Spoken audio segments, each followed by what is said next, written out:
Yeah, if you're not on Twitter, which I'm curious, how many of you use Twitter? Do I have any Twitter heads here? Any tweet birds?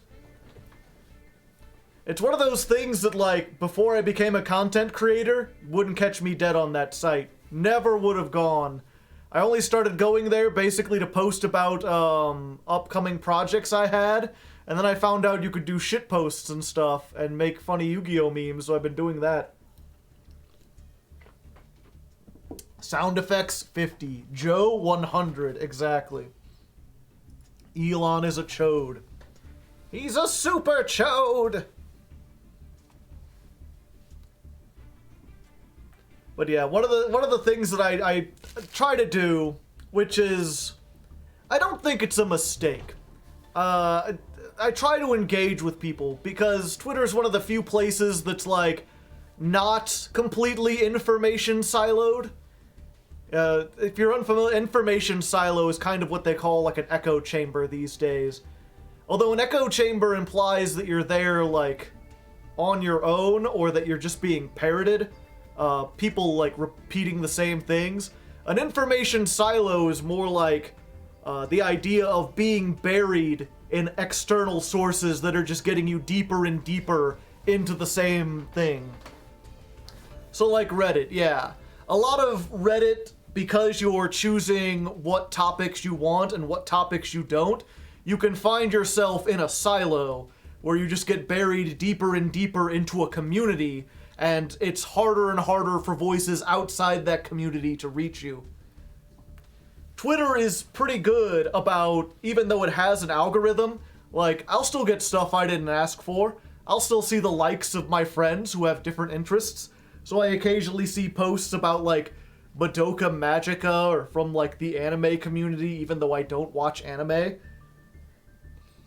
And I like that, because I think it's important to have, like, a broader sense of who's around you and everything. Tier 0 button up. Oh, I thank you. This is my favorite shirt. The only problem is it's, like, just not quite long enough. Like, I'm pretty sure this, yeah. Like, if I stand up, it, like, the last button's there. It's right below the pants. So it's like, here, 1 second. If I get it tucked in, then I feel like tier 0, you know, looks very nice, very, very slim, very fitting. Kind of highlights that I have a bit of a gut, but I think it's worth it. The problem is, as soon as I sit down, untucked. Completely untucked.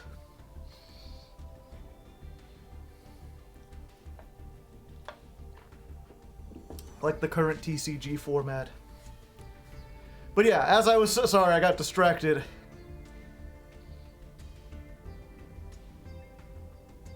As I was saying about Twitter, it's I like it because you get to interact with people you normally don't interact with.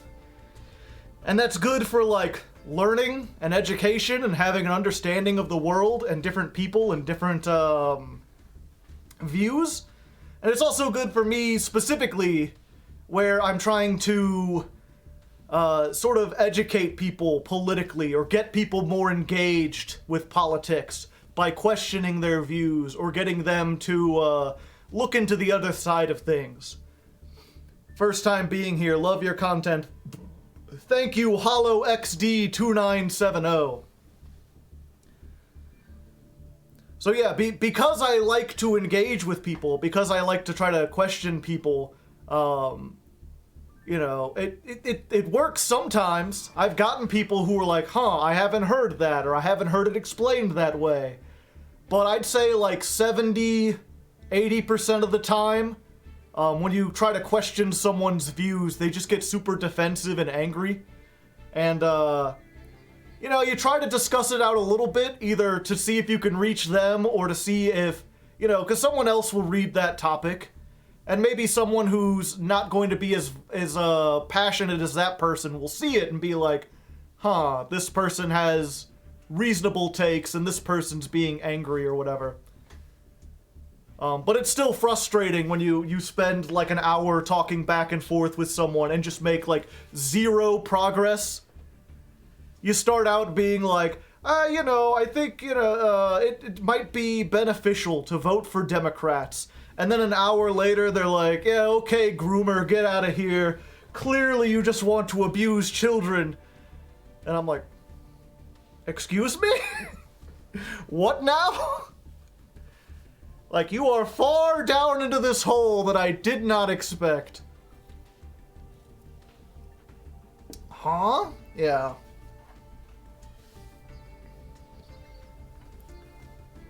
So I'm a little out of it. I've got a little bit of a headache after having to deal with that, but I think I can do it. I've lost faith with our political system. Too many politicians are bought by companies, and there's too many billionaires in Congress. We've got a long road ahead. And as I was talking to someone else on this, someone that was much more open to ideas, because they were like, I feel like voting doesn't do anything, or I feel like voting isn't effective, or maybe voting is just staving off the danger now, but it won't actually fix anything. And yeah, that's absolutely correct. You're not going to have revolutionary change by voting. Voting is the least effective way of civic engagement, or the least effective method. It's not useless. It can still do something. But I think the equivalent I've heard is like, if you are bogged down in a situation and surrounded by enemy fire, and what you need is like an airstrike, then voting is like getting more ammunition. Like, it'll let you hold out for a little longer, but it's not going to solve the problem. But if you just need to hold out for that airstrike a little longer, then yeah, you should absolutely do it. But yeah, so voting is helpful, but what we really need to do is build up things at a community level. We need to get more... we need to get new ideas into the parties, right? A lot of the parties on both sides are built up with establishment people. And actually, the Republicans are a good example of how, like, yeah, by going into the primaries super hard and getting an outsider in, you can completely change up the party. The fact that Trump won the nomination at the primaries allowed all sorts of far-right voices to make their way into the party. So if we can focus less on the election itself and more on the time in between the elections, on finding candidates who are actually progressive voices, candidates who want things like Medicare for all, legalized marijuana, etc., and get those candidates elected, or not elected, but get them into the primaries, then that opens the door for changing how the party works. If we can prove those candidates are popular, then the establishment will have to change, or else it'll falter. Door to the... Thank you for the tier 1. I voted, did my research. Top of the morning. Oh shit, tomorrow's the 8th. Yeah, tomorrow. That's why we're talking about voting. The election's tomorrow. And that's also why this stream is today instead of tomorrow. At least partially why. But yeah, it's not only about getting people in the primaries, it's also about pushing local ballot initiatives, getting things like ranked voting through, getting things like open primaries. If you can change the way we vote, if you can open things up to outsider candidates at a local level, then that'll allow things to bubble up to the top level. And we're seeing that actually in a lot of cases with marijuana stuff, right? Like, and I say this as someone who does not smoke. I absolutely do not like weed. I don't even advocate for it. I don't think it's good for you. I don't think it's healthy. But I believe people should have the freedom to do it. And I think our society suffers more by trying to incarcerate and imprison people for doing it than we do by just letting some people be high and lazy. It's the same thing with like prohibition and alcohol, right? Like, I don't drink. I'm very sober and I'm very against drinking. I feel like it's a waste of time. But I think we should let people drink. I think trying to make it illegal was like a huge mistake. And you saw exactly why, because organized crime and everything got into it. So I think getting marijuana legalized is a good thing. And at a federal level, it's been impossible. No politicians have been able to push through any sort of sweeping thing. But by focusing on it at the state level, there's 24 ballot initiatives in this election for legalizing marijuana on a state-by-state basis. My state of Missouri, which is a very red state, which is very Republican and usually fearmongers about this kind of stuff, has a ballot measure tomorrow about whether or not to legalize marijuana for anyone 21 and younger. And it just goes to show how, like, by tackling things at the local level, or even, I guess the better thing would be tackling it at a societal level. If you can build enough acceptance for marijuana usage on at a societal level, if you can get everyone kind of agreeing, like, yeah, this isn't really worse than beer. It isn't like heroin or something. People aren't like strung out on weed and like stealing stuff to afford their dealer. If you can convince people of that, then you can change things from the bottom up. It just takes a lot of time. I feel like everyone kind of agreed on this like 10 years ago, and it's only now getting pushed through. Unless for medical use, yeah. 21 and younger? Did I say 21 and younger? Oops.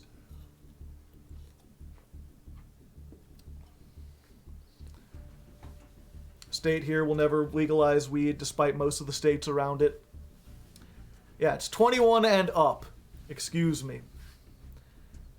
And yeah, that's the thing. There, depending on where you are, there are some states where it's probably not going to be super easy to pass something like that. But if you can spread around the ideas and reach to people, I mean, that's the thing about the internet, right? Is we can reach to people in other states.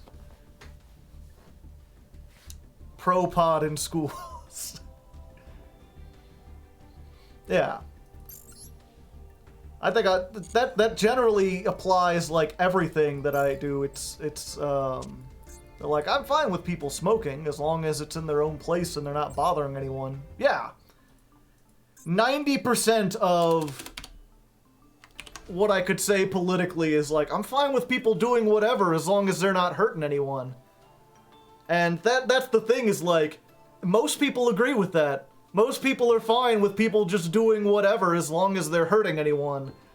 That's why when you look online and you see like people talking about like trans people or legislation, they often frame it as like, they're forcing children to become trans. It's genital mutilation. Because they have to convince you that someone's getting hurt.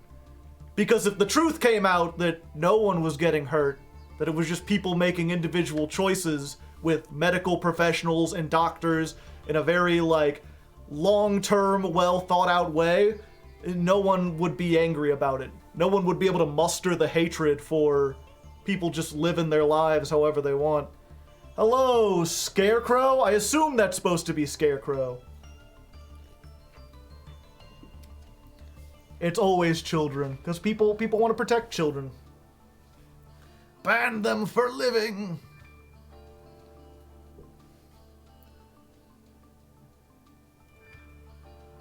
Would you throw Atlanteans and mermaids into this deck and make it work with Umi? If I can get to Diamond 1, I'll throw in some crazy stuff. We'll get there. Is there a drug you would not want legalized? I don't think so. I've been, again, you know, I say this as someone who does not do any drugs, who doesn't even advocate that you should do any drugs.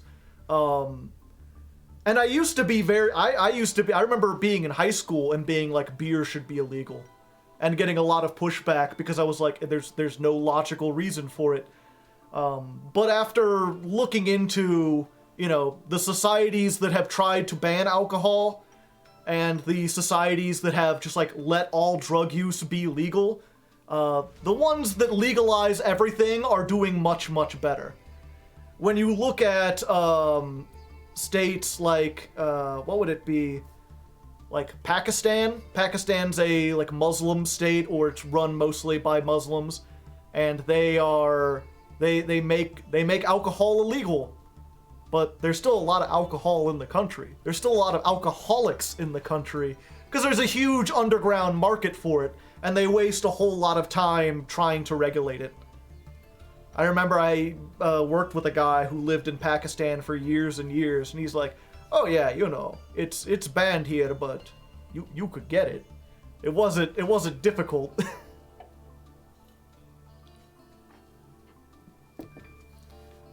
Both are instigation of murder and against the principles.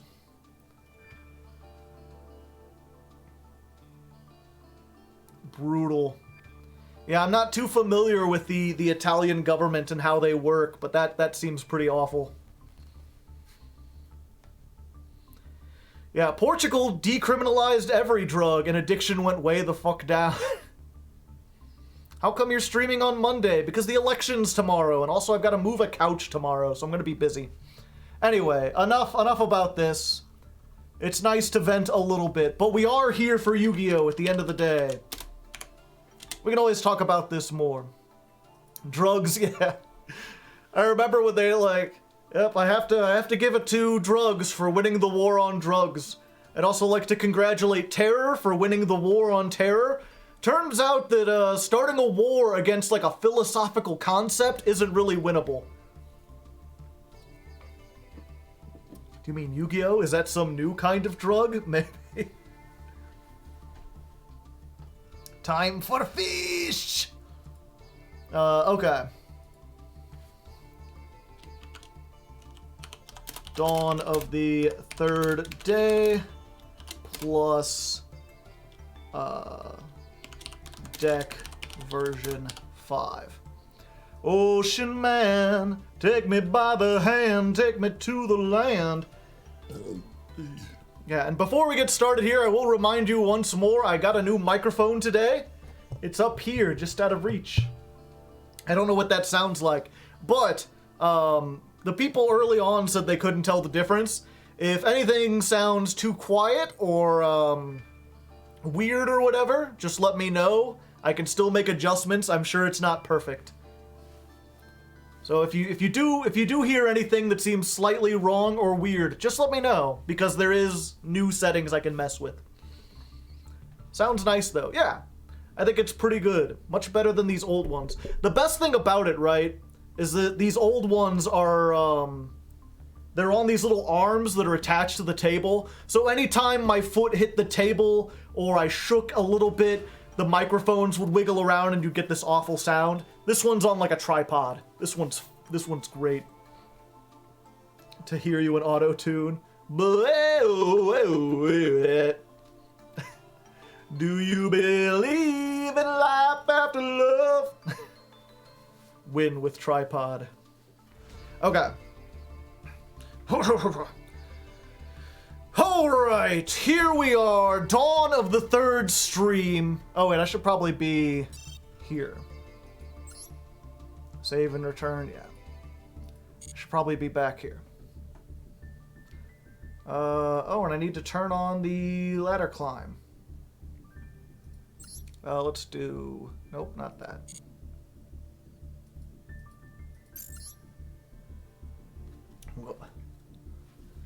Oh, and we'll turn off the whale thing. I don't think that was working anymore.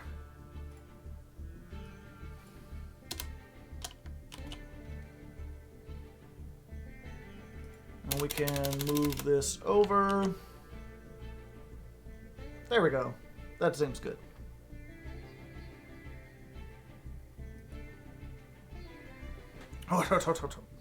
Oh yeah, today is technically the 4th day, because I dueled while off camera. Alright, here we are, dawn of the third stream, and I dueled a little off camera. I made it all the way up to Plat 1, but not super far. We're still going to have a climb into Plat 1.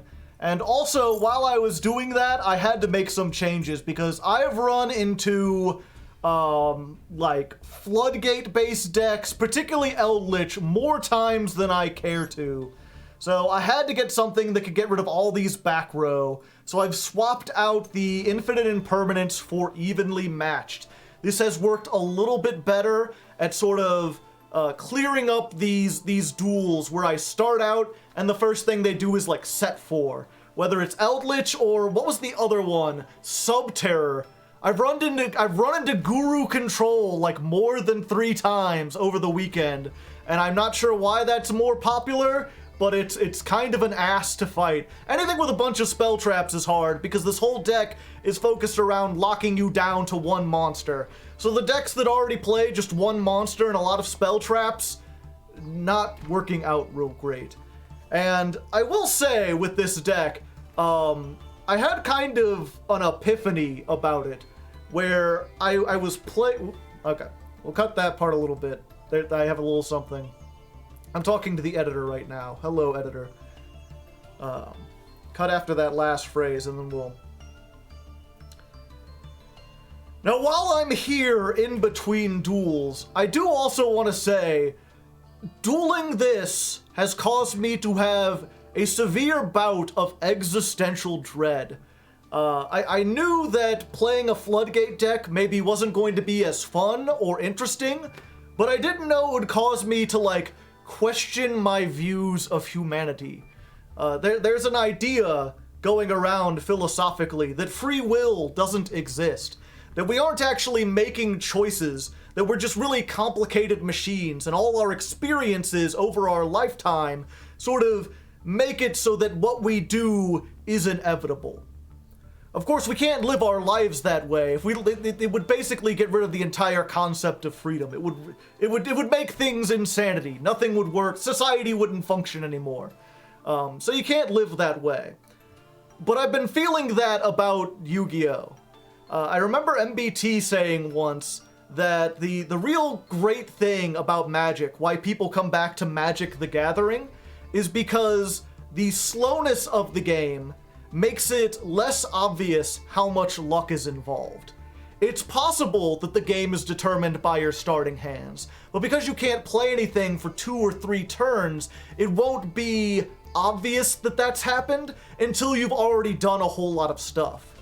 Yu-Gi-Oh!, because you can play everything on the first turn, sometimes it's obvious. You just draw your opening hand and you're like, oh, I've lost the game because I've opened poorly. Or I've won the game because I've opened very well.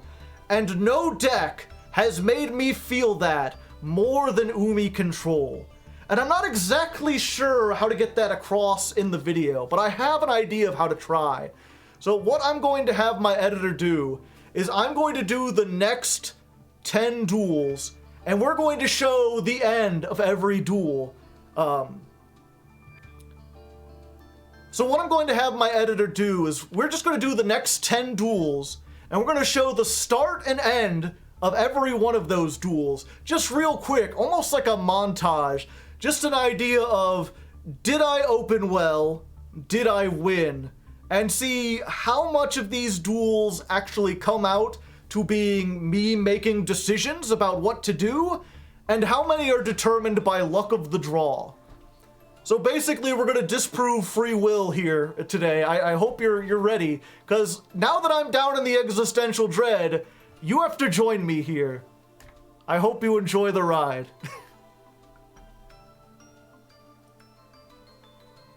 32. The deck to disprove free will.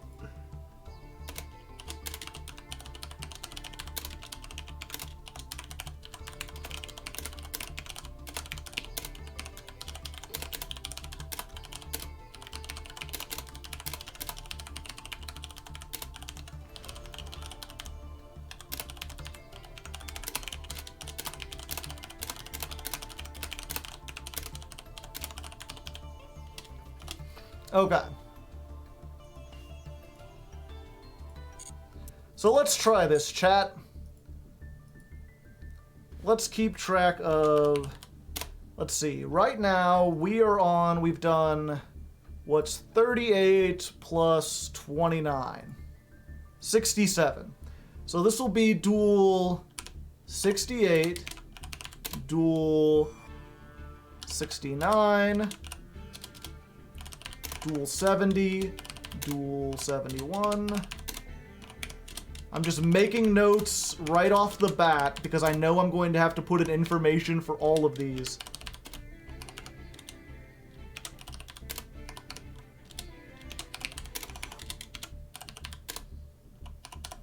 Okay. This is... Civit's gonna see this and he's gonna shit his fuck because he's gonna be like, how come you have so many notes on this episode? Usually you don't get 10 duels in 4 hours. But it's like every one of them is gonna be, here's my opening hand, here's what we've got.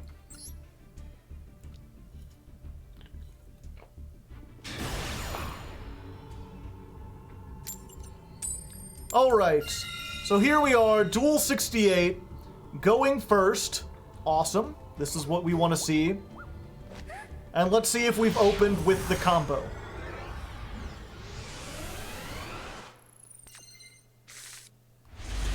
Alright, here we are, Duel 68. I've won the coin toss. And we've opened with the combo, I'm pretty sure. Let's go ahead and activate Warrior of Atlantis. Try to see if we can get our Legendary Ocean. Okay, awesome. Activate that. We're going to activate Electric Jellyfish. We're going to activate Sea Stealth, which means they can't even target this with Effect Veiler if they wanted to. And then we're going to Fish Sonar. And if they have Ash, we can now negate it with that because we have this, but they don't have Ash. Alright, we're going to use the Electric Jellyfish. We're going to send that to the graveyard. We're going to summon this, and I've learned to summon it in defense mode to play around Lightning Storm. We're going to activate this. We've already got Sea Stealth, but they don't know that. They don't know anything. We'll set that just in case they've got evenly matched. We don't want to get blown out. And there we go. That is full combo. That's as full of a combo as you can do.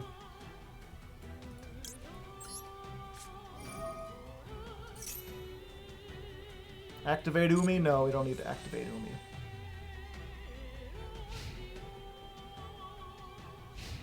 Literally only evenly kills us here. Oh no. Don't you dare. You son of a bitch!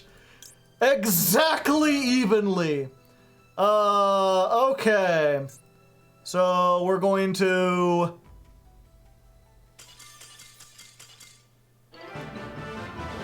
all right.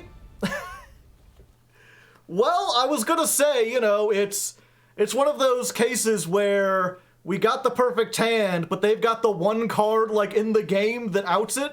I guess a, Forbidden Droplet would have outed it too as well. But they surrendered for some reason. I guess because they didn't have any other follow-up. I mean, we'd still get to keep both of our monsters. We'd just lose all the spell traps. But that's still a case of, we went first, we opened right, so we won. So I'm going to count, I didn't make a decision in that. I guess, okay, yeah, it's that. Gotcha. And they're playing the one evenly, too. They have exactly one evenly. I have no idea why they surrendered. But yeah, we'll mark that up as Hardleg didn't make any decisions and still won.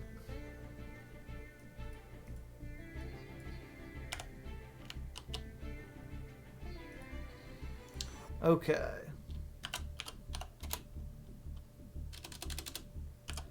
$37. Oh, we just put 037. That was Duel 68 versus Eldritch.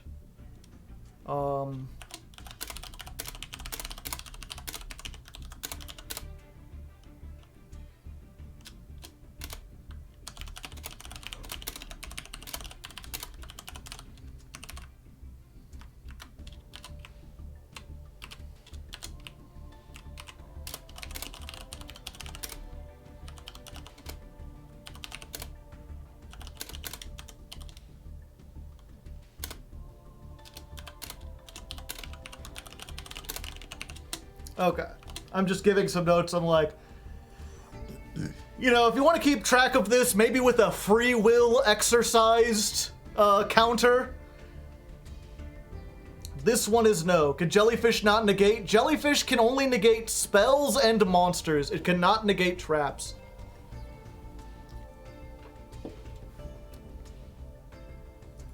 Please say nice. Oh, I will. Don't worry. I've got you.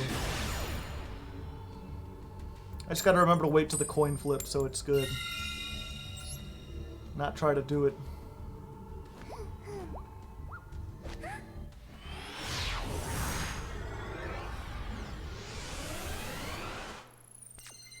Alright, here we are, Duel 69. Nice. We went first again, and it looks like we probably have full combo. Let's see. Let's try this first. Because if they ash something, this will be it. No? Okay, we go for the jellyfish on this one. Then we activate Warrior of Atlantis. Get that. We'll activate this. We'll normal summon the jellyfish.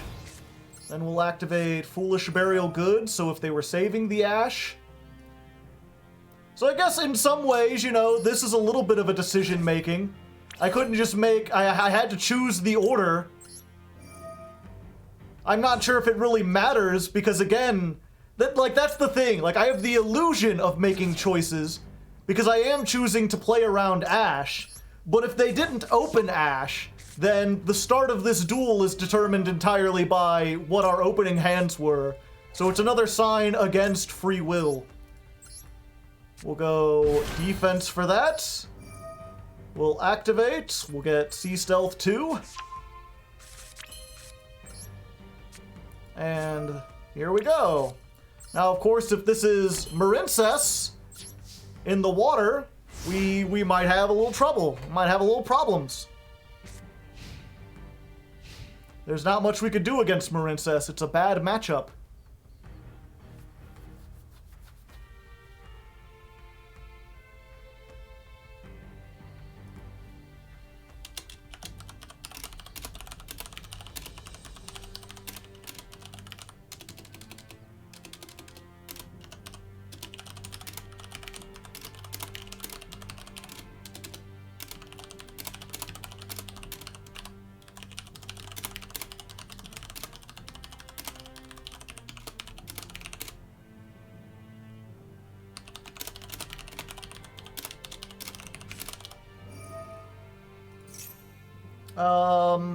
Add one Endymion. Yeah, that's fine. I need to activate this too, I forgot.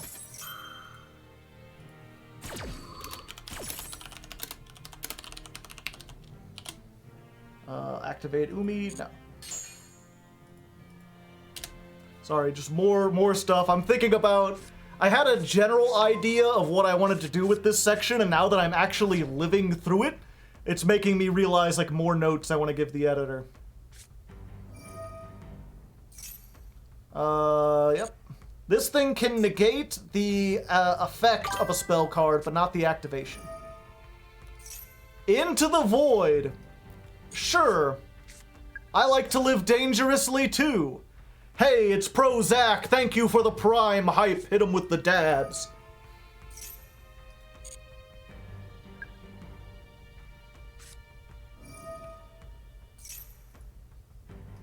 Chicken game.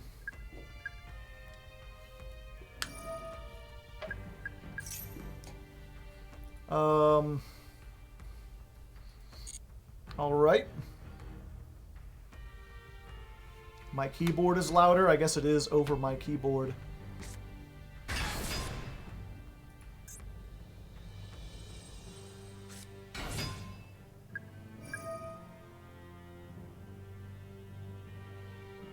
Hey, you can only have one of those.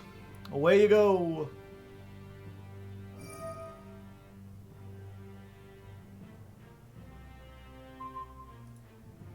So you can't target my monsters. Yeah, I'll negate that. I don't want to lose Sea Stealth attack.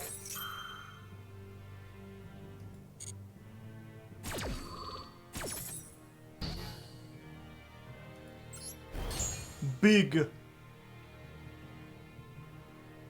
1850, just not quite high enough.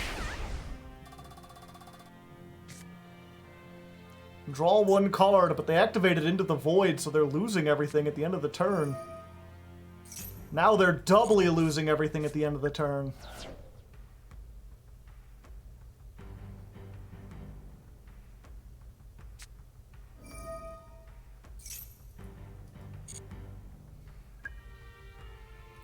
Alright, you can remove 6 spell counters, special summon this. But you can't special summon it because you can only control one non-water monster. So the fact that they already have this on the board, they can't even do Endymion.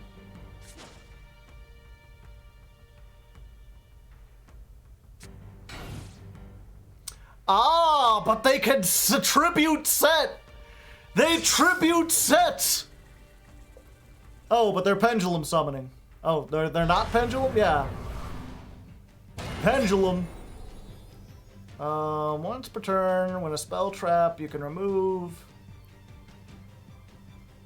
Okay.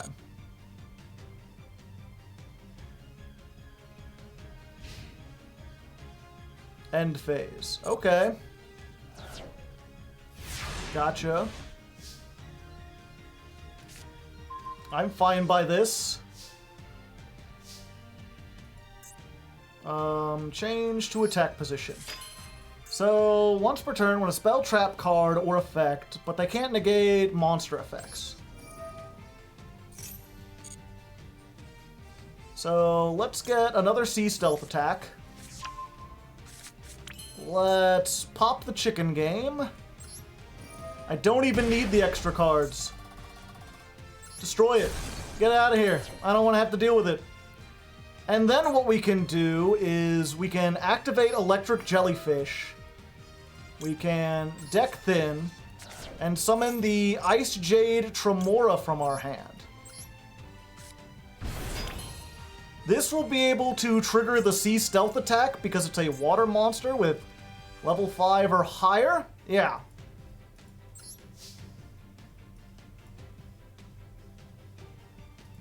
So this should activate. They can negate it, but that'll remove all their counters. I believe. One card you control with a spell counter on it, yeah.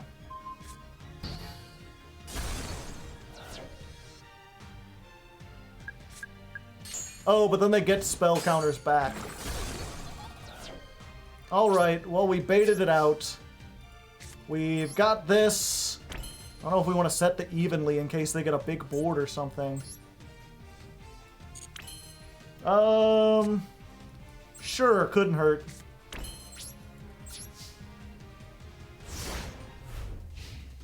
Unfortunate that that was in, like, the I guess we couldn't negate this.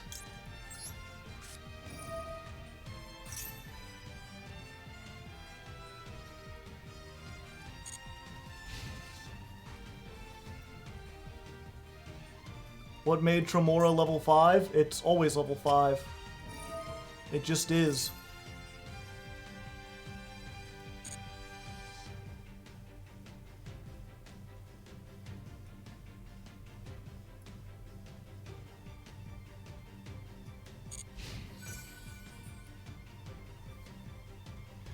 Okay.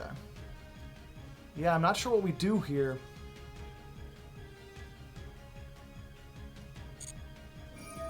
Because they can just negate the spell trap over and over again. And I can't... Oh, it's not negated while the... Okay.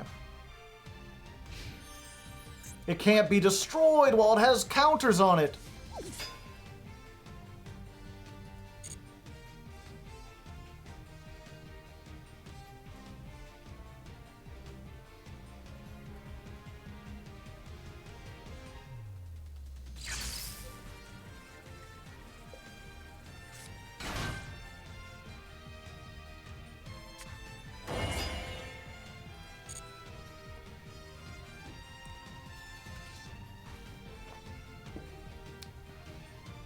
You had the lock, though. I did. And they could play through the lock, and I'm not sure if there's anything I could have done to stop that.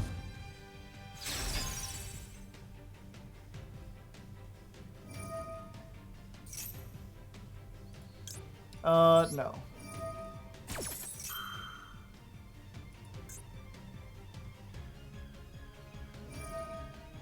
What? It has no counters on it. Can it remove... Oh, okay. Remove counters from anywhere.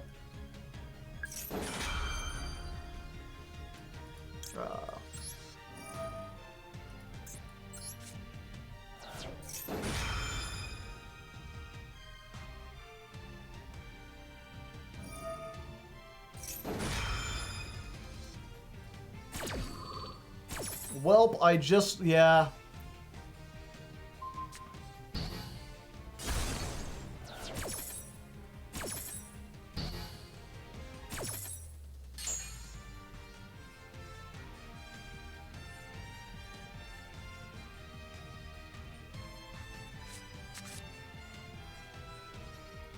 Perhaps I should have tried to negate, I should have banished it, and then if they tried to negate...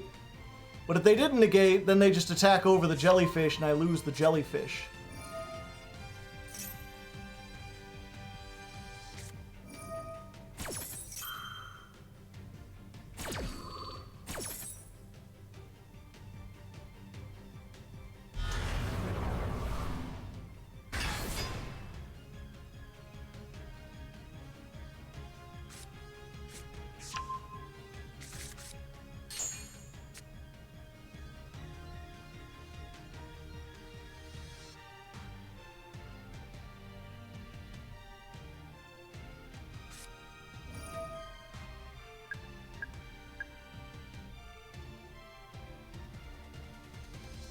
Yeah, and that's both of my C stealth attacks. I don't really have a way to get them back, so I think I'm just screwed.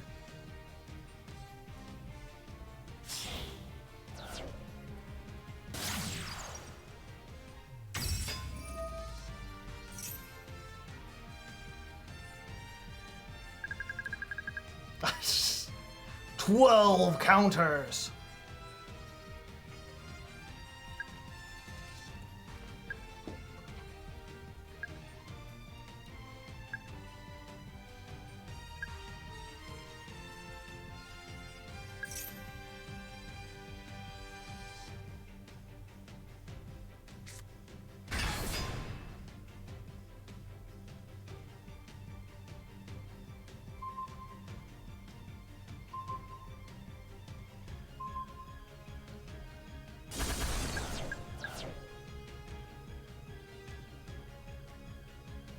You're playing the Umi deck. How do you like it so far? I don't.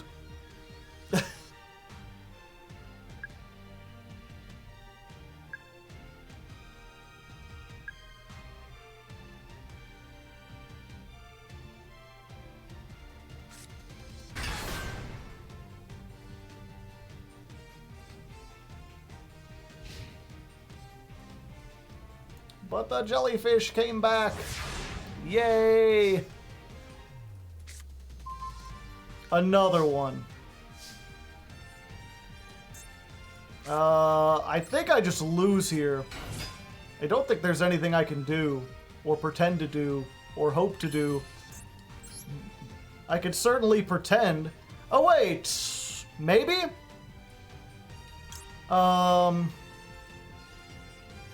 Wait, I think I could do this. So... let's make Bahamut Shark for the first time. Howdy. Nice to meet you.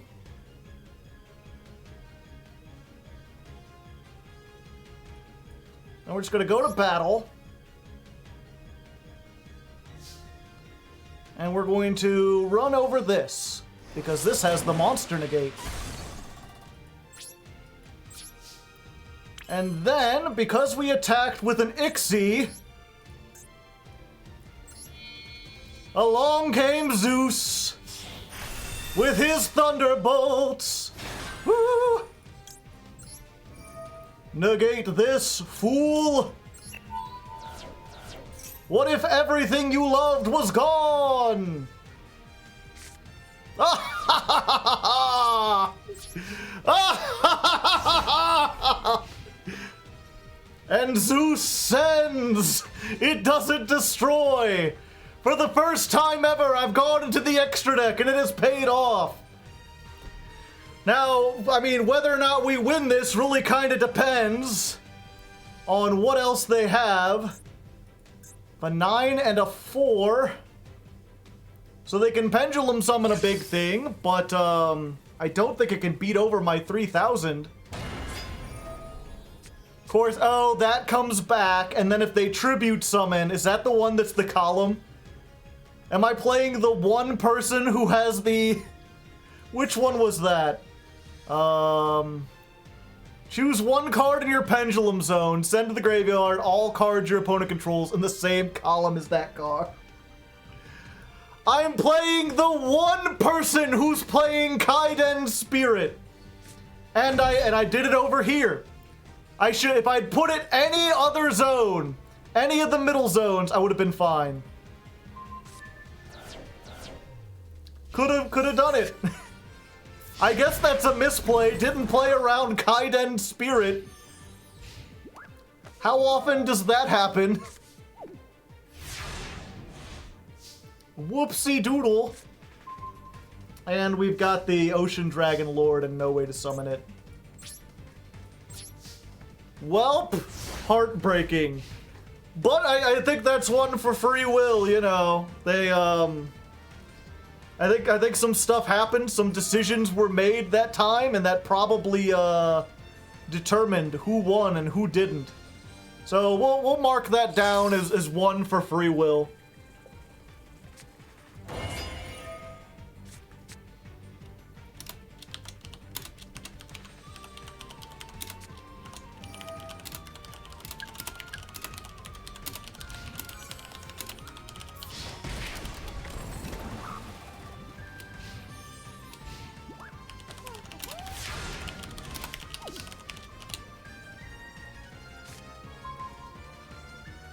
Yeah, Called by the Grave doesn't...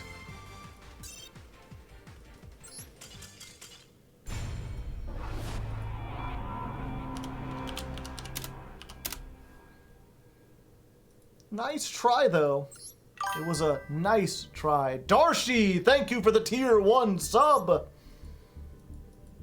I appreciate it.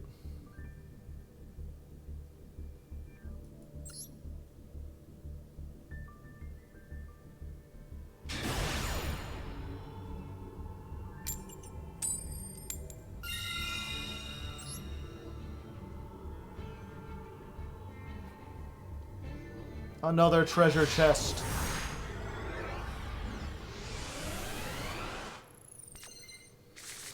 Alright, here we are, duel 70, and we won the coin toss, and we've got a Legendary Ocean plus this. It's not the best hand. Let's do that and that, but, you know, it gets some stuff done. Let's take... this, yeah.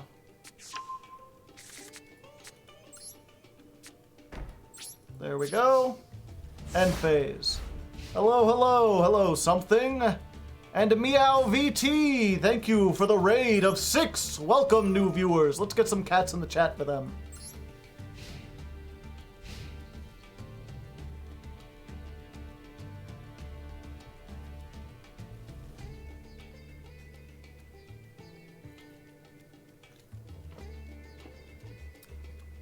So adorable!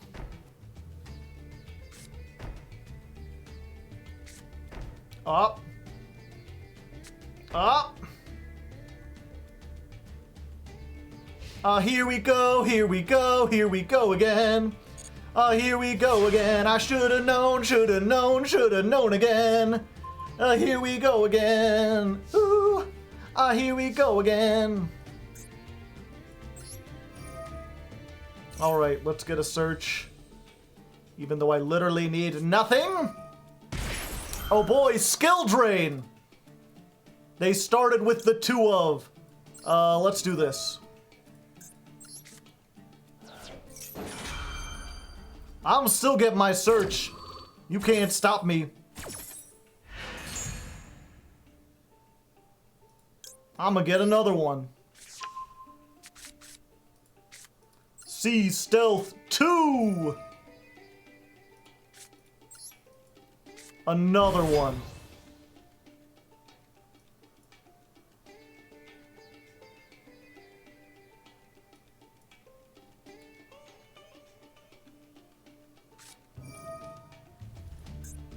Dogmatica Punishment.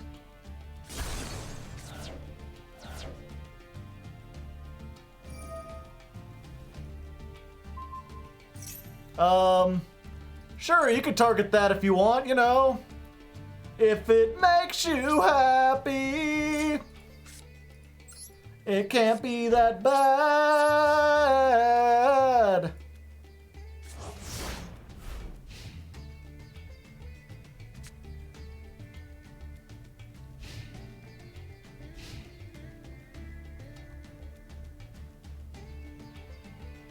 Whatever happened to Sea Stealth 1? That's what the Sea Stealth attack is. There is no such thing as Sea Stealth 2, chat. There's Sea Stealth attack and Umi. It's just called Umi.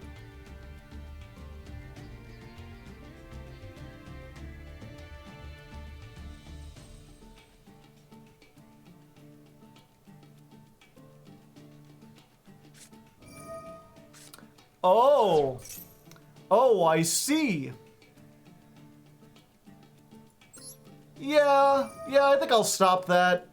I don't really want you to have Necro Valley if I can help it. Share if you play Gravekeepers, everyone. So this isn't Eldritch. This is the oldest monkey flip deck in the book. This is Activate Necro Valley. Pass.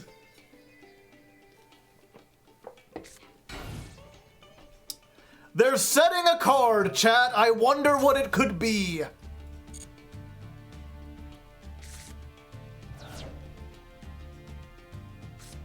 In before Fossil Dyna. I'm pretty sure Sea Stealth will destroy it before it activates.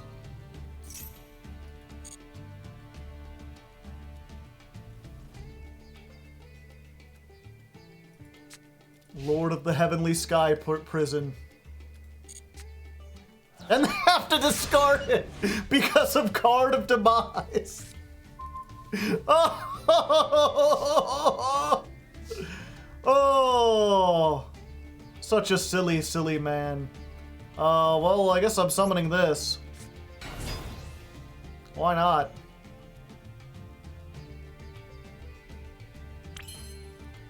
We'll go to the battle phase. Do I want to see stealth? Sure. Sea Stealth 2! How do you like me? How do you like me? Sea Stealth 2! Getting back all those things you don't like. But it came back. And then we can activate this. We can banish it.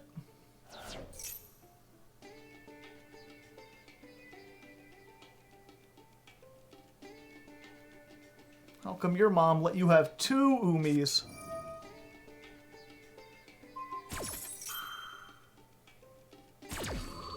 Okay. Do you think they've learned their lesson, chat? Oh, they can pop this one, I guess.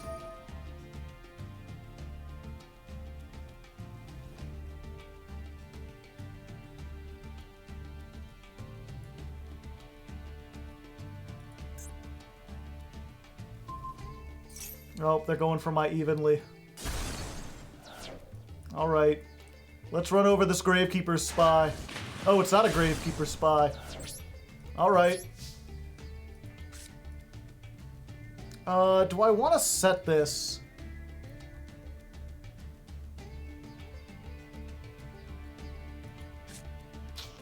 I guess not. We'll save it. Oh yeah, so about that card that you, yeah. But it came back.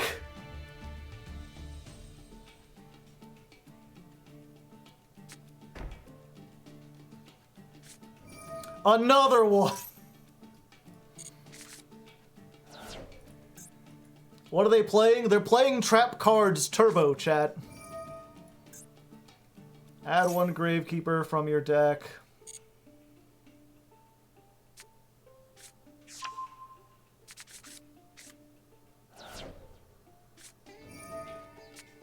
Great, so now my Sea Stealth 2 isn't online.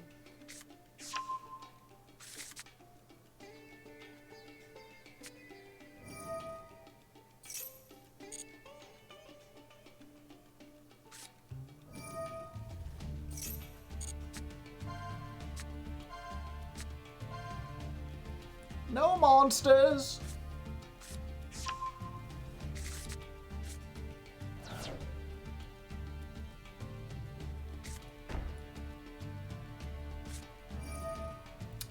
When will you learn your lesson? That actions have consequences!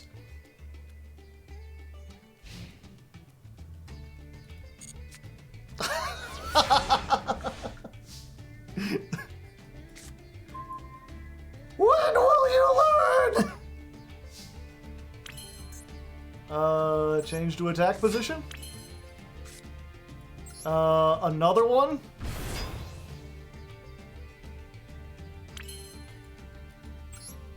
Now, if they have Torrential, or not Torrential, if they have Mirror Force, I'm going to be sad.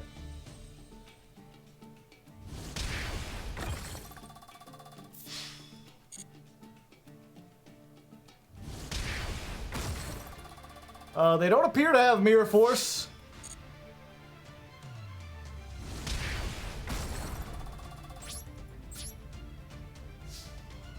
At this point, I'm just going to set another one of these in case.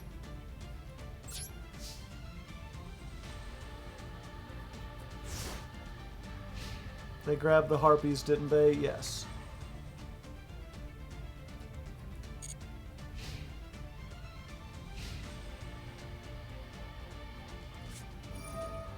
Compulse.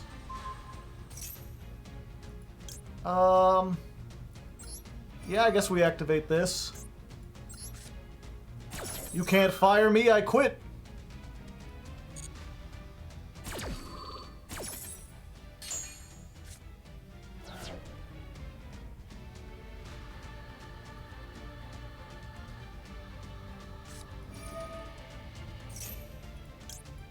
You can't fire me, I'm face up. I'm in the Union. The Sea Stealth Union. Protects all face-up cards. It had as much power as an actual Feather Duster.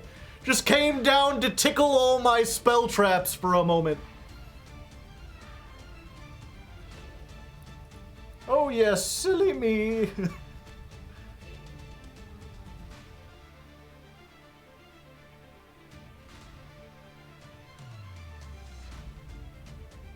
This guy is not having a great day. No.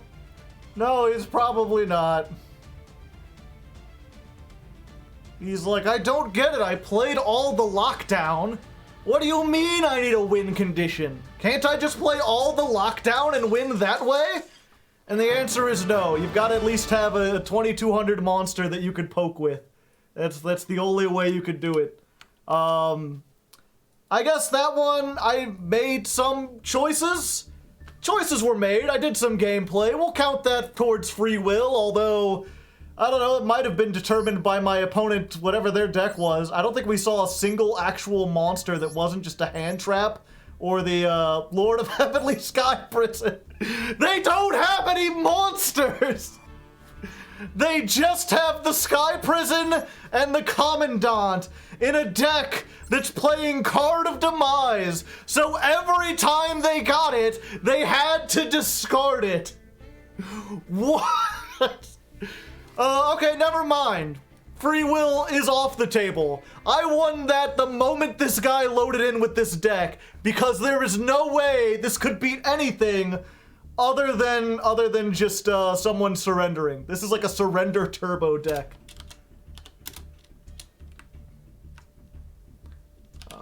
108 dual 70 versus Gravekeepers.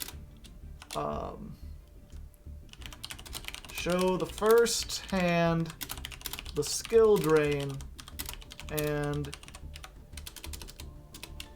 both times that he activates Sky Prison and then discards it.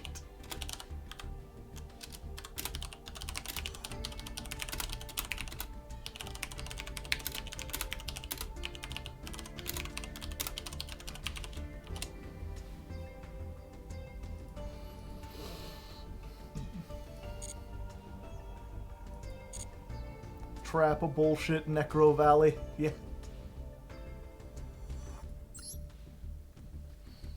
I was really hoping that these duels I'd have like these really fast, you know, like, oh, just show the beginning and then show the end.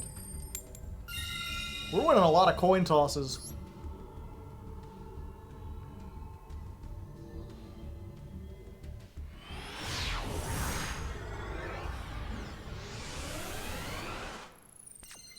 Alright, Duel 71, and we're going first again. And, we have not opened with Umi. We need a way to get to Umi. Ooh-wee. Let's activate this first, because I don't care if this gets negated. It's not getting negated. Okay. So we actually do have a way to Umi. It's just not a very good way. Let's use this and get the Kaiju out of our deck, since we've already got this. This is one of those cases where if we didn't open with the one of Tremora, we would probably get it here. Oh wait, we do have a way to Umi. What am I thinking? I'm being a silly Billy, because we've got this. We've got the jellyfish. Jellyfishing, jellyfishing, jellyfishing, jellyfishing. Because we could send the Umi. Oh. Oh. Oh.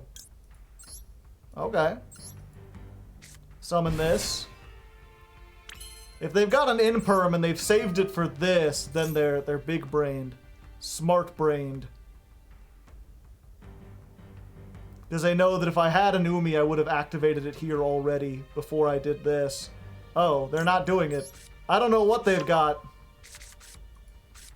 Alright, well they let me have everything, so there's that. And I've got Tikaboo, yeah. Tika-tika-boo, I see you, pretending you've got a shiver. If you can play Umi, Tikaboo, I'm going to win this duel.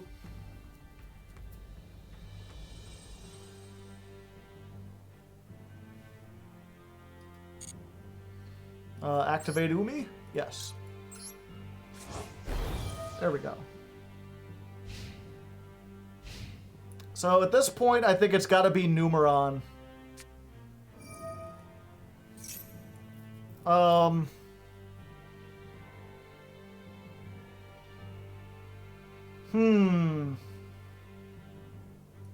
Either way, we lose this. So we might as well just negate it here.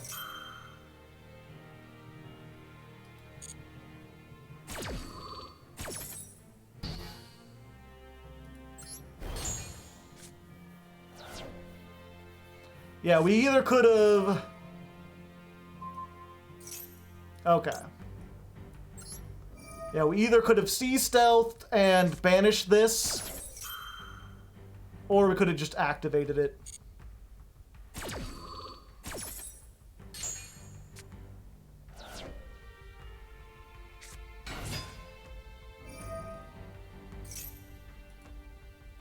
Ah, Aluber the Doober of Boober.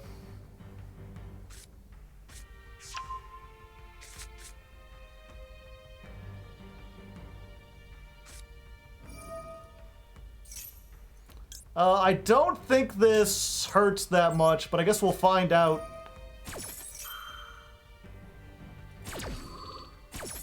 Yeah, Tikaboo doesn't hurt Branded all that much.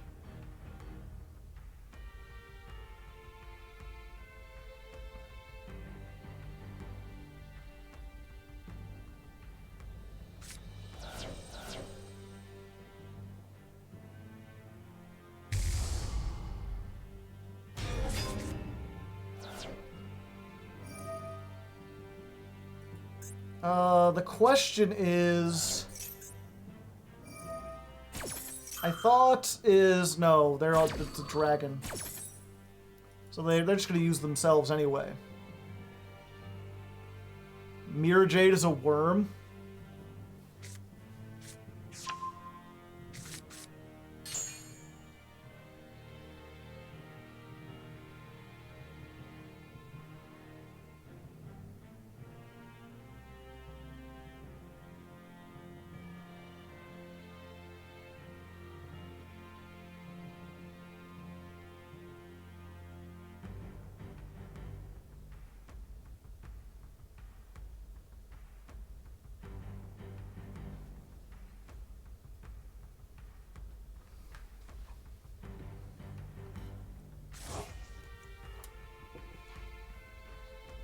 Yu-Gi-Oh!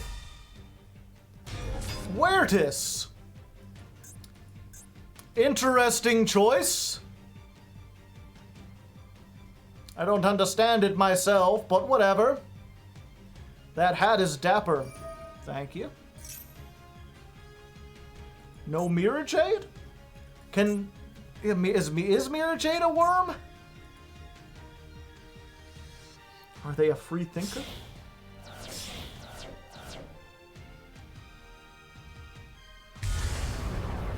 No, they just know they can go for game here.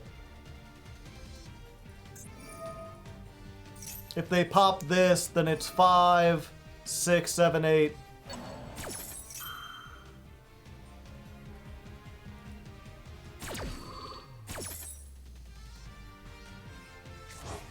Oh, Lubellion can't attack. Okay.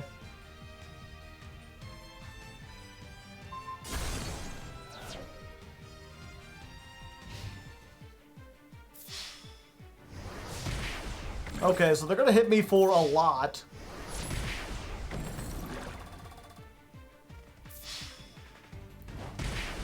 But Lubellion can't attack.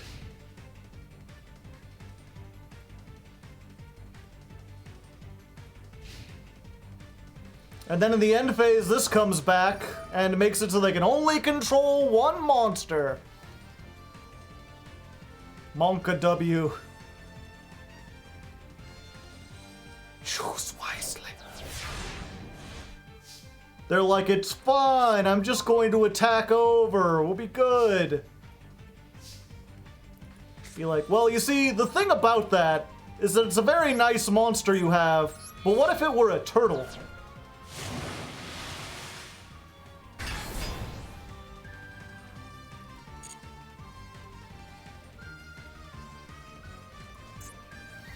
Let's activate this. And there we go. Did I make any decisions that time? No, not really. I had the starting hand. Everything was just like, as I was saying when they negated it, you know, I had to activate the jellyfish on the Harpy's Feather Duster. I guess I could have made the wrong decision. I could have tagged that out and left that, but then it would have actually probably helped me. Because then they wouldn't have been able to attack because of the Sea Stealth 2. Maybe they could have made something else? I don't know. This whole thing's falling apart. My entire presupposition is being proven wrong. The Civet can make up his decision. He's the ultimate arbiter of truth.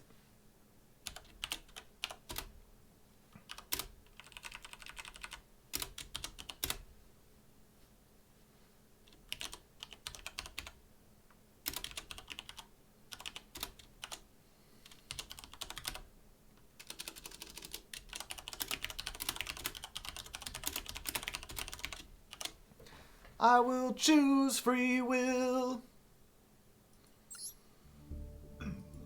Does Quertus have a floating effect?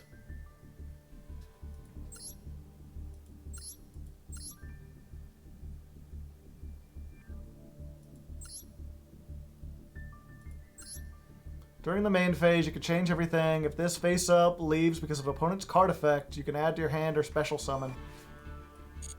Yeah. It wasn't a card effect. A kaiju's not a card effect. strangely.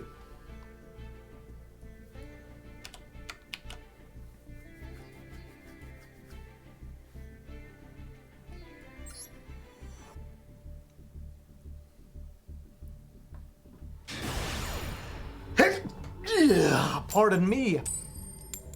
Wow, we have one.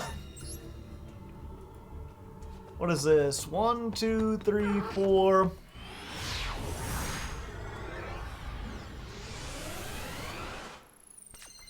Alright, this is the 5th duel in a row where we've opened, or where we've won the coin toss. And the first one in those 5 where we did not get anything that helps us. Wow. Reese's Puffs, peanut butter chocolate flavor. I think we just lose. I could literally negate an attack and that would be the extent of what I could do. And we're up against Pendulum Magicians. So this is a case where I just lost because of my opening hand. Let's just go ahead and mark that one down as a loss and skip ahead to the next one, shall we?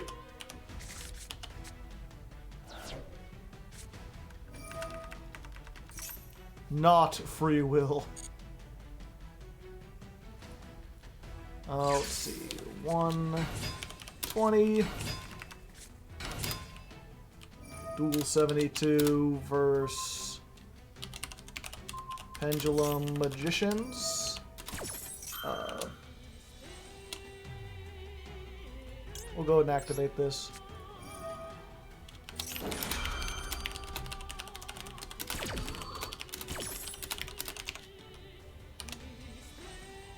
Activate Umi? No.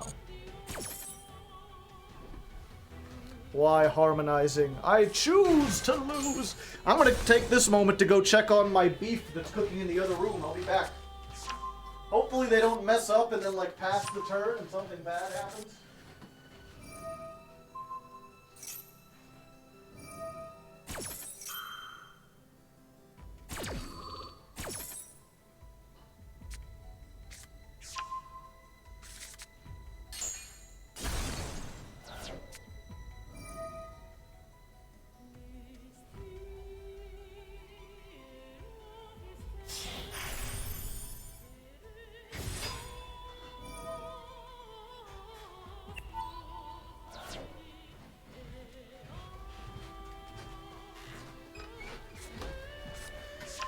It's looking pretty good, chat. It's not quite at the point where I can just, like, pull it apart with a fork. It's not that juicy, but it's getting there.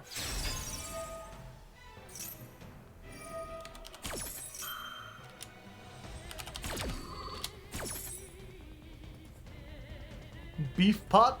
Yep. Beef pot, what a treat. A hefty pot of processed meat. I could share some with my bots, cause we both like beef pot.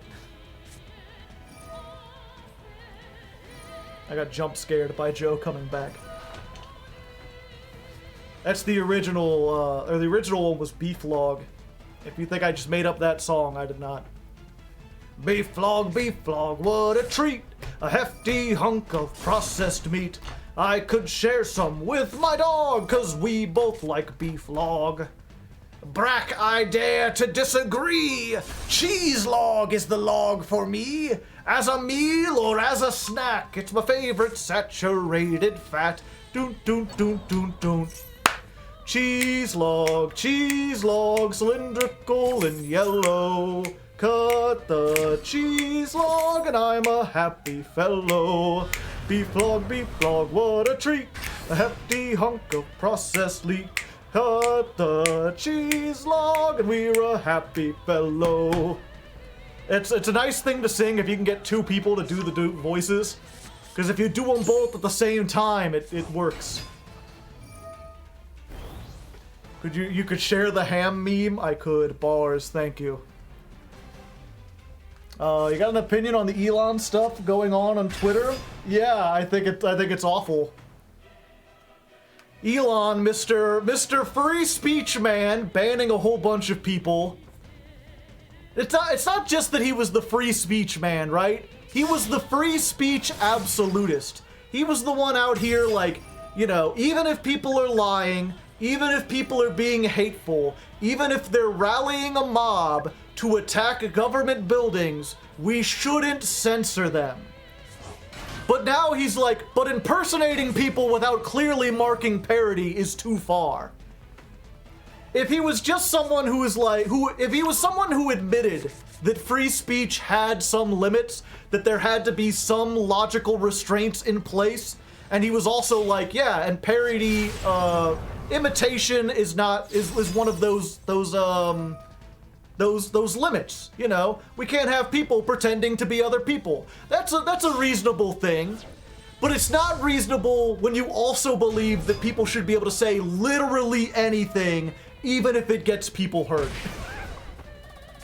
Impersonation, yeah. That's the thing that, like, that we had, like, there's people defending him and they're like, well, impersonation is against the rules. And these are the same people who were like, we shouldn't ban these people just because they violated the rules. It's clearly wrong.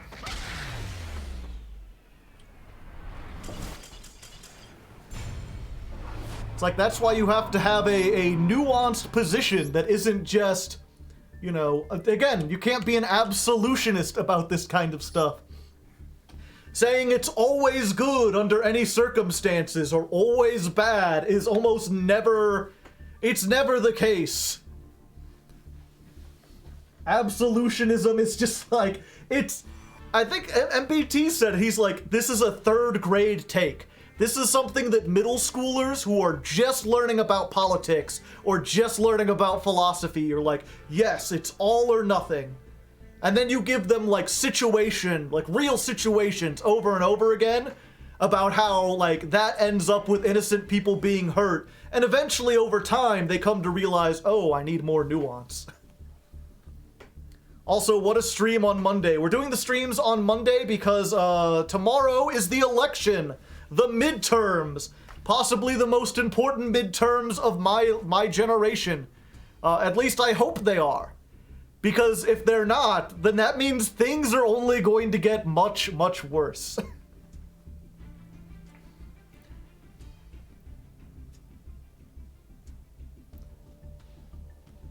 People defend, yeah, he really is just a cult of personality. He's a Donald Trump for people who like science. Elon is an idiot. He's not even like here's the thing, right? Is that if we had to chart people's intelligence, Elon would be like probably higher than average. He knows quite a bit of stuff about engineering. He went to college. He has degrees and everything. But people act as though, like, that makes him the smartest man who ever lived. Donald Trump for tech bros. Yeah, maybe calling him Trump because he's not that bad, but he's a cult of personality. There are people who are like, instead of saying that they like the ideas that this person says, they like that person, even when that person starts to say stupid things. He's a demagogue, yeah. He made some lucky investments at the right time, yeah. He is like, if we were rating people on intelligence, like scale 1 to 10, Elon's like a 6, a 7. Maybe if we're being charitable, he's an 8. But people treat him like he's a 10. And the thing is, like most movies and stuff, most people are like 6s. There's a lot more 6s and 7s than there are 5s. For reasons that I don't want to get into at the moment. But I might be making a video about that at some point. But yeah, so it's absurd that he's doing that. But then he's also, you've got tweet after tweet of him being like, it's important for the people who run Twitter to be politically neutral. It's important for them to not take sides, to look at things objectively. And then today he posted this big tweet about how, you know, I think that the most reasonable thing to do this midterms is to vote Republican across the board. It's like, you're entitled to your opinion, but you're the leader of Twitter now. That's your dumb opinion holds. It's everything. Yeah, it's the same thing with the free speech stuff, right? It's like, yeah, he believes that things should be neutral until he's in that position. Then it doesn't matter.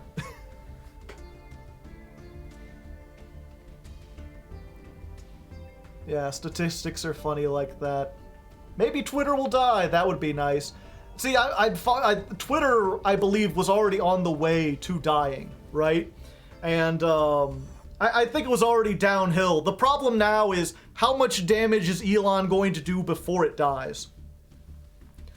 Because up until this point, it's just been him being a joker and people making fun of him and him, like, looking really stupid.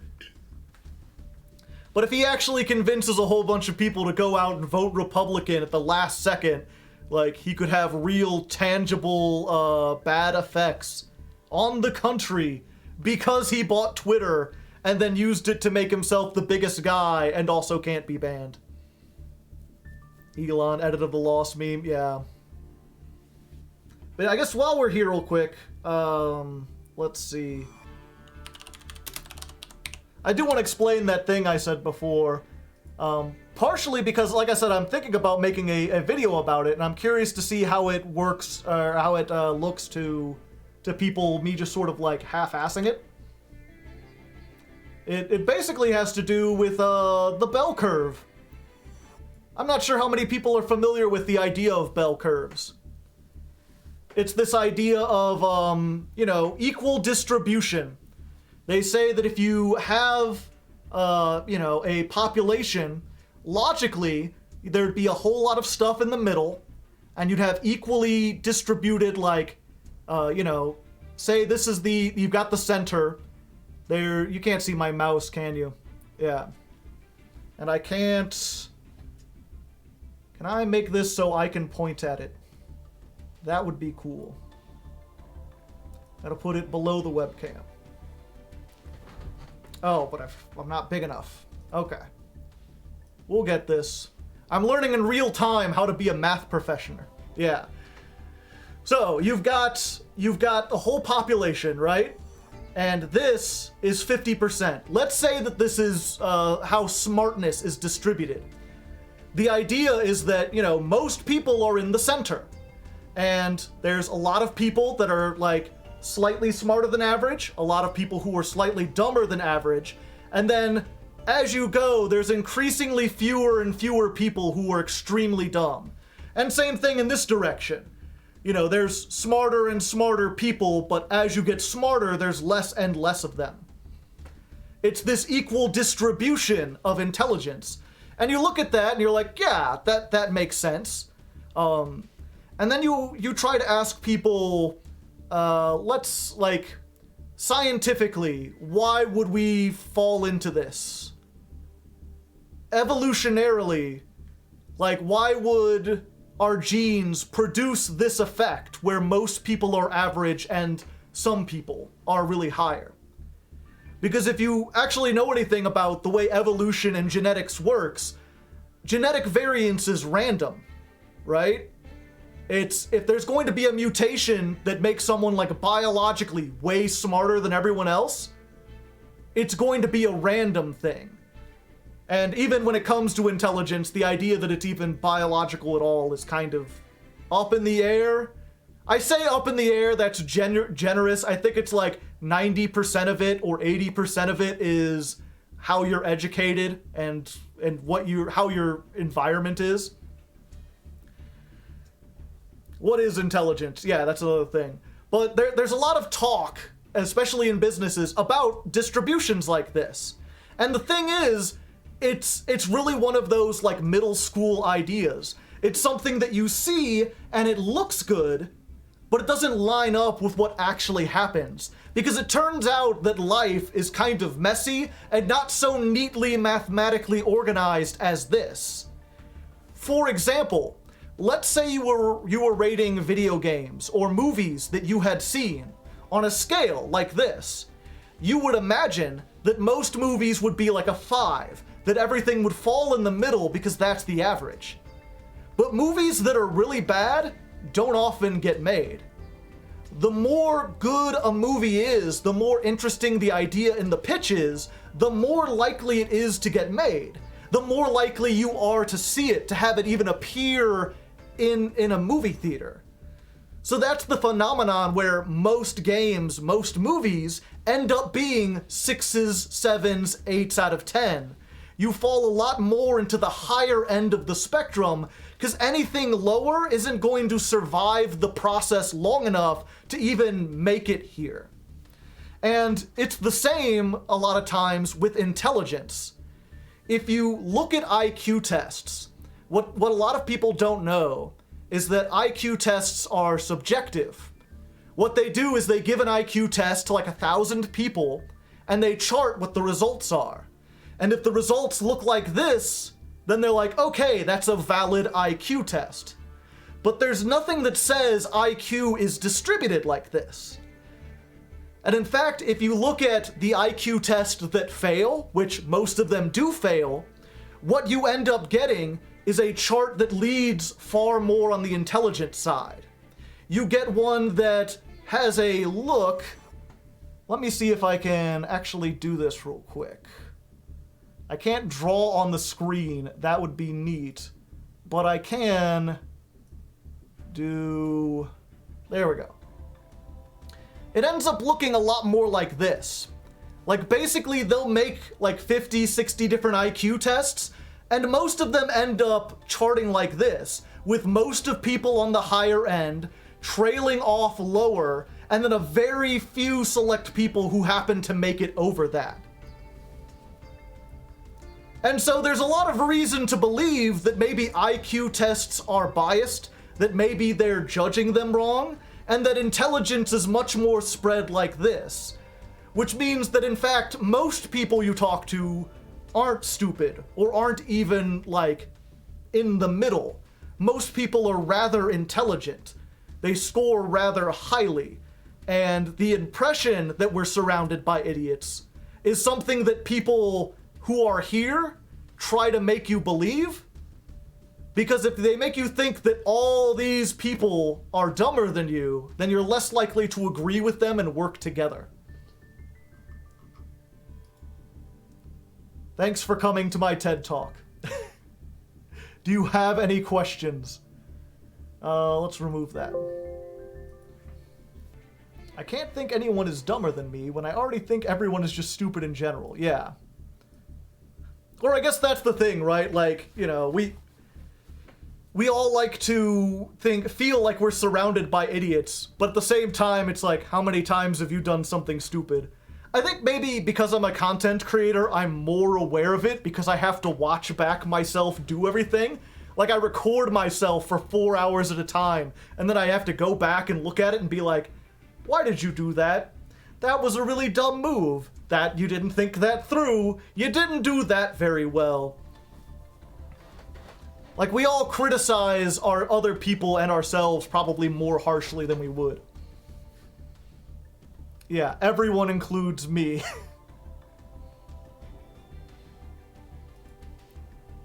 To be fair, if you have like 2% of people that are dumb in a country of 300 million, that's still like tens of thousands of people. Yeah. So anyway, let's get back into Yu-Gi-Oh! I am curious what Civet is going to think editing this when, like, 4 duels in, he suddenly sees me pulling up IQ charts. Pardon me. Toxins, yeah, lead, we'll get to lead afterwards. Alright, Duel 73. For the 6th time in a row, we are going first. Do we have the combo? Really depends here. If we can get Umi in these 6 cards, then probably. I mean, it's pretty likely. It's just a matter of does this get ashed or not?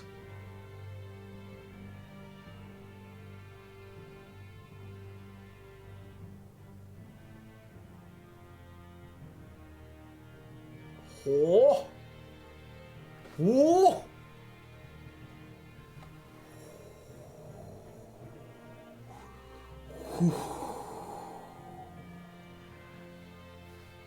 They're thinking really hard. They're sweating. They're looking, okay, that got ashed. Unfortunate.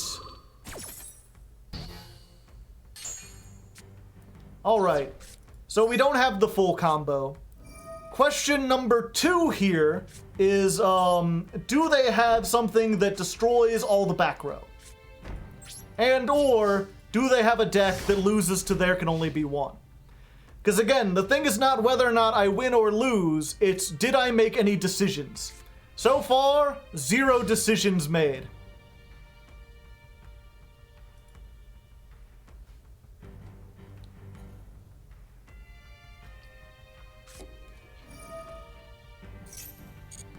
Alright, Allure of Darkness.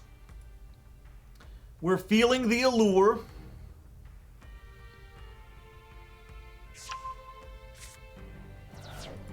Okay, the more Kukreter. So this is probably branded, right? How alluring. Ooh, whoa. Whoa, whoa, whoa. I'm too big. They could search anything, so they chose that. Interesting.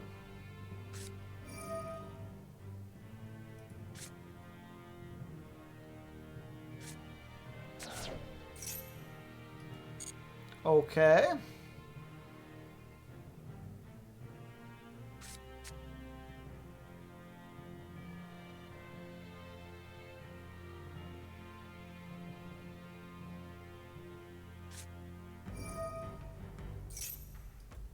Another one.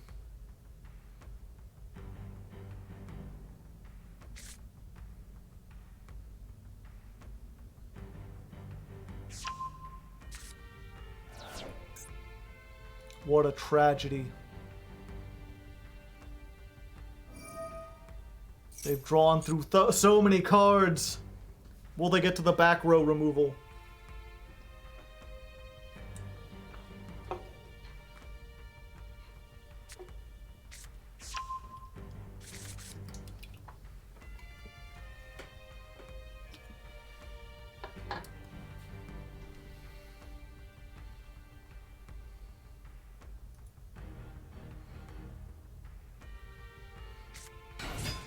Yeah, I will say people in the comments are discussing whether or not you can even measure intelligence, which is also a pretty valid conversation. Because I would argue that saying you can measure intelligence is like saying you can measure athleticism. And it's like, true, we could measure how fast you run, and how much you can lift, and like how fast you can move, and how good your reflexes are, and how flexible you are. And all of that could be considered athleticism. But I don't think we could just have one number and be like, okay, your athleticism score is 8 out of 10, you know? Why not just measure intelligence in inches? Yeah, like there's so many different kinds of intelligence. Like, surely, like, you know, a lot of people, like, obviously memorizing facts is intelligence. Being able to solve complex, like, math problems is intelligence. But so is being able to talk to people in a way that convinces them of something. Like, charisma is a type of intelligence. It's a type of mental problem solving. It just deals with reading people's emotions instead of understanding facts and logic. Being able to, like, dance really well, like, artistic qualities, being able to paint really well, is not something that is necessarily, like, a tangible quality, but it can still have an impact on people. It can still be important, because your painting can communicate ideas that maybe words could not. Yeah, like D&D tries to do... D&D did a great thing by dividing it into at least intelligence, wisdom, and charisma. If you've ever played a role-playing game, you know that, like, those are 3 mental stats that are all equally useful, but in different ways. And meanwhile, actual IQ tests are all over here just like, no, we have one number that can tell us everything about your intelligence.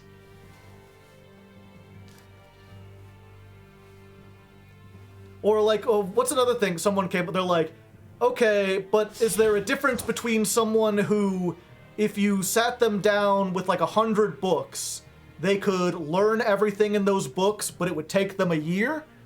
Versus someone who could maybe memorize 1 book in a day, but wouldn't be able to keep that beyond like a week or 2. People learn at different speeds, but that doesn't necessarily mean that the person who learns faster is smarter, because whether or not they can retain that information and how they use it can vary from person to person. Can you do puzzles and get pretty number?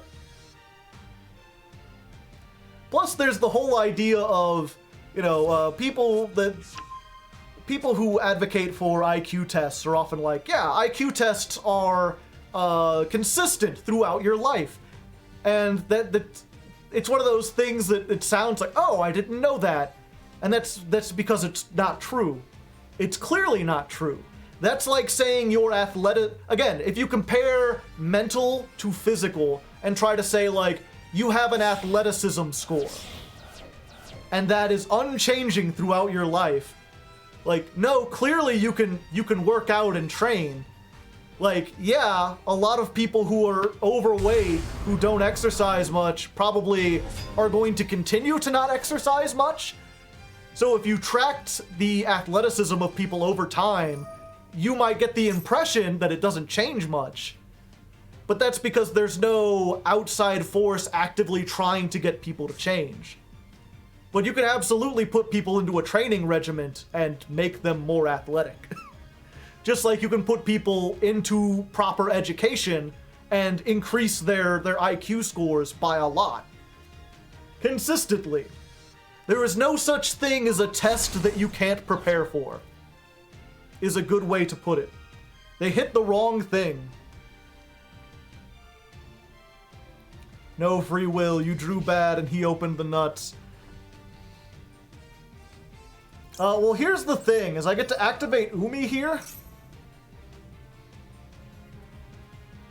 Or not Umi, but Sea Stealth 2, and summon this, and get rid of one of their monsters. They can banish it with Mirror Jade, but it at least buys me a turn.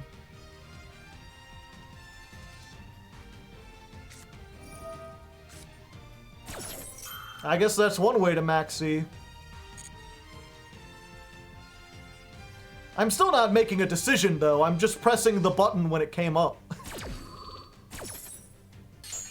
Not summoning this wasn't really an option. I mean, I guess it was an option. I could have just taken all the damage, not gotten rid of anything.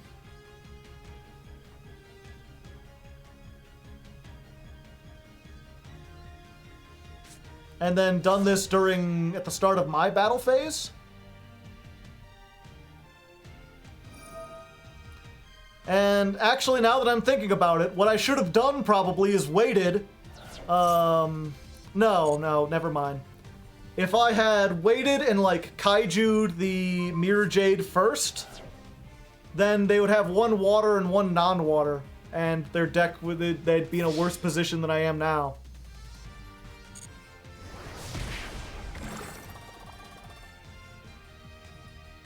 Because they would have 2 monsters on board instead of 1.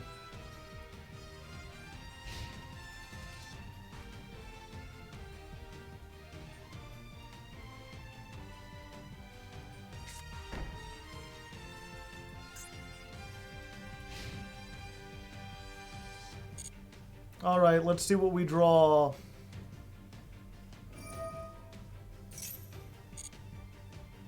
I mean, if we get another Kairushin, they can't destroy it. if we get... I think we have to get exactly Jellyfish in order to win. Or to have a chance at winning.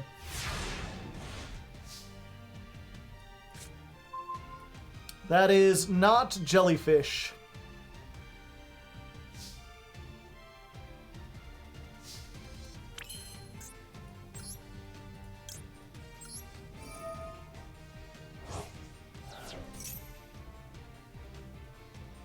Shimmering Draw! The Tier 0 meta looks fun. Looks exciting. I, for one, welcome the tier meta. It looks like, it's... A lot of people are opposed to Tier 0 metas on the face of them, because they don't like only having one deck. But if that one deck is really fun to play, and really interactive, and offers really interesting mirror matches, then I think it would be fine. I don't think that's happened in Yu-Gi-Oh's history, at least while I've been playing. But the Terralement Ishizu mirror looks really interesting.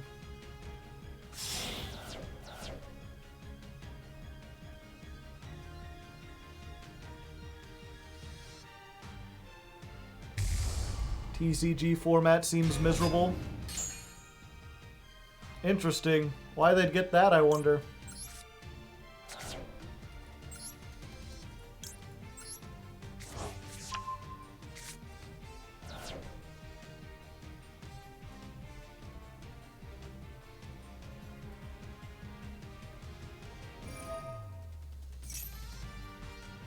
What's the deck that made Mushroom Man 3 relevant? It's the Tier Ishizu.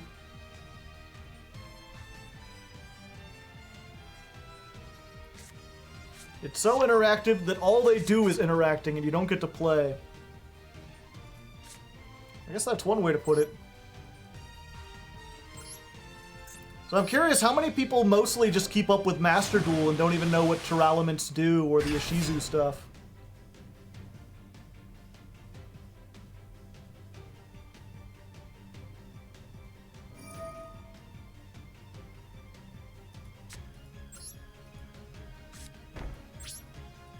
It's discard and fusion. So basically the Terralements are a fusion archetype, and all their main deck monsters essentially say if this card is sent to the graveyard, you can fuse with cards in the graveyard by shuffling them back into the deck. So like you mill 3, you hit like a Terralement and a Shadal, and then you can shuffle them back into the deck and summon a Winda or something. At least that's how people were using it. At first, it was a Winda style format. And the neat thing about that, right, is that because they have to shuffle back in order to be the fusion material, something like DD Crow is really useful because you could take one of the materials, remove it at quick effect speed, and then the fusion fizzles because the material's no longer in the graveyard. Now the Ishizu stuff basically says, as a quick effect, both players send the top 5 cards from their deck to the graveyard. If this card is milled, send the top 5 cards of your deck to both players' decks to the graveyard. You contribute this card at quick effect speed to shuffle a card from either graveyard back into the deck. So what happens is you have 2 players playing a deck full of nothing but Terralements and Ishizu stuff. And they mill 10 off the top of their deck. And so it's like, okay, player 1, you have 8 effects to activate. Choose the order of your effects. Keep in mind that stuff you shuffle back in before it resolves won't resolve if it's no longer in the thing. So, they're like, okay, this, and then this.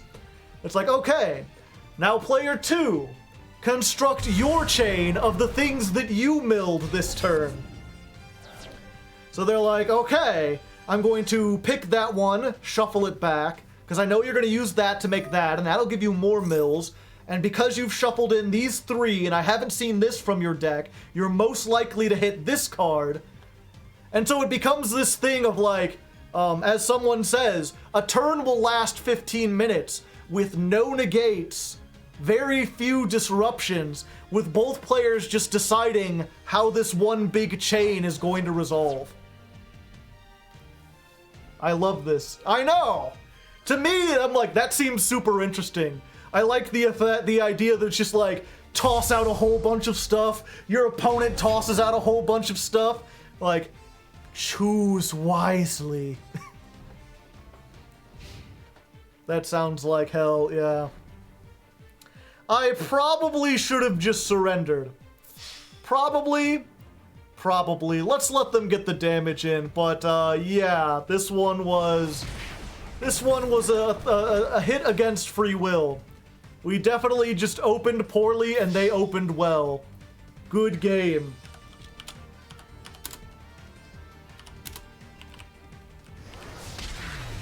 Wow, that duel took almost 30 minutes. I didn't even realize it. Oh wait, I also spent that stuff talking about IQ.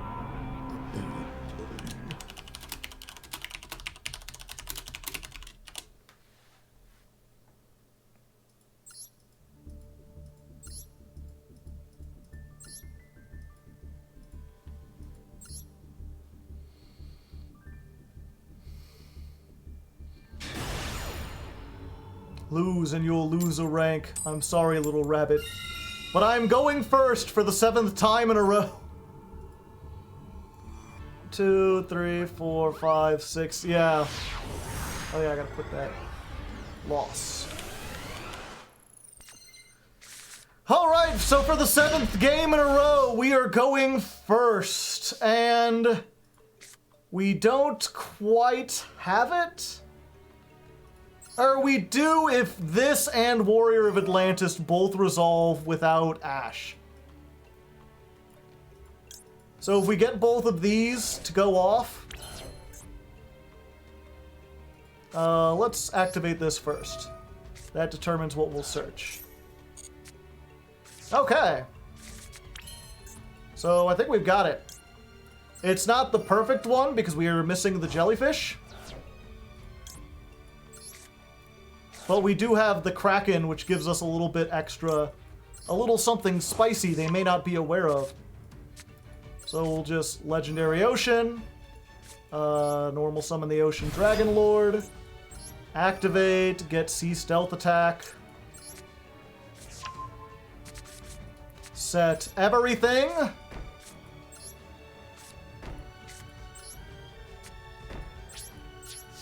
end turn. Wait for my opponent's turn to start.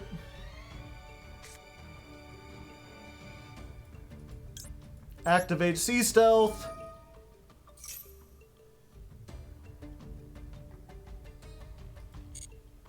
No applicable card, I understand. Alright, what do you got? Birds? Birds. It's just birds. Oh, I wonder what they'll pick, chat. They didn't pick the Feather Duster. They're not worried. I am going to make them regret that choice.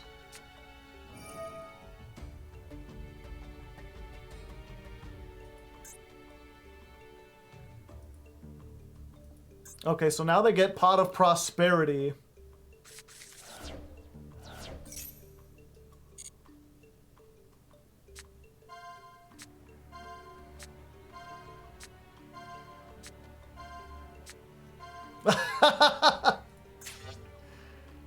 The illusion of choice. It's just Robina. It's just Robina. They're robbing their Binas, I tell you what.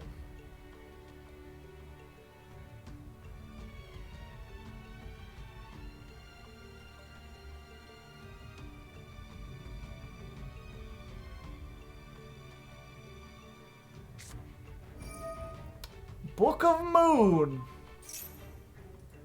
All right. get rid of that.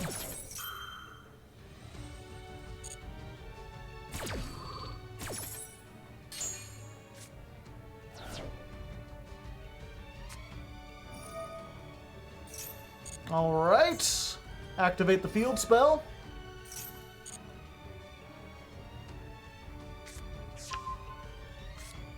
They lack critical information, yeah.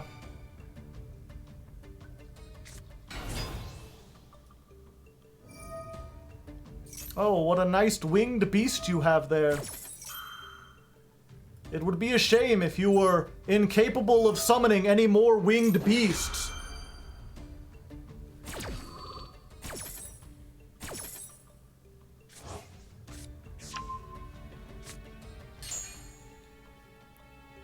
Offer.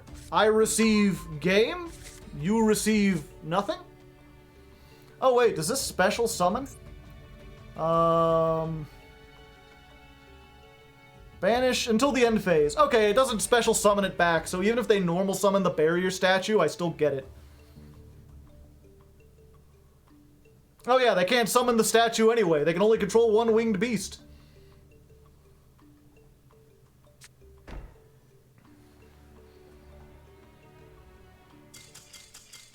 And there we go! Another shot against free will. That game was decided by Tikaboo. Although to be... No, actually, I was gonna say, to be fair to them, they could have gotten Harpy's Feather Duster, but that wouldn't have helped them. I would have just banished it anyway and then flipped Tikaboo. They couldn't... They didn't have anything. That game was lost with the opening hands.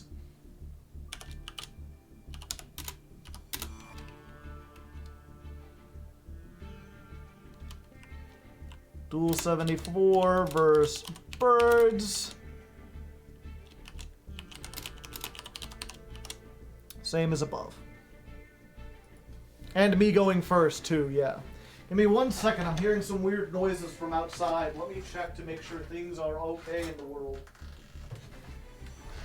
Alright, chat, all is good, don't worry. It was just a man who looked and was dressed identical to me, staring up at the window from out in my yard, making ominous symbols with his hand. But, you know, it's a free country, they can do what they want.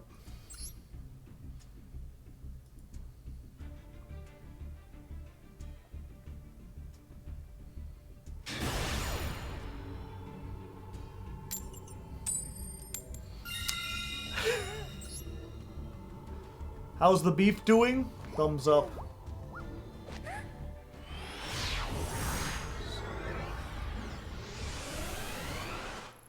Alright, and for the 8th duel in a row, we are going first. And we've opened with Pot of Extravagance, Called By. Even if they have the Ash, we can get rid of it. Decisions to be made, 0. I must activate this at the start of the main phase. We're going to get Umi. We're going to... Yeah, I think we just get the thing. The Kairushin. So we have no other way to get it. We activate Umi. We summon the Kairushin. We activate the effect. If you want to Veiler this, I'm fine with that. No? Okay.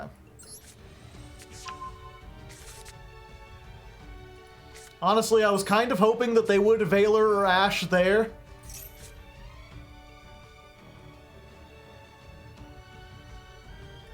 Just because I already have all the Sea Stealth stuff and having them be 1 card down would be cool.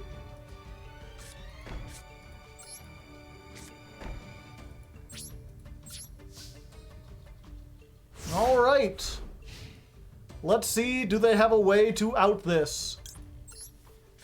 We don't have the, whatchamacallit. We don't have the Tikaboo. So if they have like an Imperm or something for this, but they don't. There we go! Take that, free will!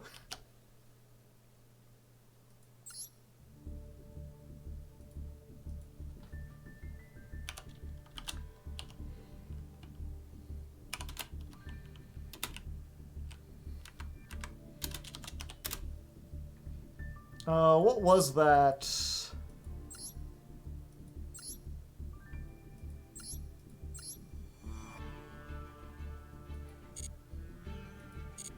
Verse, we'll just say branded, probably.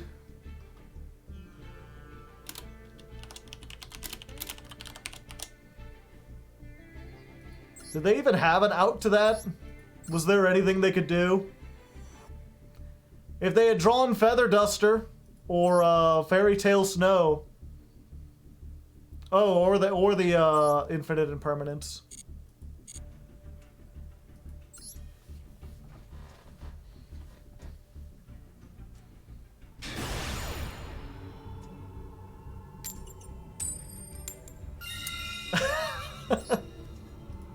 What the fuck?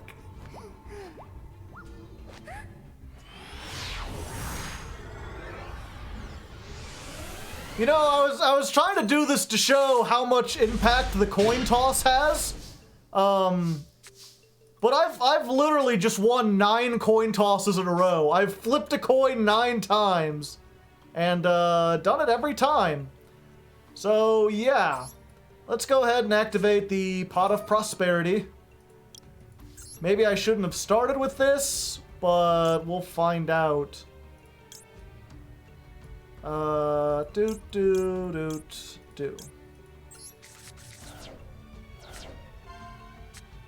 No. Maybe. No. That works. Yeah,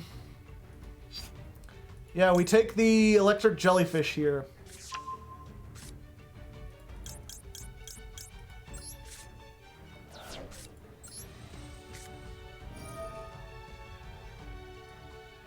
Then we send Ice Barrier.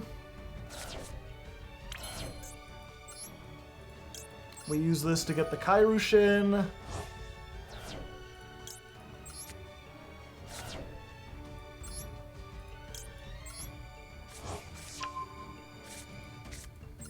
I mean, if they have Imperm or Veiler here, we're fucked.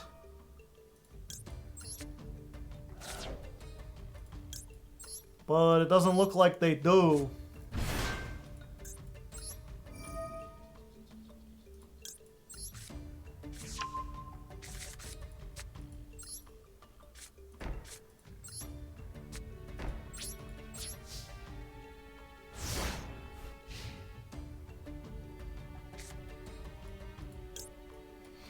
Alright, we activate C's Stealth Attack, and that activates Umi from the graveyard, and there we go! Full combo, plus Tikaboo. What do you got, buddy? A Bug God? Terraforming? Sure, I'll allow that.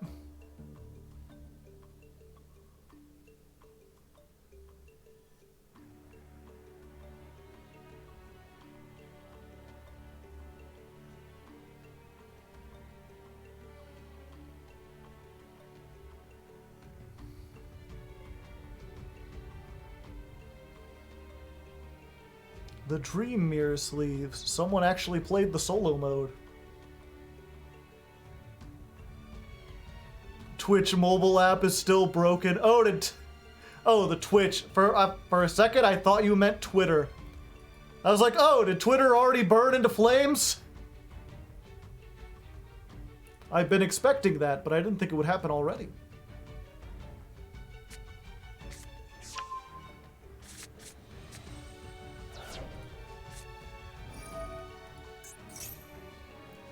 It's another Endymion deck! Okay, we've learned from last time to stop this. No Endymions for you.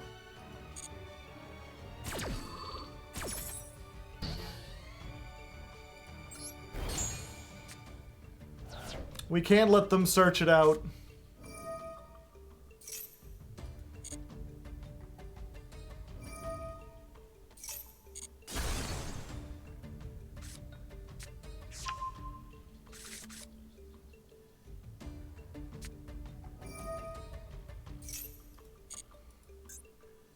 While 4 more spell counters are on their field.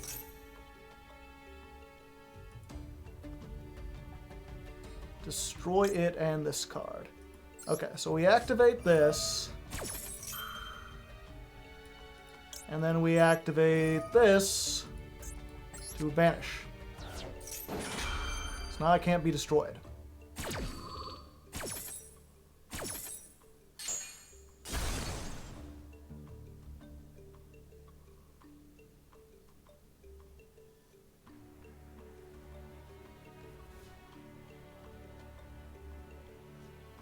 Chat doesn't work, but everything else does. Interesting.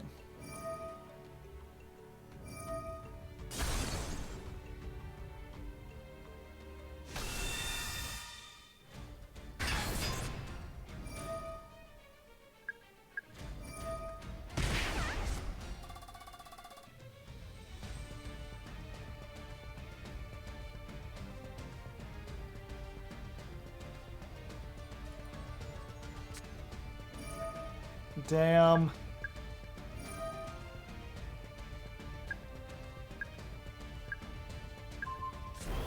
It's a pity I don't have Sea Stealth 2.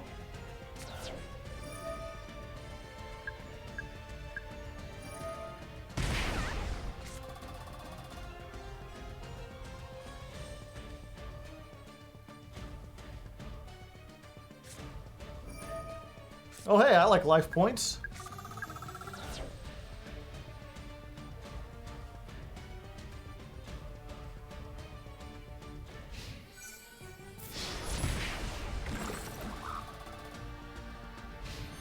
Alright, I'll take some damage.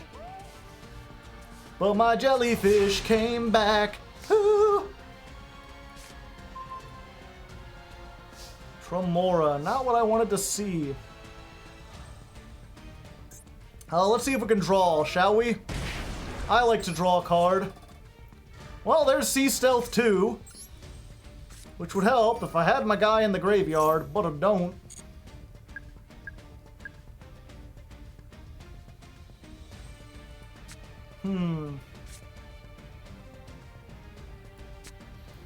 Ooh. Oh, this is an aqua, so I can't... Okay.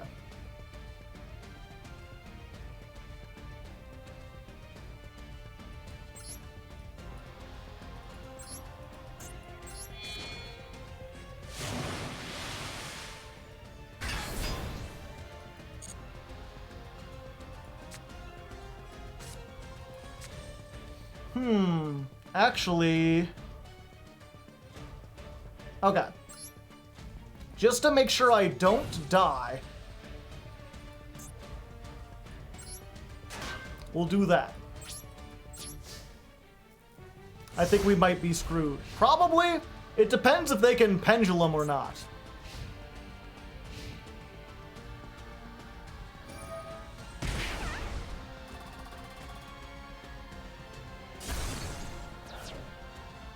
Oh, they're confident.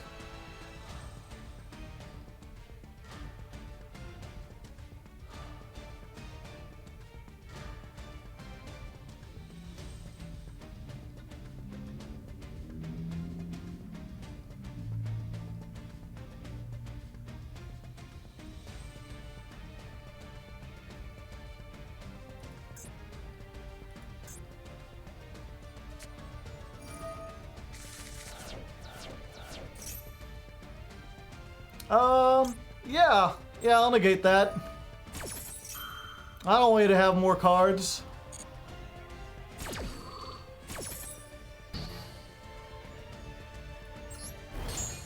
Now mine is bigger!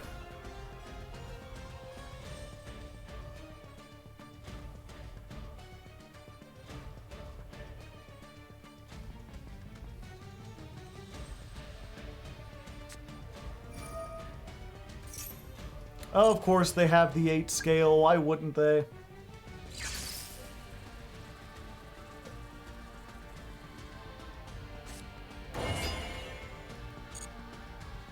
Interesting, they just went for this one, which doesn't have enough. Alright, so this is an interesting case, right? I didn't really make any decisions. I guess I decided to negate the Pot of Desires, but that felt pretty obvious. But I feel like I won because of my opponent's poor decisions more than my good decisions. They gave up when they had an advantage and probably could have done some more stuff. So that's free will on my opponent's part? Question mark?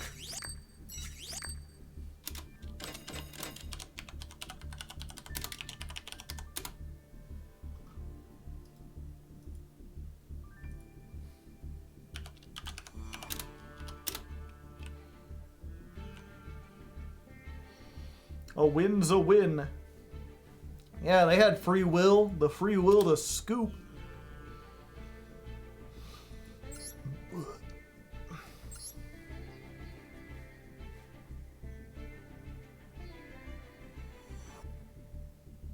Sometimes you win, sometimes your opponent loses. Oh! Tails jump scare! After 10 duels, we finally did not win the coin toss. Holy fuck. Holy shit. And this is the duel where we would rank up if we could win. It's a pity because this would be full combo if we were going first. Going second, this does pretty much nothing. Almost nothing, maybe even less than nothing against Salamandrates. It really depends what our final draw is. If we can get into our evenly matched or something, we might be able to do stuff. If we can get Jellyfish, it really depends what kind of build they're going for. If it's the Heat Leo version or the other one. Or not the Heat Leo, the Decode Heat Soul or whatever. I guess we'll find out. Chat, or the people on YouTube will find out because we'll jump ahead. You have to sit here with me and wait. Gas, gas, gas. I wanna step on the gas. Get up and doop up ba da boo doop. Doesn't Salad Search a Omni Negate? It can. It has 2 traps. One is an Omni Negate. One is a card that pops 2 cards on the field. Honestly, the Omni Negate would be better. If they use the Omni Negate on something like a Legendary Ocean or me searching Legendary Ocean, then we can just activate the other one and be fine. And if they get the one that pops 2 cards, we're probably screwed. No, it's like Decode Talker Heat Soul. That's the one that draws 2 cards and they just fill their, like they can make it with 1 or 2 cards. So they just fill their deck with nothing but hand traps. And the fact that they're going to draw a card on their turn and then again on your turn. And then just like set Solemn Judgment with like an Ash and a Veiler and a Ghost Bell in hand is what does it. But it doesn't look like they're doing that one. They're going for this. So it depends entirely on what they have and what they choose to use it on.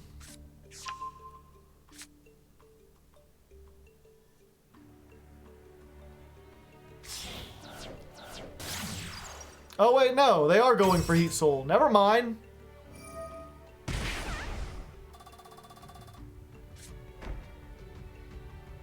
Yeah, so it's just 1 or 2 card engine. They've got a whole bunch of hand traps. We could stop one of the hand traps. That's pretty good. The problem is, of course, that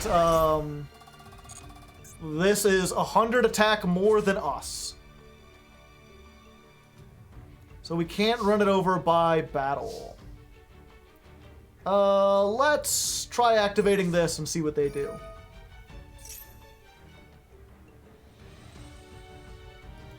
Alright. Let's try activating this and see what they do.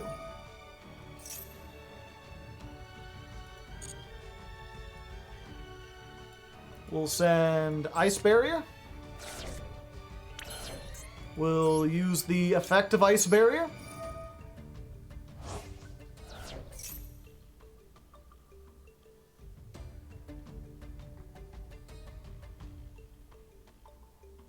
No?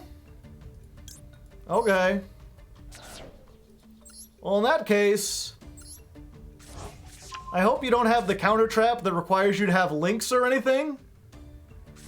Maxi. Okay, so they'll draw a card. I'll allow that. Goodbye.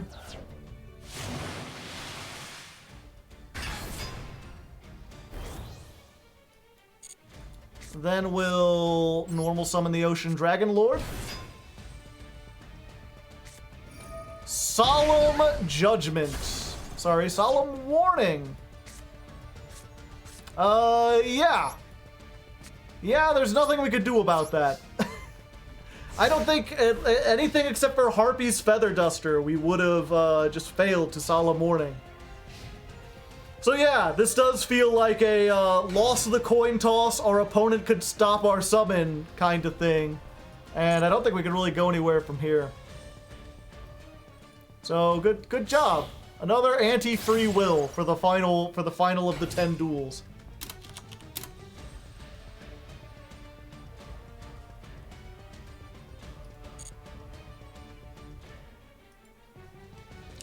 What's this called?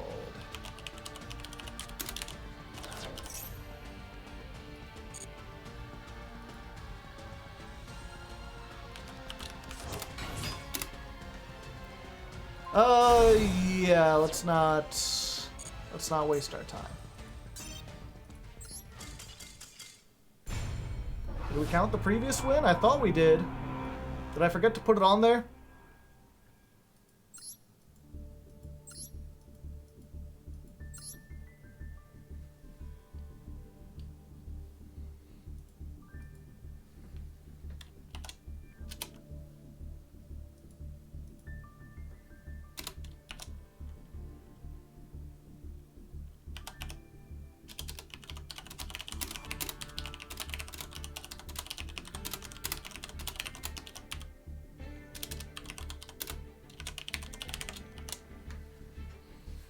Okay, what did we do? We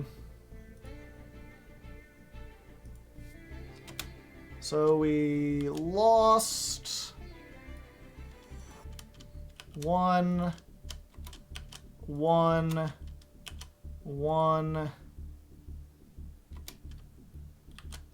lost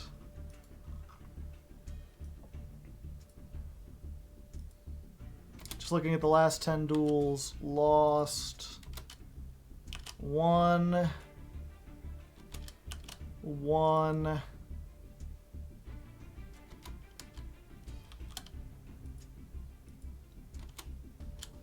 lost one. Okay.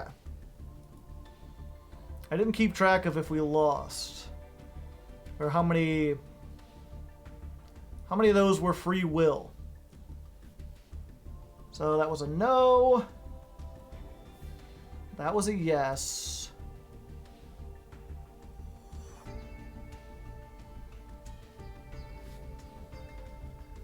Win, no free will. The first Endymion was lose, but yes, free will. The Gravekeepers we lost, but no, not really. We won, but no. We lost, but yes. We lost. No. Lost. No. Lost. Or one no. One no. One no. Okay. What is this free will meme? This deck, I talked about earlier how this deck, more than any others, made me realize how much of Yu-Gi-Oh! Was just the opening hand.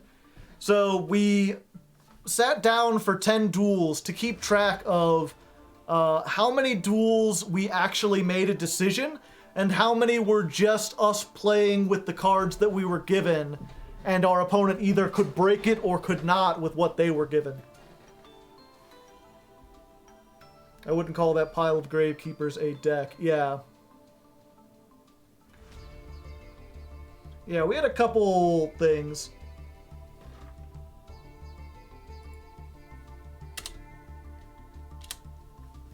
Whoop. So I should wrap this up a little bit, just this section. So there we go. An interesting experiment. I'm not sure if those 10 duels necessarily turned out fun to watch, but they... Oop, okay. So there we go. An interesting experiment. Oh, I should... How many did we win? I wrote that down and I don't know how many total. 1, 2, 3, 4, 5, 6 out of 10. Okay. So there we go. An interesting experiment. Out of the 10 duels, we won 6 and lost 4. So if those of you who want the what a deck but shorter, there you go. There's a mini what a deck inside of this bigger ladder climb video. Whether or not we disproved free will, I think it's up for debate. We certainly had a few of those where it was we won the coin toss and we had the opening hand, or we lost the coin toss and didn't have the opening hand. The fact that we won 9 coin tosses in a row is itself just very lucky. I don't think we would normally do that good. But, I mean, let me know what you thought of this experiment, if you thought it was interesting. More than anything, though, I think this also helps to highlight the fact that this is not the best deck in the format. I've had a lot of people saying that, oh, I thought you only climbed with jank decks. Oh, this will be too easy. Oh, there won't be, you'll just instantly get up to the top. And when you lose against this deck, yes, it feels like they're not doing anything. Oftentimes, they are not. But just because the wins are easy doesn't mean the wins are guaranteed. We've been having more than a few people play around the stuff that we're doing and find ways to out us without simply drawing the outs.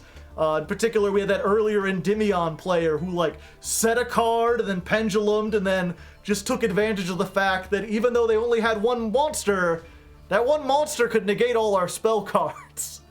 Anyway, from here we're gonna go back. I'll just show the highlights. Hopefully we'll be able to rank up into Diamond. I'm not planning on changing the deck. This is still working. We still won more than we lost. It's just gonna be kind of a slog. We're just going to have to hope we get lucky. And yeah, I'll come back if anything interesting happens. All right. Let's just put, what's the time here? 2:30.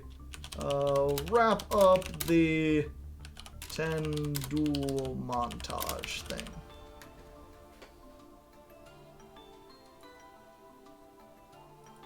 Hopefully that makes the video more interesting. Hit or miss, I guess I never miss, huh? Got a boyfriend, I bet he doesn't kiss ya.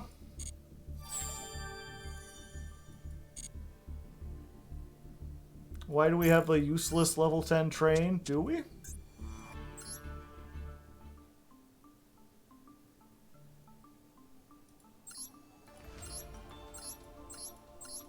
We don't have a level 10 train.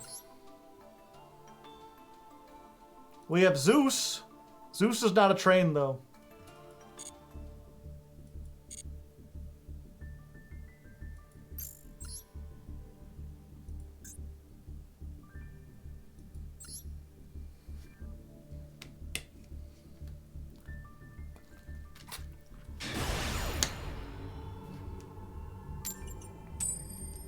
Oh no, Chad. Now we're on the losing streak. Are we gonna lose 9 coin tosses in a row? Is that how this works? Do we go from one duel away from Diamond to being put all the way back down?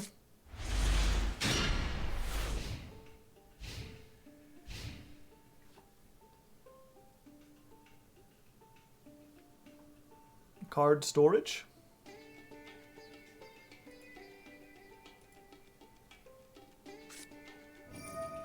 I've got a lot of notifications on Twitter.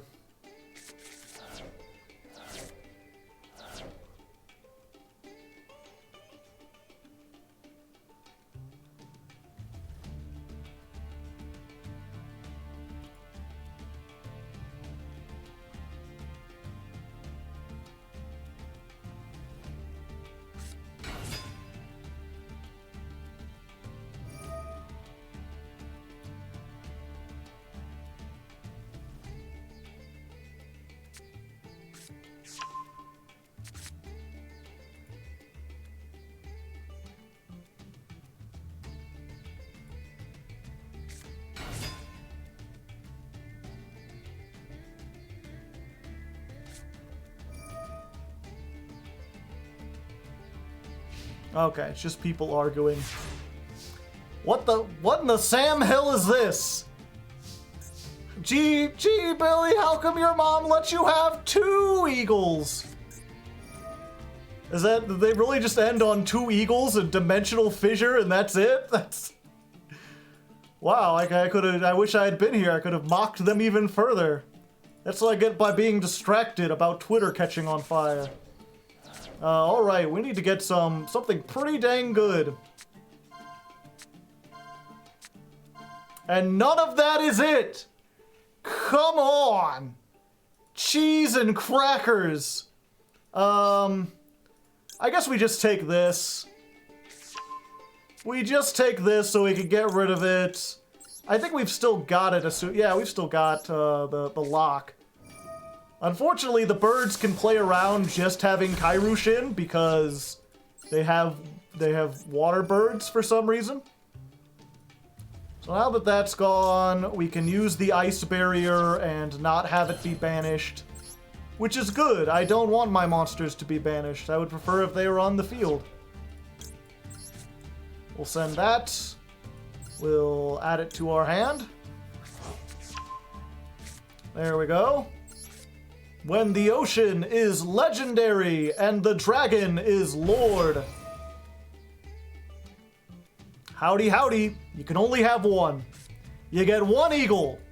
No 2 eagles! This guy is over here. He thinks he's Johnny 2 Eagles. Nah. You get one of those out of there. You get 1 eagle, if that. I'm not even sure I'm going to let you keep the first eagle, if we're going to be honest. We'll go over, just give it the old 2200 attack tickle, you know. If you were Johnny Eagles, you'd understand that, but clearly you ain't. Let me tell you, brother. Alright, let's go. And then as soon as the turn starts, we just give them the old wham bam, thank you man. The old shim shammy jangaroo. The old wongo bongo rongo. With the mini ad even? Maybe mini ad. Hard to say, hard to leg, hard to beat. A broken egg, going around, doing the things that you want to do. Ah, well you see, unlike you, I can do things.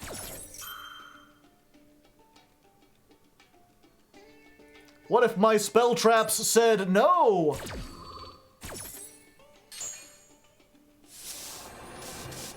Except for that one. I guess you can have that one. I doubt that one was going to be good anyway. Alright, so now the question is, can they summon, frickin'... what's it called? Mega Ryza?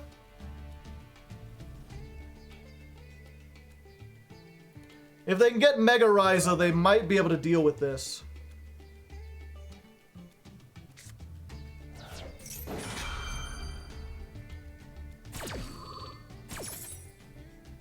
I think Mega Ryza sends 2 cards back, right? They opened 3 eagles. Oops, all eagles.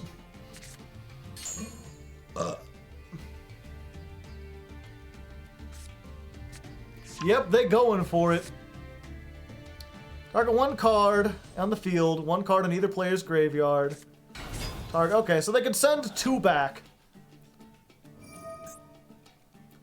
But if they send either of these back, it puts it on top of the deck, right? Like, Kairushin is coming back. If they send both of these, so they really need to get not only Ryza, but they'd also need the Apex Avian to prevent me from activating Umi again.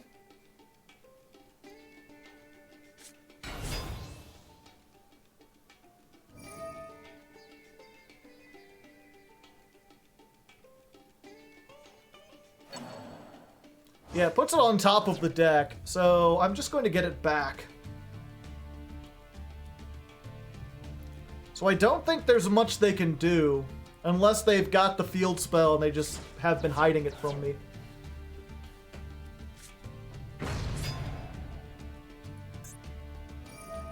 M-Pen. M-Pen. Ladies and gentlemen, M-Pen! Doo-doo-doo-doo-doo! M-Pen, who is a wind for some reason.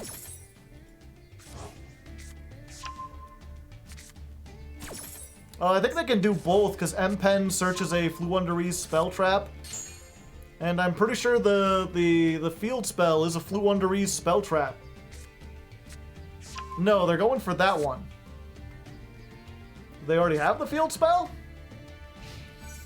No. I have many questions!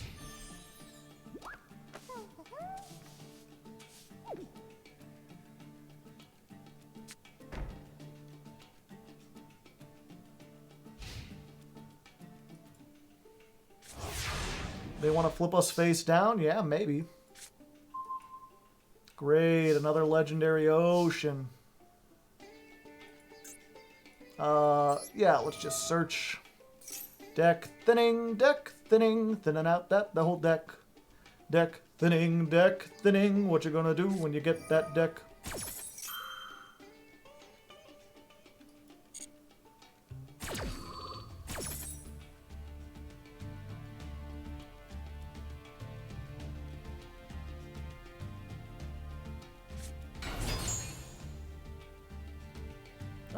Let's get another one of these to hand.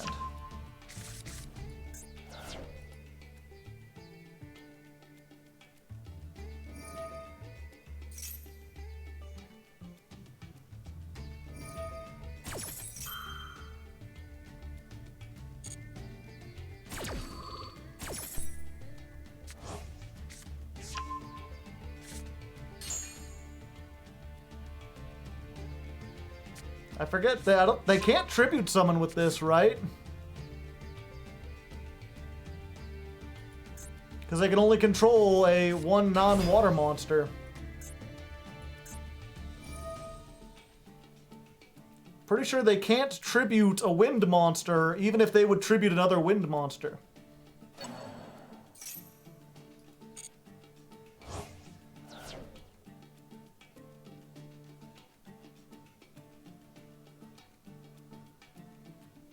Okay, and in this case, we really don't want to give them the opportunity to.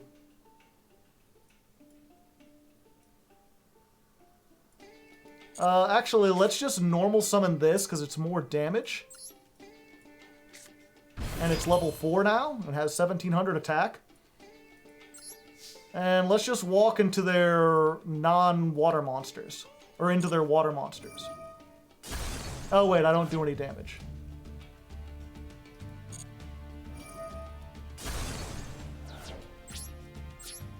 There you go.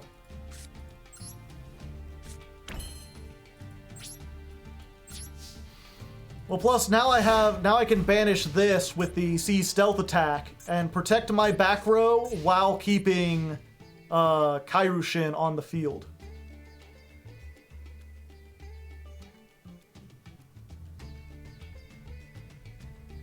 Stun versus stun, but I understand the matchup better. Draw all the cards you want. It won't make your PP any bigger.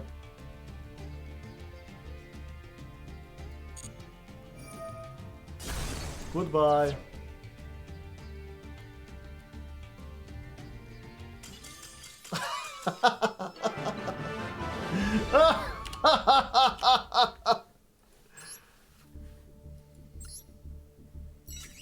I guess we include that one. It had its funny moments.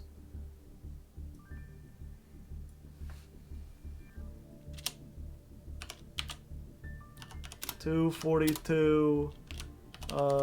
Duel 78 versus birds. Has a few funny bits. Johnny Two Eagles. Plus, they make a series of unfortunate mistakes.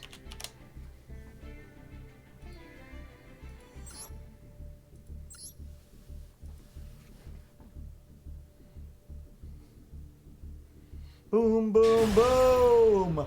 How do you like me? How do you like me? All right, we won the coin toss. And if we win this one, we rank up. I just need the power of the sunglasses. Okay, we gotta sing the song of the people. Under the sea, under the sea. Darling, it's better down where it's wetter. Take it from me. Up in the land they work all day. Well, it's the tropical way. Honey, it's better down where it's wetter. Under the sea. Fuck you. And let's go ahead and just hit that because I actually do need to search. Get out of here, droll and lockbird. You shan't be locking and lolling me here today. Point! Point, I say! Let's try... this one? Yeah. Of course, the rest of these all have to resolve in order for this to work. So, we've got to send Ice Barrier. We've got to resolve the Ice Barrier, so if you have Ghost Bell, I'm going to be sad. Okay. Kairyu-Shin goes. Kairyu-Shin comes back. And then we just gotta hope they don't have Ash in addition to everything else. They had Ash and Droll Lock. We're gonna be sad. Okay. Now we just gotta hope they don't also have Imperm or Valor in addition to everything else. Otherwise, we're ending on Jellyfish and nothing. It doesn't look like they do. It looks like that was the one hand trap. And now we good. Now we got everything. Umi, check. Negate, check. Floodgate, check. Battle trap, check. Even got the evenly matched in case everything else fails. Just hold down always, chain. Don't forget it. Doot doot doot doot doot. Boom, bump, bump ba dum ba dum. Boom, bump, boom, bump, bump, bump ba dum ba dum. Bump, bump, ba dum, bump, bump ba dum, bump ba dum ba dum. Bump ba dum ba dum, bump, bump, bump, bump, boom, dunk. I have the power of SpongeBob and anime on my side. Ha ha ha ha ha! You think you can branded fusion here? I think not, sir. You've been branded a heretic. Actually, I shouldn't have negated that. I've perhaps gotten too cocky because all they could do is make Albion, and Albion can't do anything. Zombie world? Okay. We're zombie fish now, chat. Is this on-brand dead? Are they playing There Can Only Be One? Super Polly! Super Polly! No!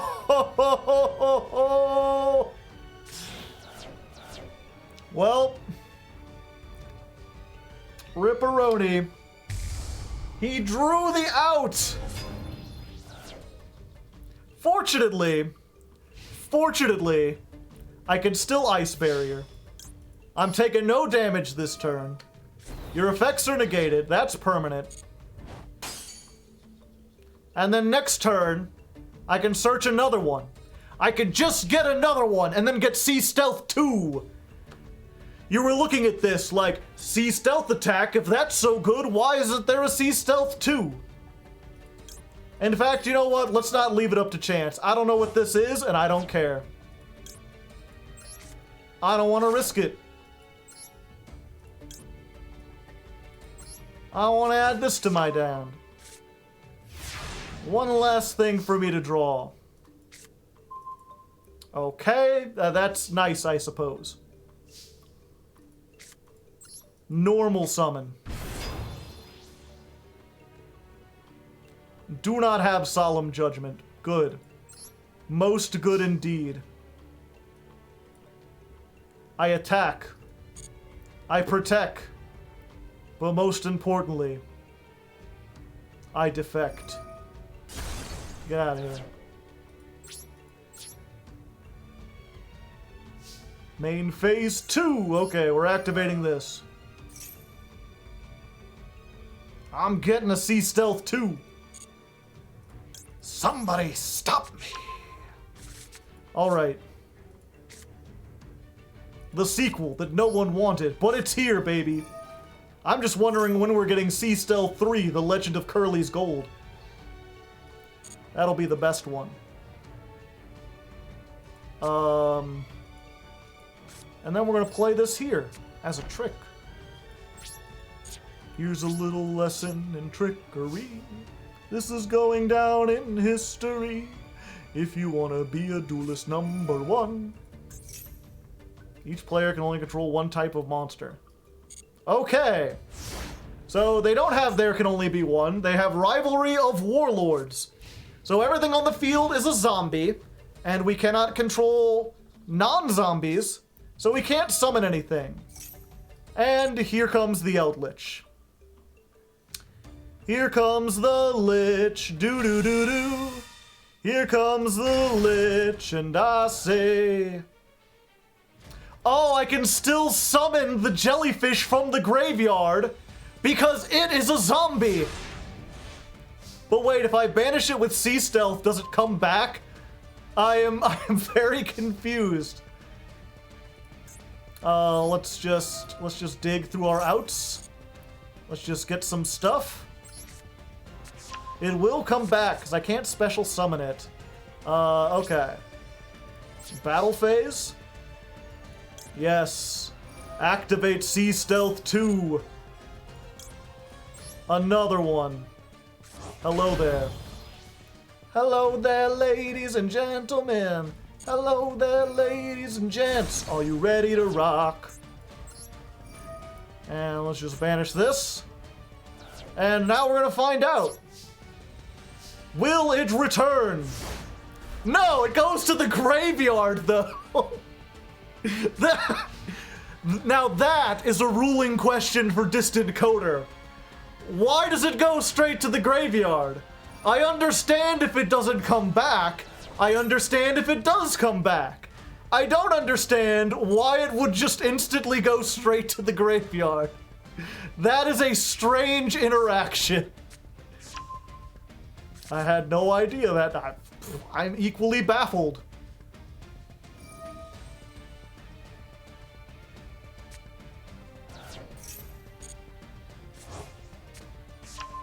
Jellyfishing, jellyfishing, jellyfishing, jellyfishing.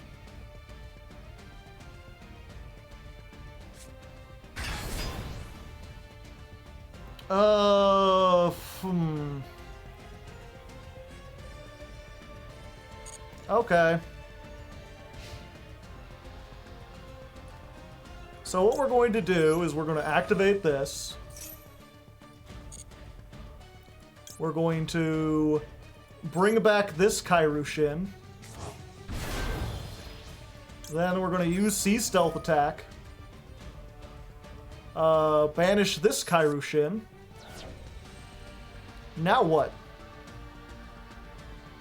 No damage for you. Main phase 2, it's destroyed. And then because I have no monsters on my field, it comes back.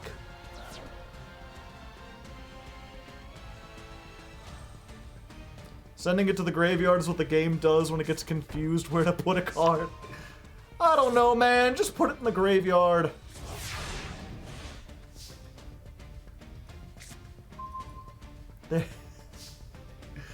If you wanted this game, you're going to get it.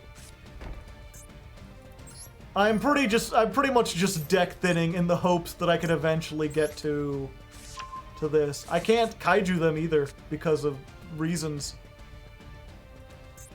What did they set there? That.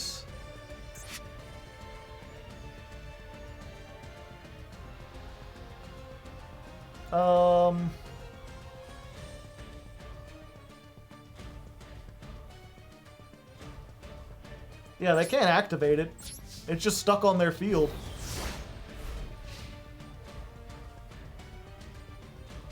Yeah, they can't even they can't summon another one because they would control a non-water monster.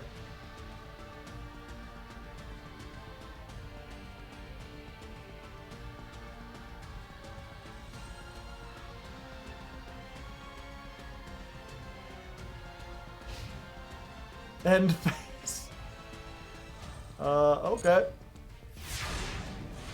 Just hoping to get our harpies, baby. That's not a harpy.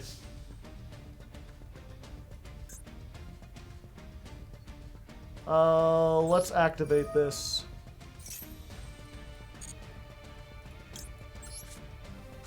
I'm going to have to discard.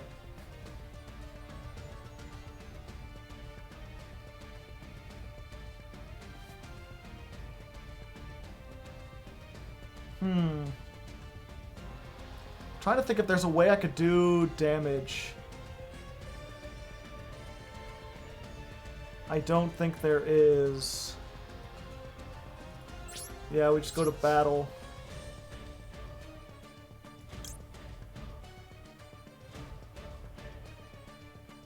Yeah, and there's no point in using that either.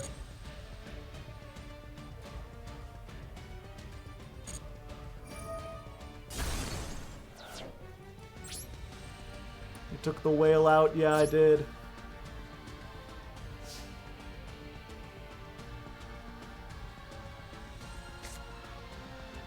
I guess we could set this and then it just... There we go. It's more defense. Is there an out for this? Yes.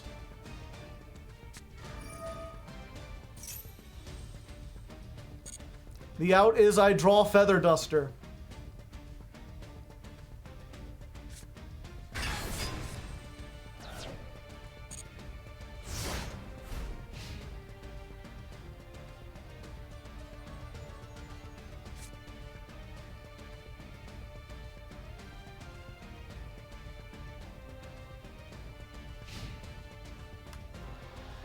The thing is, even if I had the whale, I'd have no way to get it on the field because of rivalry in Zombie World.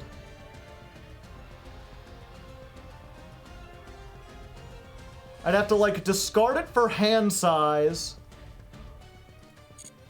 and then bring it back during their battle phase and pop them? That's the only thing I could do.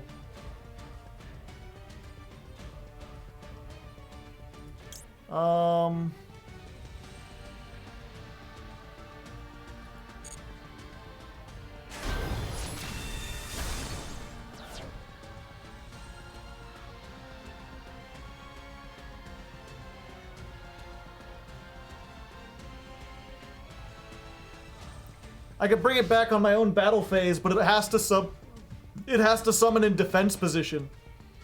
And it gets destroyed at the end of the battle phase. Normally, how you get around that is banishing it with Sea Stealth, but if I banish it with Sea Stealth, it can't come back. It just goes to the graveyard.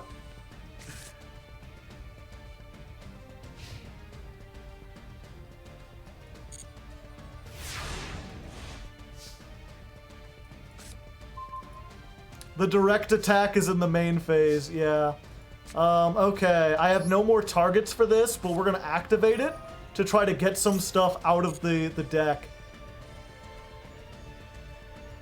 Like, we don't need any more Evenleys. So we're just deck thinning.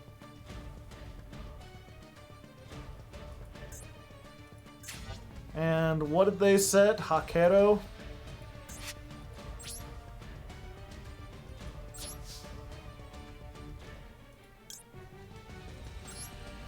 Let's do it.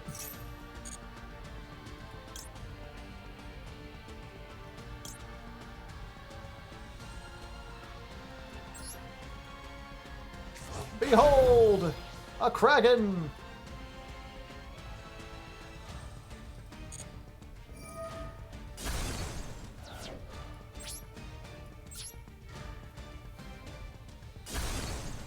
Wonder what their game plan is. I don't know. They could try to stall for Harpy's Feather Duster too, but they ain't getting back. The thing is, every time they want to summon their Eldritch, they have to send a spell trap. And I've got to believe that eventually they'll run out of outlet spell traps to send.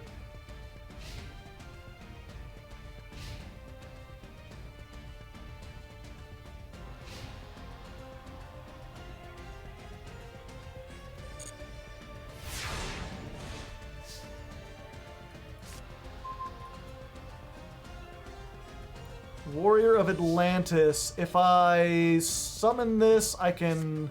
Or I said it, I can flip it face up. Doesn't hurt.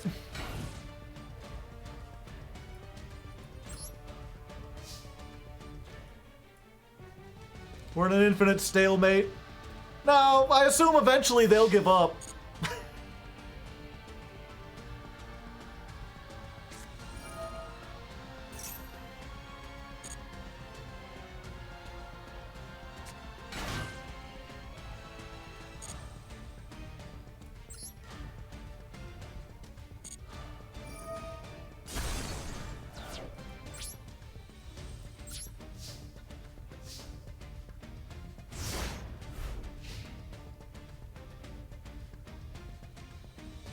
Gotta find the one duster before they find the solemn.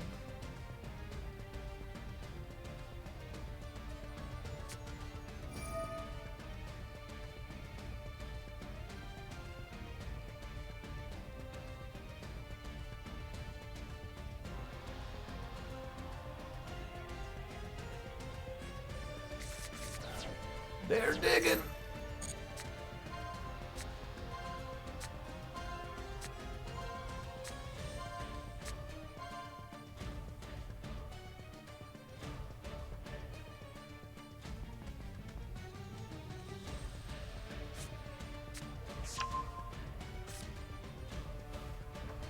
Peekaboo him and leave the trap up. Now, eventually they're going to run out of resources. Okay. Now is when I flip the Peekaboo and make their life sad. They can't get Mirror Jade off of Branded Fusion.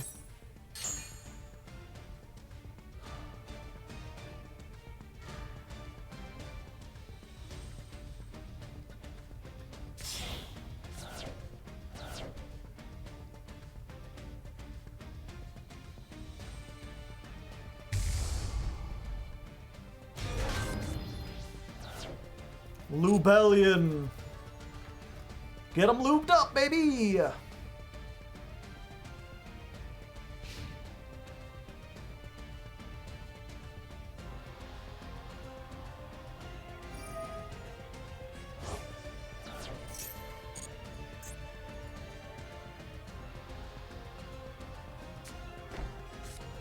Just need to get to the Feather Duster. Come on, Feather Duster. I know you're in there somewhere. That ain't it, but it can let me search stuff.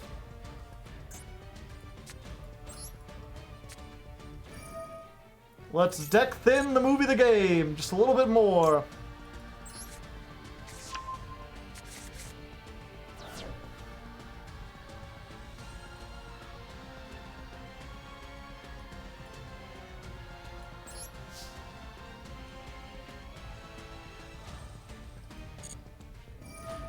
Pop, pop.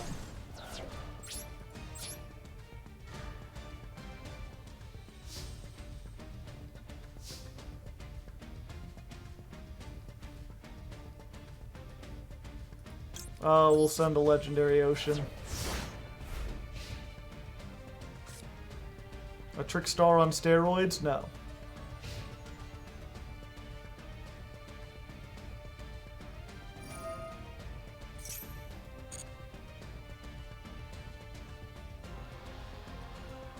Judge, game state?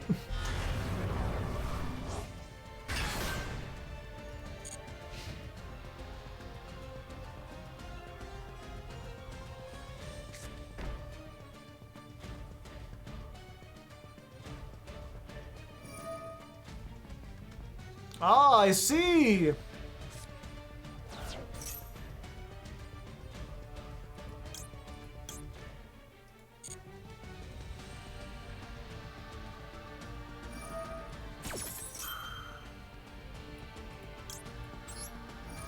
He's balling now.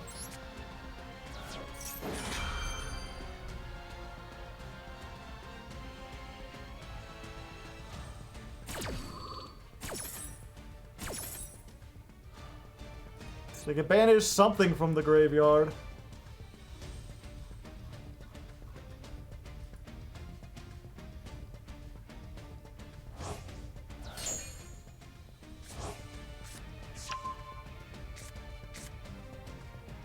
Just need my Feather Duster. 14 cards.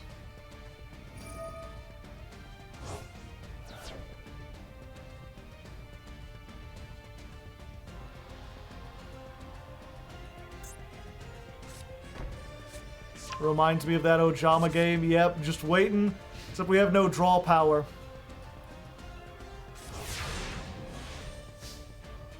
They didn't even use the Eldritch card in hand effect. I am uncertain why. Can't flip. I can set. And I might as well. It doesn't hurt.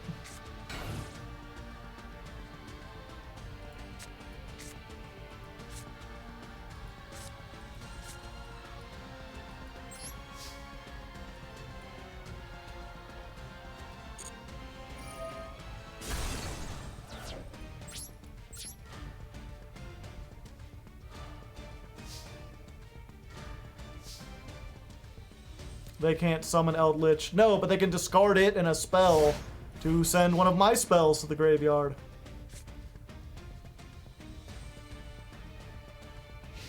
Why are we here? Just to suffer?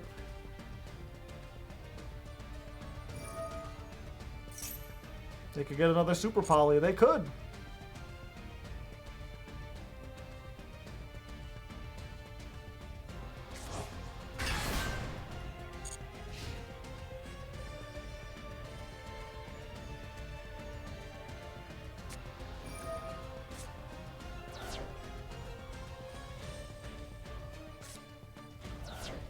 Getting rid of their counter trap. Excellent.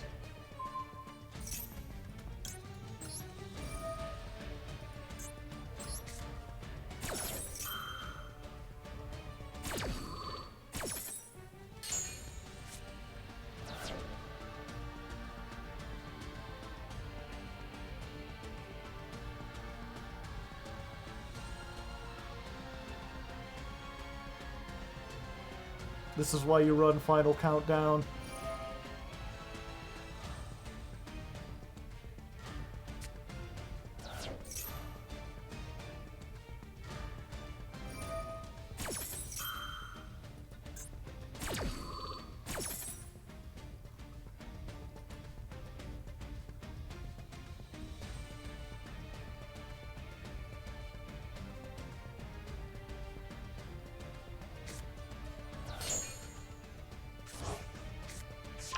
Yeah, they're just slowly trying to tear down the board. I just need to get to my Feather Duster.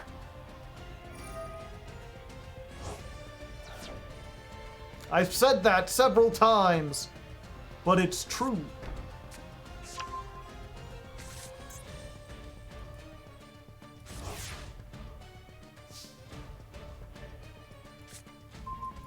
Another one.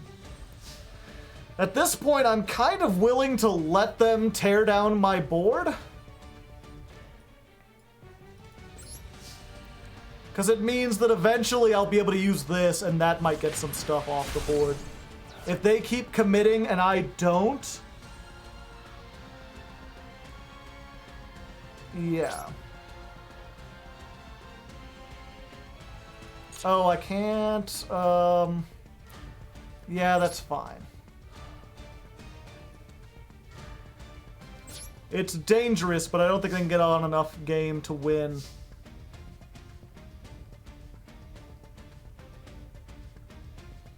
We'll send that. Lightning Storm, we have to control no face-up cards to do Lightning Storm, and half of our deck is like continuous spells and traps.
Why did we send the last evenly? We didn't.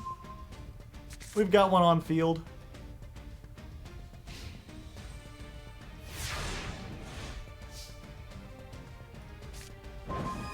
Yes! Alright, we just have to hope, chat, that they don't have a solemn set. If they have a solemn set, it's over. We're done for. We can't do anything.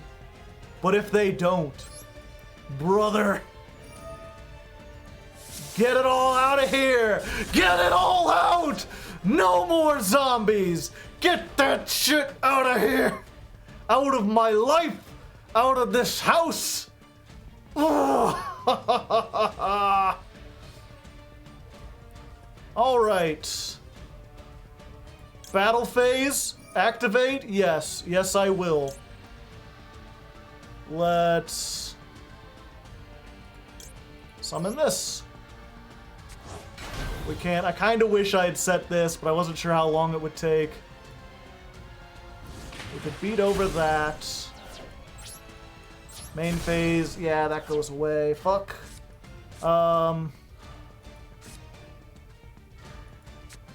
We can set another one of these, though.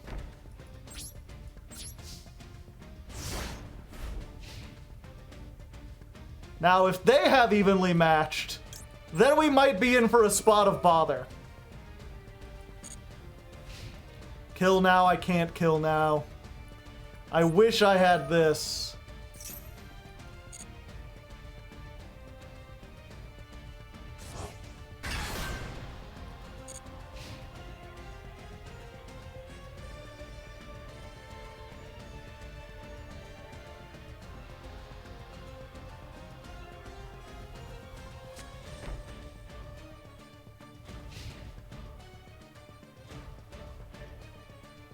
Hopefully they don't have another zombie. They don't appear to. Ooh, that's a spicy meatball. Just call me Lord Spicington.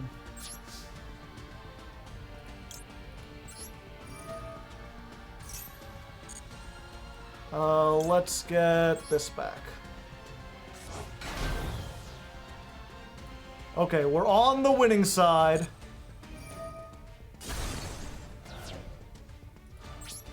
Oh wait, we need to activate this.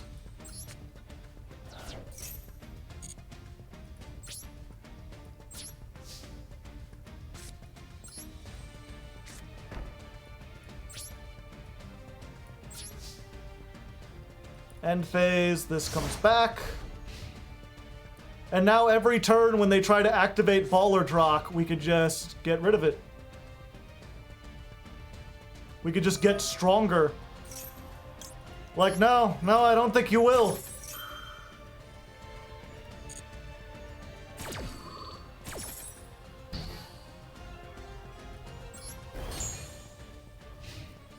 Just stay down.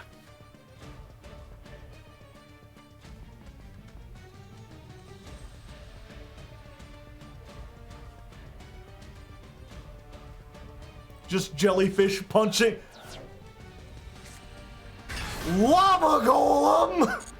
You son of a bitch!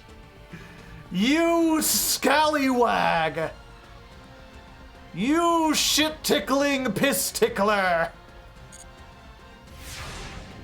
Oh, that's more damage on board.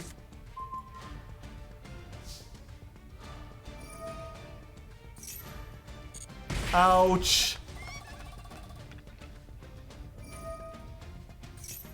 Okay, no,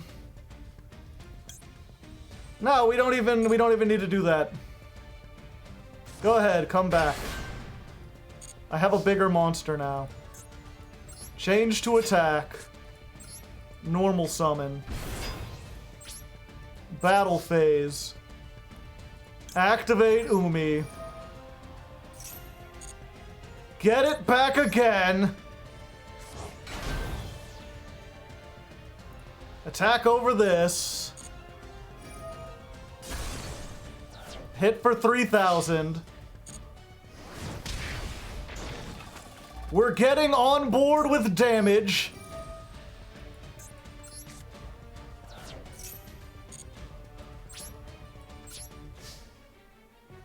Main phase 2, yeah, end phase.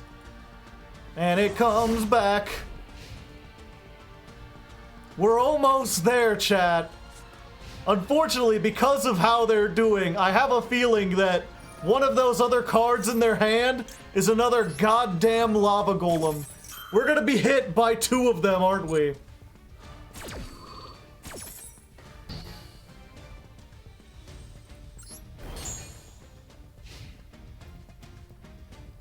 You can't be.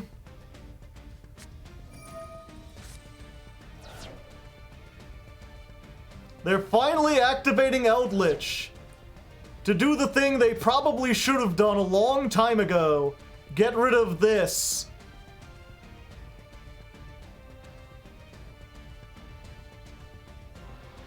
I'm holding down the always chain.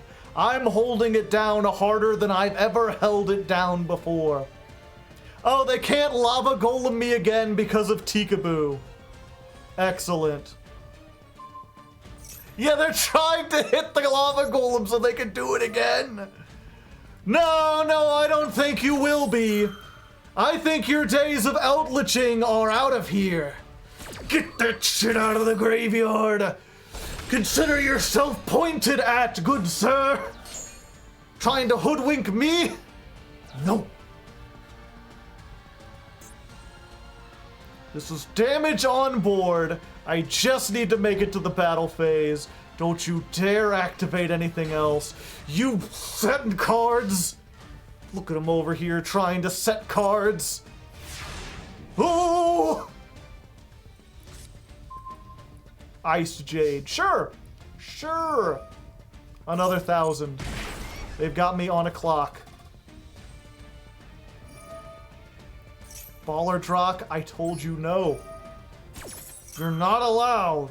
Get back in the fiery water. Yes, I want to increase my attack. Change to attack. This is an aqua. This is an aqua. Yes!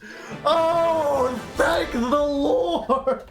The war is over! When it began, I was but a child. Now I have been forged into a man by the fires of war. And with those fires, we rank up beyond platinum into the realm where only the diamond bears may live.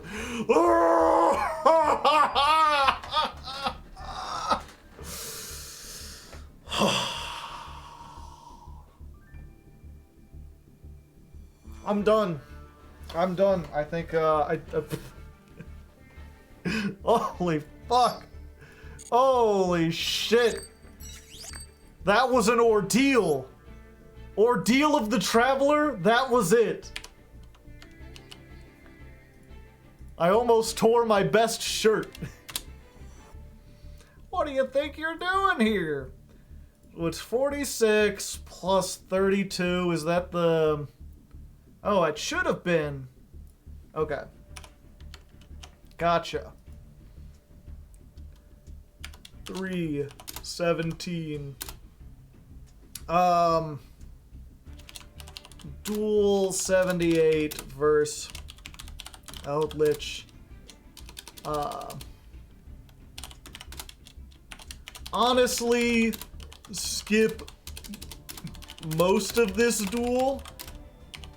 We just need to see the start, the lock down, and then when they finally surrender, maybe use a one eternity later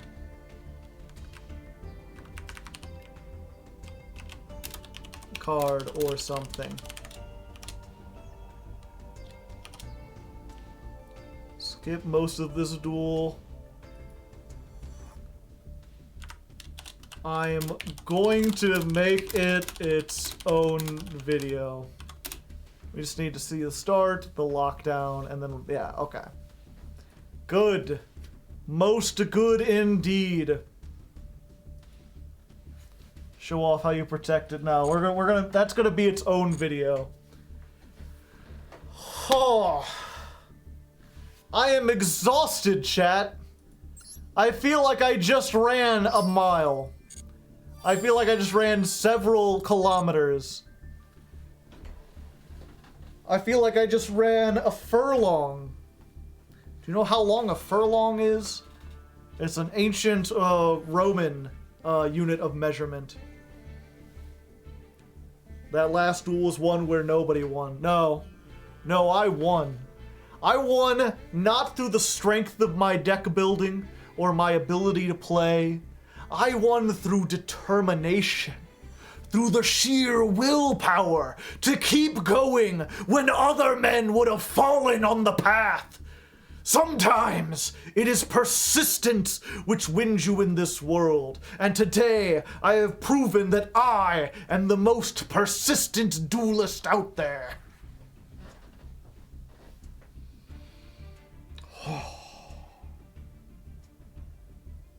Now I'm tired though. Feel like I watched two homeless men fighting over a bar of gold. You wouldn't have passed out, I wouldn't. It reminds me, I've used this before, and I guess while I'm taking a dueling break, I could just retell this story. The story of the Infinite Crisis from DC. How many people are interested in like 90s DC Comics lore explanations? I was super big into comics in like the 90s, and then I realized the ride never ends and I got out of it. But I really liked that. So basically, the interesting thing about DC in the 90s, right, was that comic books in the early 90s especially really falling off, really going downhill. If you look at the history of comics, you have like the 1940s where comics started out, and they were originally kind of like serious. They were pulpy, but they were meant for like people of all ages. Adults were supposed to enjoy them as well. Although they were mostly read by kids, which is why Congress passed like a thing basically saying that comics were corrupting the youth, and they had to start a thing to make them very bright and colorful and more kid-friendly. So that's why when you look at 50s comics, that's where you get a lot of the like Batman, like, gee, boy wonder chum, we better stop Joker from stealing that apple pie. So comics were like super kid-friendly, super goofy as fuck for like 15 years. And then slowly as the 60s, 70s counterculture crept in, comics got more and more serious. People started using them to tell like stories about drug abuse or stories about like fascism and how comic books can relate to people. And a lot of that came to a head in the 80s, where people like Alan Moore and the guy who did The Dark Knight Return, not Rob Liefeld. There are a bunch of people in the 90s who told some very serious stories, things like Watchmen, things like The Dark Knight Rises, or The Dark Knight Returns, Frank Miller, Sin City, stuff like that happened in the 90s. Now the problem is, that's also around the time that a lot of the old comics from the 50s got super valuable. People found out that, like, you know, kids were throwing these things away, so the actual number of existing comics in good condition were like very, very low. And the ones that were kept good, very expensive. So in the 90s, comics simultaneously did two things. One, they decided to get very edgy and grimdark, because they couldn't tell stories as good as like Watchmen or The Dark Knight Returns, but they realized that if they had a lot of edge to it, if their heroes were really gritty and talked about killing people and drugs, then people would get the impression that they were serious and mature. And the second thing that happened is that they realized that they could make money by making collectible issues. You know, they tried to really sell people on, like, this character's dying, this character's doing this thing. Nordic Werewolf, hi there, you came in the middle of a conversation about stuff. About comic books. The comic bubble, yeah. So everything became a big event. And, really, like any bubble, right? For a short period, everyone and their mother was collecting comics, and then everyone realized that it was a speculation bubble, that, like, the collector's edition of X-Men 1 that came out whenever, was in, like, 1995, was never going to be valuable, because there were a million billion copies of it, and also it was just edgy garbage. So the bottom completely fell out of it. And so comics were desperate to reinvent themselves in the late 90s, early 2000s to try to get out of that. The death of Superman is kind of the end of that, right?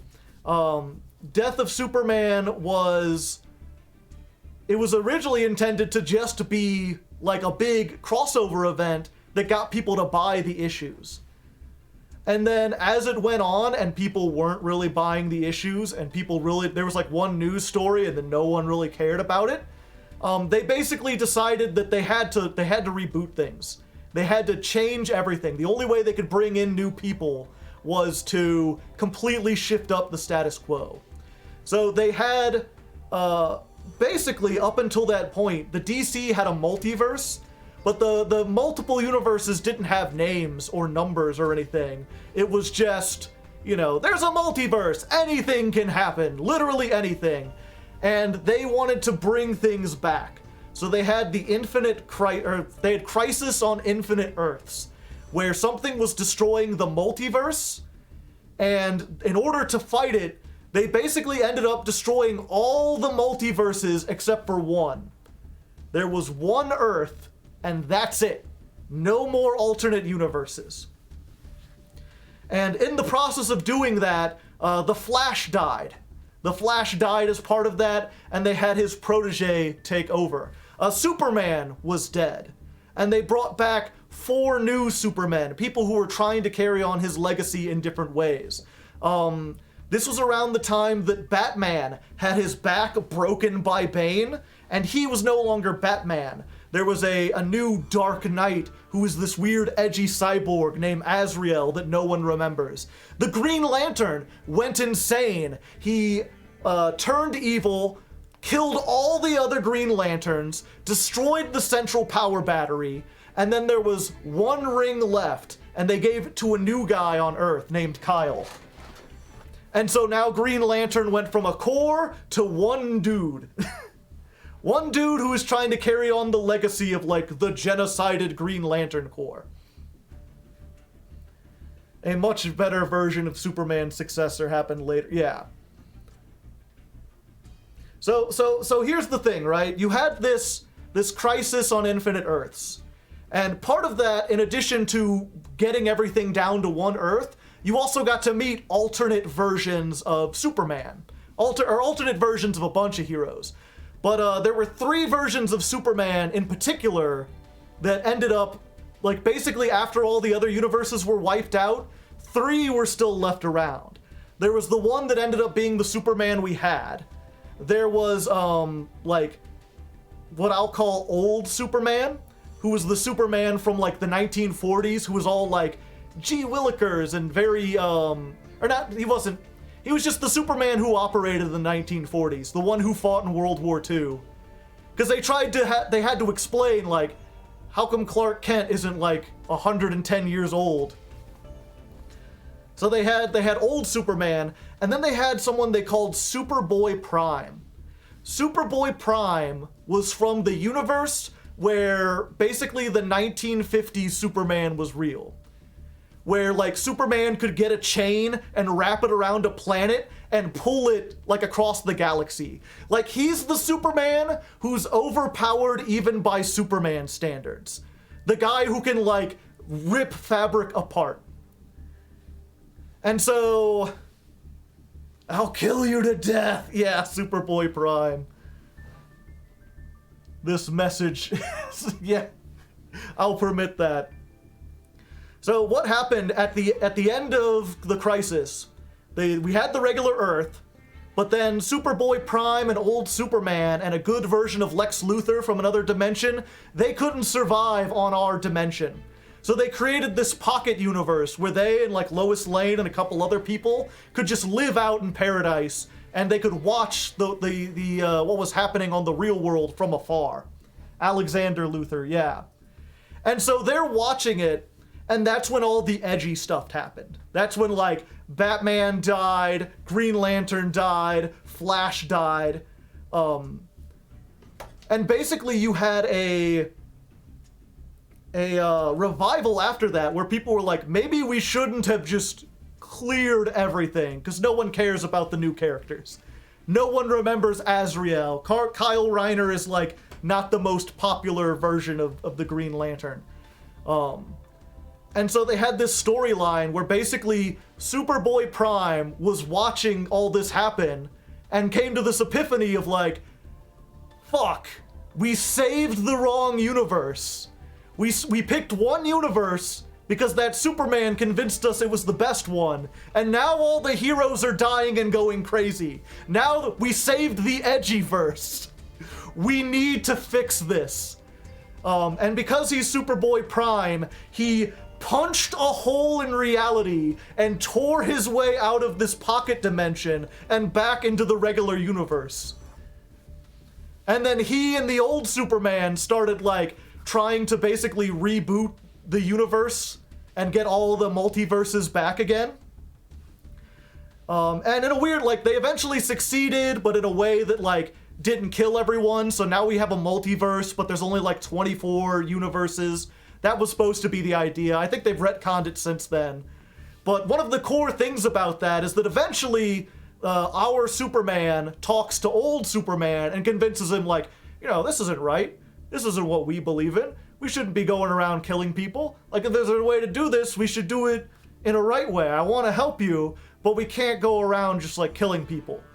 And he's like, yeah, you're right. So Superman and old Superman are like, listen, Superboy Prime, but he was so young and angry and edgy, and he had watched everything. So Superboy Prime was like, fuck you, I'll take on both of you. And he kind of could, because, again, he's from the, like, cartoon logic version of Superman, where, the cartoon logic universe where he could just do, like, literally anything. I mean, he punched a hole in the universe. So all of this comes back to how do they end up fighting and defeating Superboy Prime? What did they do to him? Well, if you know anything about Superman, he gets his power from the yellow sun. There's red suns in the universe, and those weaken Superman. It pushes him back to a regular thing. So they fought him out in space, and they had Mogo, the Green Lantern, who's a planet, move to the other side of a red sun, like basically to block it out. And then the two Supermen pushed Superboy Prime through the red sun and crash landed them onto Mogo. And going through a literal red sun basically reduced them all to regular people. It completely removed all their powers. So the most, like, epic final battle between three godlike Supermen ended up being like a teenage boy, a 60-year-old man, and a 40-year-old guy fighting with sticks and rocks on this abandoned planet. It's just three, like someone said, it's like two homeless guys fighting over gold. It's just two old men trying to beat a young, fit teenager. And yeah, old Superman does get killed. He just gets beat with a rock. And he dies from it because he wasn't super at that time. But they do eventually, you know, subdue Superboy Prime. And then all the Green Lanterns, like, put him in a box of energy and put that box in the center of the sun so his powers don't come back. But yeah, that's basically, long story short, that's what that last duel was like. That was Umi and Eldritch, two super powerful control decks, both pushing each other through a red sun so that all that's left is just two normal vanilla monsters trying and desperately to deal any kind of damage to each other. He's gonna starve to death in a week, right? No, he got out.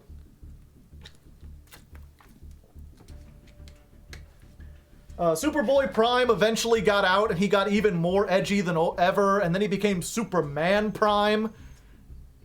And then he got, like, 12 yellow lantern rings during the War of Light, and then he fought against Ion, who is, like, the embodiment of green. He has, like, a Green Lantern core inside of him.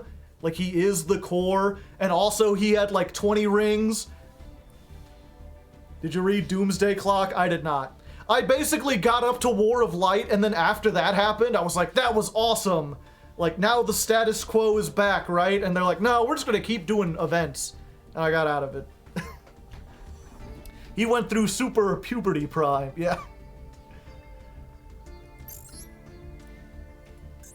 One ring for each toe. No, he had like several fingers on one, or several rings. Let me see if I can find a cool picture of that real quick.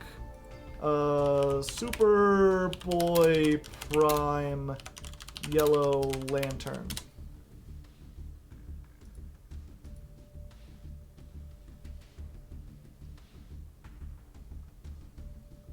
I thought there was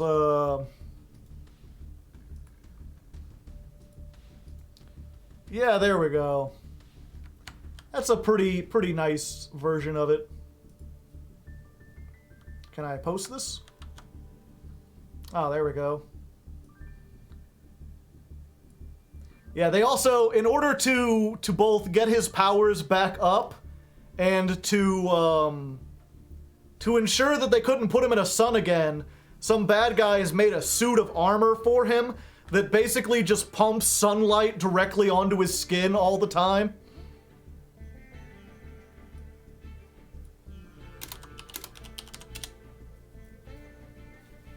Yeah, it sucked up all the radiation.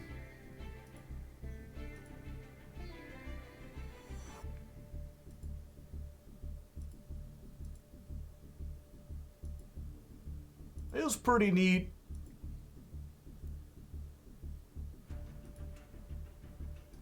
Oh, and here's Ion. Ion looks pretty cool too, I think. Do I want to remove that? Yes. I want to post a new one, though. There we go. That's like a pretty cool Green Lantern design where it's like glowing out of his chest and shit. Oh yeah, and this panel. I just keep finding new stuff. When they were fighting, they like fought over like 9 continents. It's one of the cool things you could do with Superman when he turns evil is have his eyes have that like Akira background or tail light effect. Are you in Diamond? I am in Diamond. I got into Diamond with Umi Control. How come Superman don't get sunburnt? I don't know.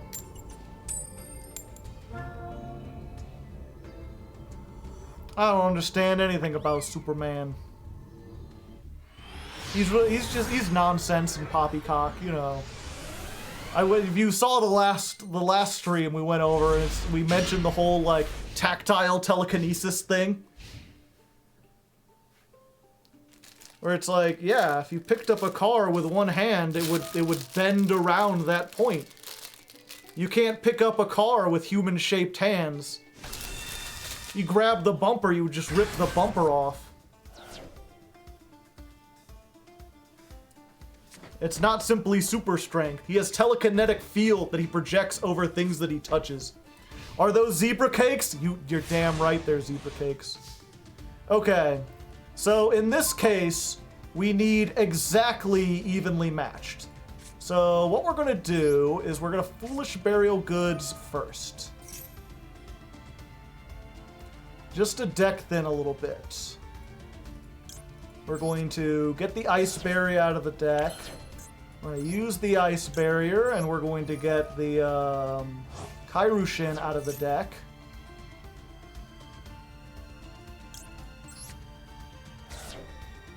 We'll add that. Don't you Extravagance first? No, we don't want Extravagance this turn. We need to dig. The Extravagance, we can't activate both of these in the same turn, and I wanted this one first, because this is more likely to get me what I want.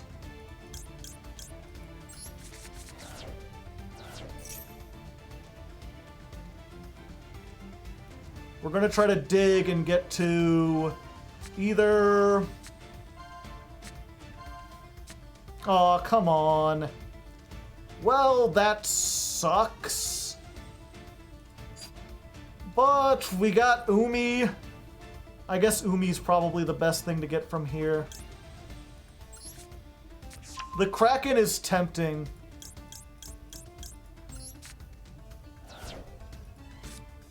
Let's activate the Sea Stealth too. Really, the thing I'm worried about is, what's it called? Golden Land Forever. That would be bad. Let's try this one.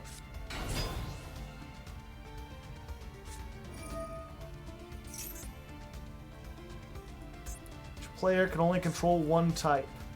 That... You see, chat? I come back here to duel after a long, hard-fought battle against Eldritch and Floodgates, and what is my reward? More of the same. We're just happening it all again. Time is a flat circle, and we are living on it.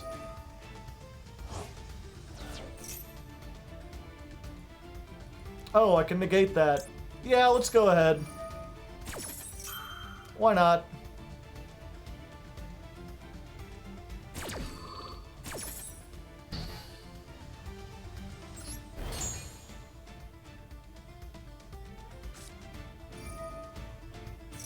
Just surrender, there are no consequences. No. No, I want to make them work for it.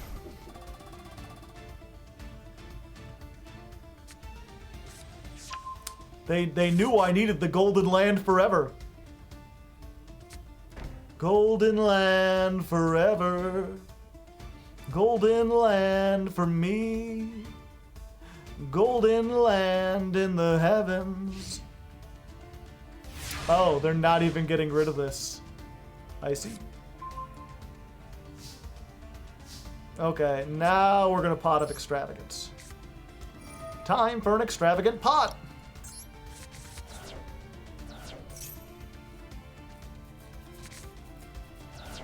All right.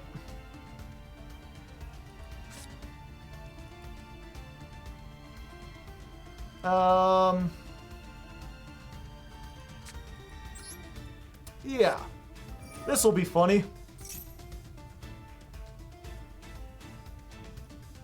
Let's go ahead and send this.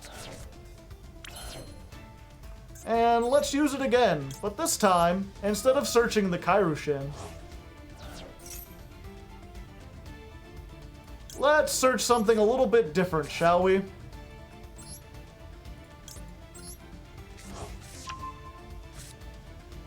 You can only control one type. Oh. Oh, they can only control one type. Well then. This is an Aqua, though. Let's wait for Sea Stealth, too.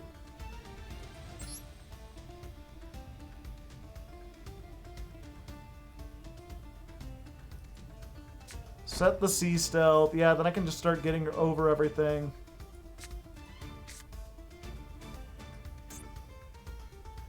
Should I use that? I can summon the Kaiju from my hand. Yeah, but it can't get over them. So we're fine for now.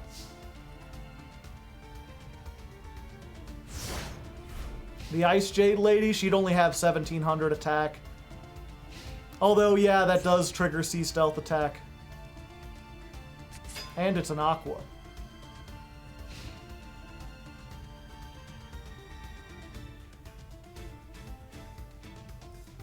Yeah.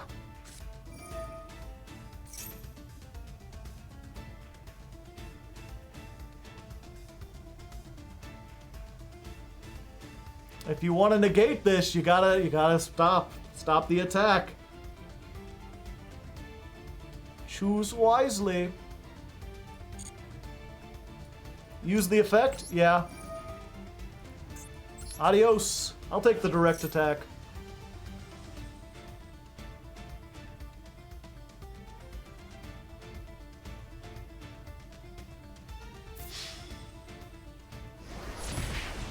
No, they're not. This is a sea serpent and that's an aqua.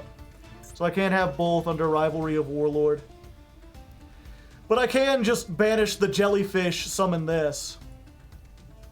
And now that this is face up on the field, I'm pretty sure they can't hit it with, whatchamacallit. With the thing they want. Hakedo? Okay.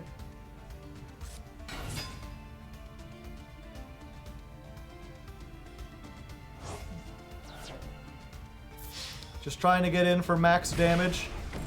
Don't tell me they have like another Hakedo and like another Hakedo and they could just hit me for like 4,600 or something. Fuck.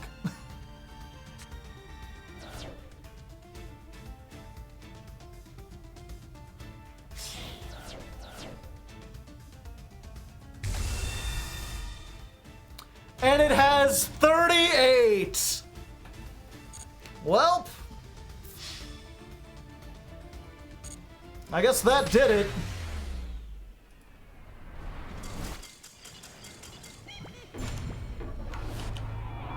Didn't expect that.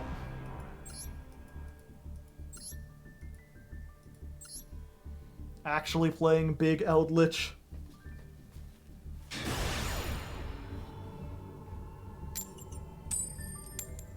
Win, you'll gain a rank. Time to gatekeep and girl boss.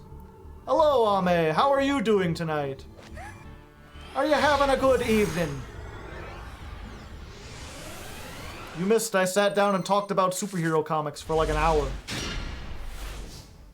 That was my favorite part of the stream, where Hardleg just talked about comics in the 90s for a whole long time.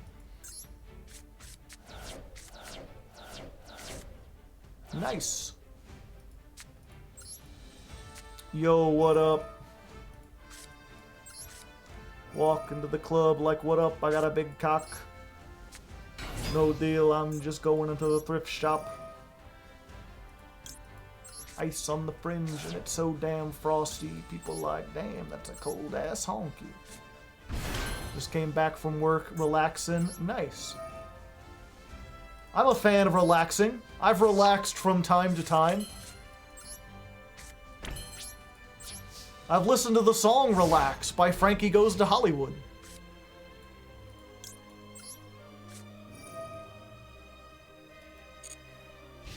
How has this deck gone so far? It has more wins than losses. It took me 4 days to get into Diamond. So it's doing slightly better than average. I'm somewhat of a relaxer myself.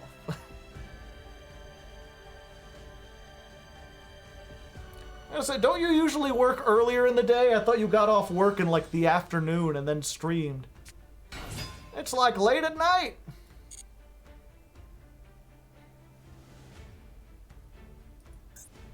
All right. And there we go. Easy peasy, lemon squeezy. Kid gifted a sub. They've gifted 25 on the channel. Thank you very much, Kid.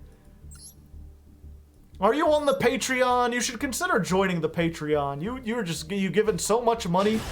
I feel like you deserve to be on like the Discord and stuff for that.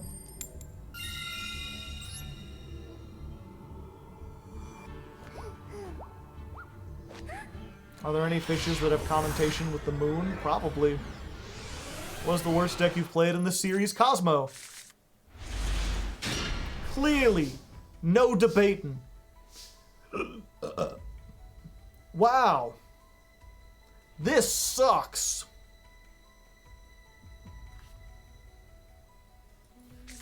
I guess we just digging. Dig a tunnel, dig a tunnel. Dig a tunnel, dig a tunnel. What you gotta do when you wanna dig a tunnel? Everybody knows you dig a tunnel. Dig a tunnel, dig a tunnel. My name's something and I like to funnel. Funnel cake is really good to eat. Just don't rub it on your feet, 'cause you dig a tunnel, dig a tunnel. My name's Joe and I dig a tunnel. Da-da-dun, and then you wanna blummel.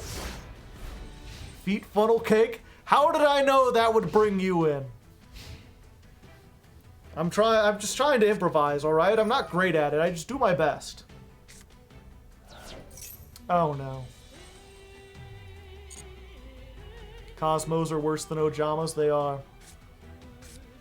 Queen really knows how to write good music, Kappa. She keeps a mowing in Chardonnay in a pretty cabinet. Let them eat cake, she says, just like Marie Antoinette. A built-in remedy for Khrushchev and Kennedy. And anytime an invitation you can decline. Perfumes came naturally from Paris. That you couldn't care less. Fastidious and precise. She's a killer queen. Called by the jammer when he tries to summon it from grave. Okay. Which one's the jam? Oh, okay. Gotcha. Oh, why is Cosmo so bad? Because everything you do requires at least a 2-card combo. And the 2-card combo doesn't get you much. And they don't have really any draw power or search power. And the thing is, like, you know, like, Fluffles is a good example of you need 2 cards in hand in order to do something. Usually 3, like a Fluffle, a Polymerization, and an Edge Imp.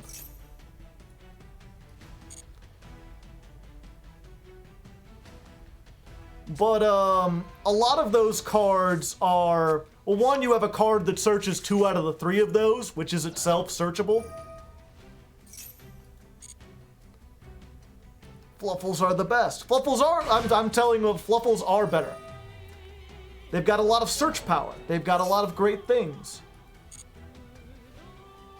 They can do stuff and things.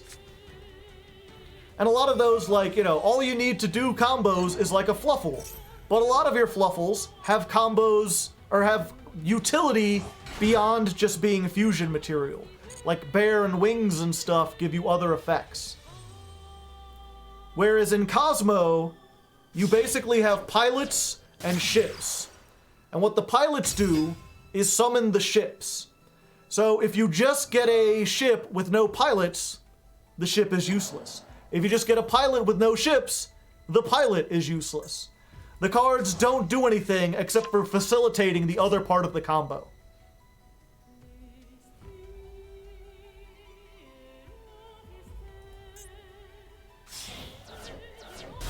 Yeah. Fluffles require a combo, but you can also do like a shit ton of stuff.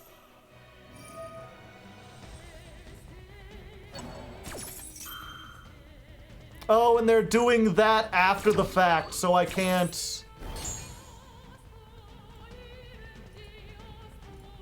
let's see. How many do they have in the graveyard?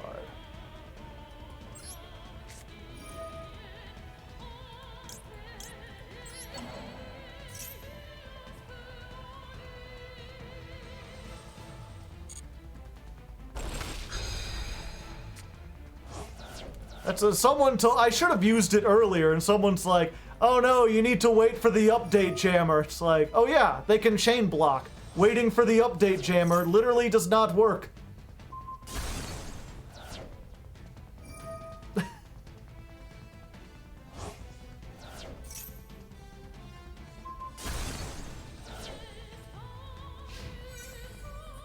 Oh, there we go.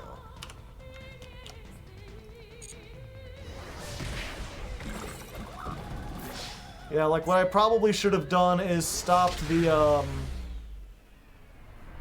whatchamacallit, the Splash Mage from bringing something back.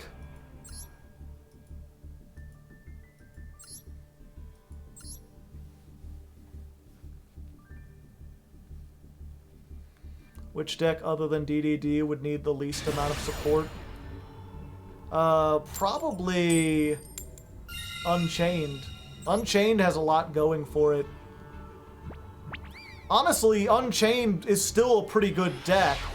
The thing that hurt it was that the meta shifted to something that doesn't use special summoned monsters, and Unchained are like anti-special summoned. It also shifted away from destruction effects, and that's all they do.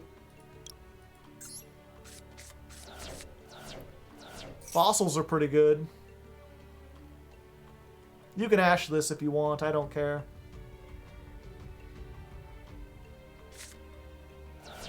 Well, didn't help me much anyway. Okay, but will you ash this?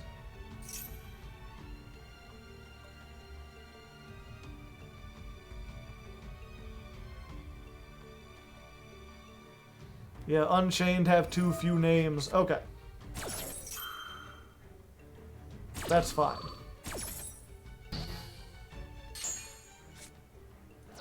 Anyway, Legendary Ocean. Summon Kairushin. Activate effect. Search Sea Stealth. Fossils are probably, they would need like 3 or 4 cards to make them usable, but they have the most room for it because they have literally like three like monsters in the deck. They have more extra deck monsters than main deck monsters. I love fossils. They rock.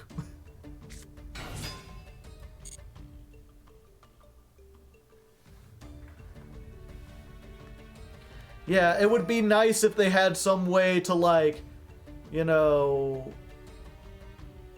Basically, what they need is a high-level monster that can do something like discard itself to do something.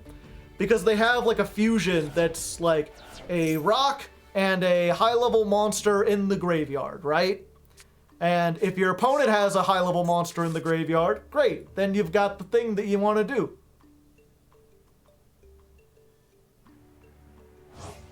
But if they don't have a high-level monster in the graveyard, you're screwed. Because the deck has very few ways to get its own high-level monsters in the graveyard. So just having, like, a high-level monster that, like, you can discard to search Fossil Fusion, or discard to search one of the low-level monsters. Or yeah, a card that says, while this card is on the field, or for this turn, every monster in your opponent's graveyard is treated as being level 7.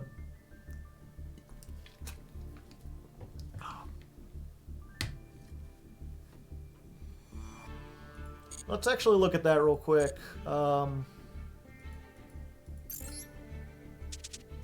I still have the fossils. 1 rock and a level 4 lower in your opponent's graveyard. 1 5 or 6 monster. 1 level 7 or higher monster. 1 level 7 or higher in your opponent's graveyard. 1 rock monster in the graveyard and 1 level 7 or higher monster. Yeah. So all they need is like basically a what's it called? They need some tennies. They need some level 7 rocks that just like special summon themselves, and maybe you can go into a link 1 or you could tribute it off to do something, or a level 7 you discard to do something.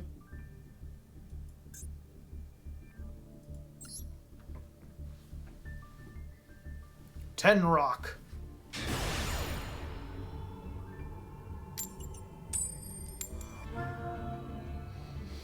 Either that, or like a lower level monster, or a link that uses like 1 rock monster, or something like that. Like you could have a lower level monster that just says like, if you would fusion summon, if you would fusion summon a fossil, you could substitute this as any monster on the fusion monster, as any 1 material, something like that. Alright, we're in an interesting position. We're going second, but we opened the evenly matched. The fuck? Sword Soul Auspice Chunyun. Hey, MBT raiding with a party of 949. That's more people than I've ever had before. Welcome, everyone. I'm Hardleg Joe. I wear a top hat, I have zebra cakes at the ready, and I doesn't afraid of anything. The last event pilled entirely on Chungyun. Yeah, we're playing Umi Control. I decided to try Umi Control. You missed it earlier. We basically disproved that free will existed. There is no free will, especially when playing Yu-Gi-Oh! The universe is deterministic. Whatever your opening hand is, that determines everything. There is no choice. Choice is just an illusion. Except Eldritch. We're afraid of Eldritch, yes. Zebra cakes based, very much so. Where did the hard leg go? Anytime I get new people, they're like, oh, hard leg, eh? Can I see it? Can I see the hard leg? And I go, yes, and then I go get it, but then I can't find it. Where did it get off to? Oh, there it is. Oh. There you go. Don't tell Twitch. I don't want to get tossed or whatever, but here's the hard leg. You can tell it is very hard. It is also a leg. It stands pretty nice. You know, it's fairly even. There you go. Big and black. Just like Mama used to make. That does seem hard. It's pretty good. If I had to rate it on like a scale of 1 to 10, this is like a solid 7. Like, I feel like if I stood on it, I could probably bend it. But if I hit you in the face with this, I might be able to knock you out or something. Alright. So basically, we just need to bait out the Baron de Fleur. Maybe Foolish Burial Goods can do that.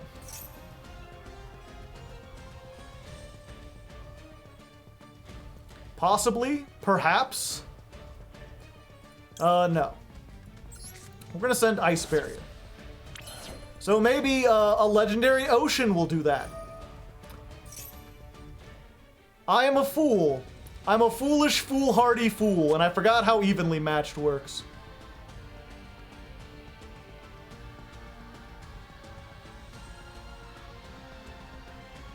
They'll negate it. They've got to negate it. They've got to realize.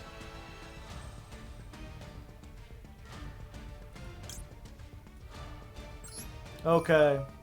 Well, I'm dumb. I'm an absolute fool. I got distracted by the hard leg. They're just gonna negate the ice barrier. I should have just negated. I was really hoping that I could get something and the ice barrier, and I cannot.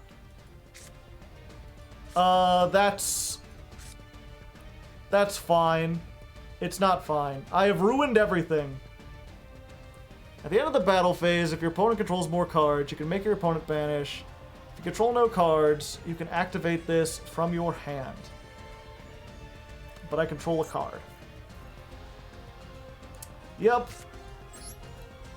Welcome to the stream, everyone. This is what I do. My name's Joe. I make mistakes. I'm pretty good at it. Been making mistakes all my life. I always bounce back. I get right back into it. He's just like me, for real. I'm MBT at home. And you're like, I was already at home. Well, now you're even more at home.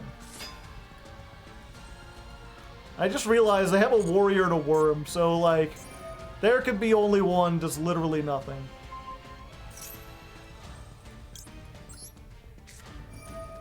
Maybe they don't know that.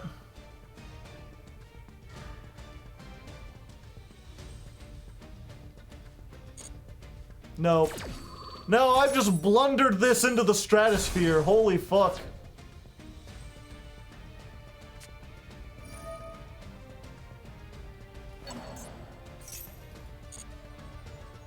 My only hope now is that they somehow don't put on lethal, but that's like statistically improbable. Either that, or maybe they won't negate this.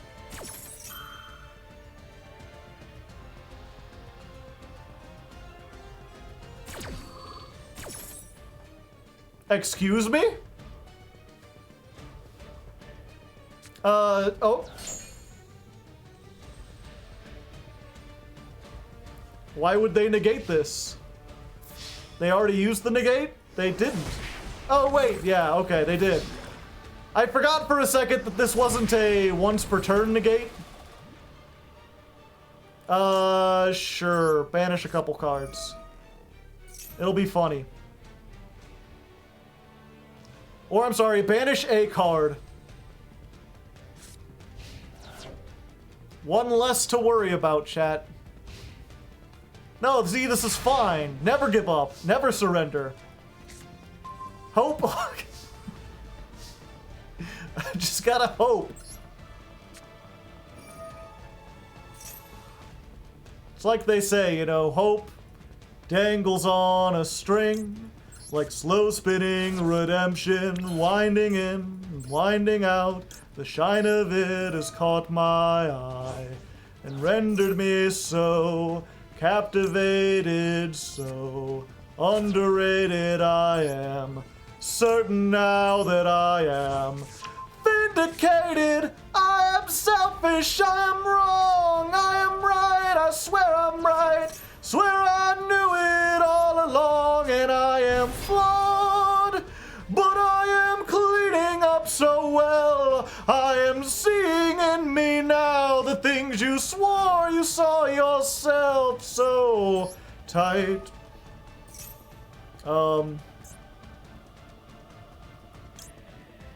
I was like, wow, why wouldn't they do that? And it's like they have no reason to.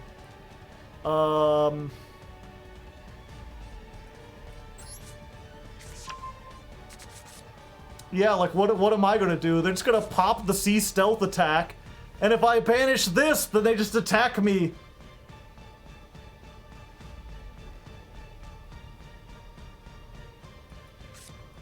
We just gotta set both. Set both and pray they use their thing, trying to attack the there can be only one. You play Rage of Kairyu-Shin? No. I had to cut it because it was too sacky. Not sacky. It didn't work very well. How did they know, chat?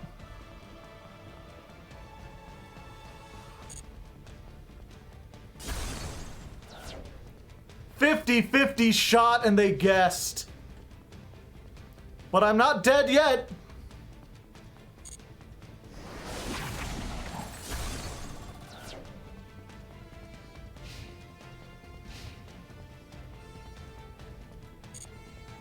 There's a chance I could get something that lets me draw. Nope. Well, it turns out I wasn't vindicated. I sang the whole song for nothing. Ripperoni, the San Francisco treat. F's in the chat. A sad state of affairs. It's fine. I got more tools. We'll get them in the next one. This time I won't be distracted by showing people my leg. Yeah, going first. As long as you go first, and you don't brick, and they don't have a whole bunch of disruption, and you do the combo right, you just win. You just win. It's that easy. Simple. It's like Kingdom Hearts, baby. Simple and clean is the way that you're making me feel tonight.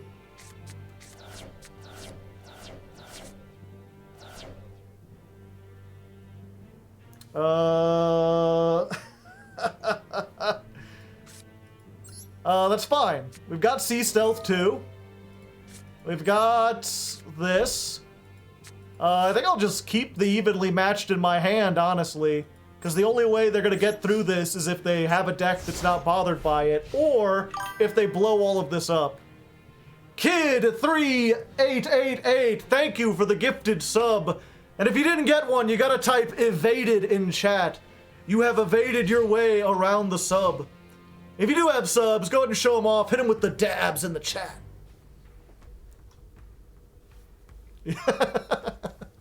Like the people in MBT's chat, like, wait, this seems awfully familiar.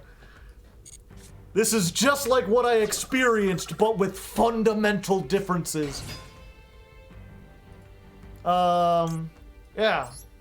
What if there could only be one warrior and you weren't allowed to make more? What would you think of that?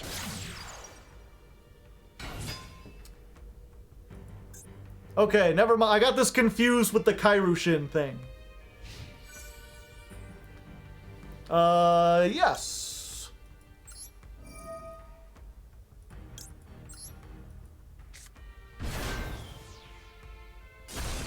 There we go. Also, I don't know why they went for Shizuku.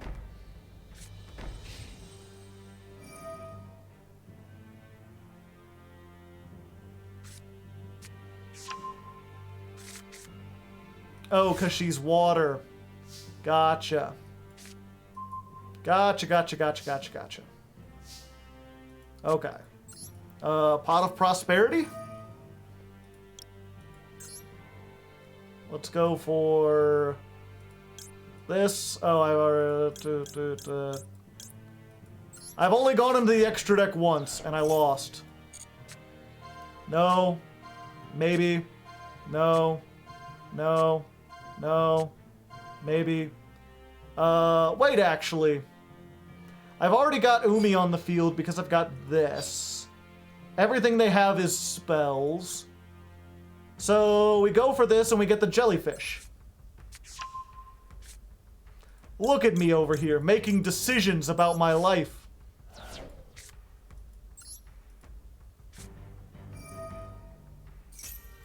Let's activate this. Jellyfishing, jellyfishing, jellyfishing, jellyfishing, jellyfishing, jellyfishing, jellyfishing. It's like SpongeBob in his prime.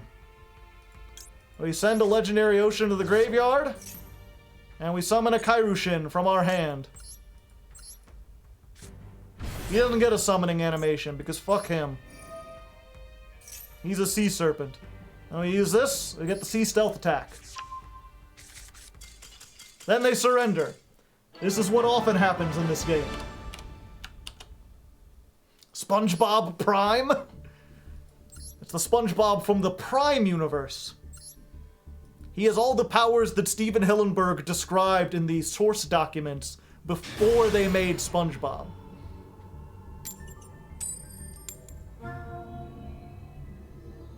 Is this not hard to leg? It might be. SpongeBob Prime sub. The Apex sub. Amazon Prime? No, that's a different thing. Alright, we're going second, but we've got evenly matched. All they've got to do is make a board that has a whole bunch of set spell traps and no interaction, and we'll be fine. That's likely to happen, right?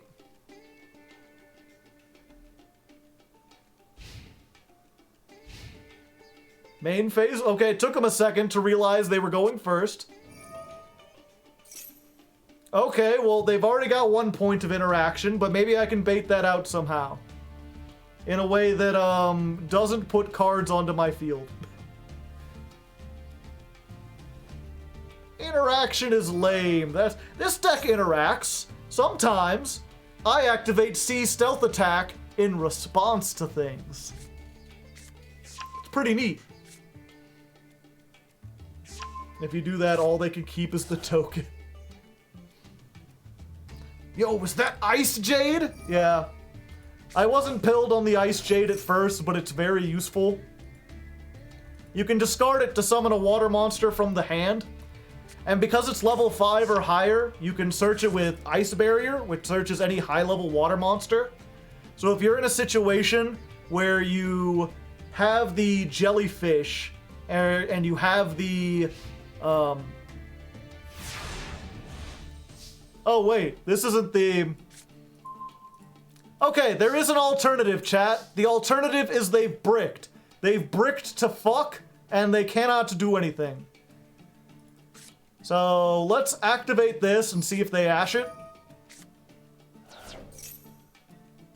Come on. You know you want to. If I get to Legendary Ocean, it would be very bad for you.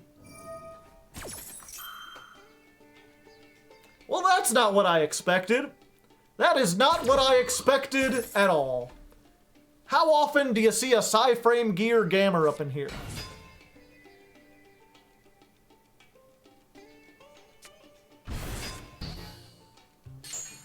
Alright. Well, at least we baited that out. And now they get to add the Draco back to their hand if they want to.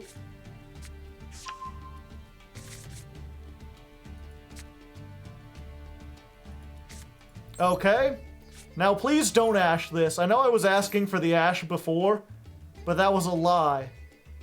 That was a fib. You were schmeckeldorfed. You don't want... Oh, okay. Thanks. I have the Legendary Ocean, right? Yeah. Hello there.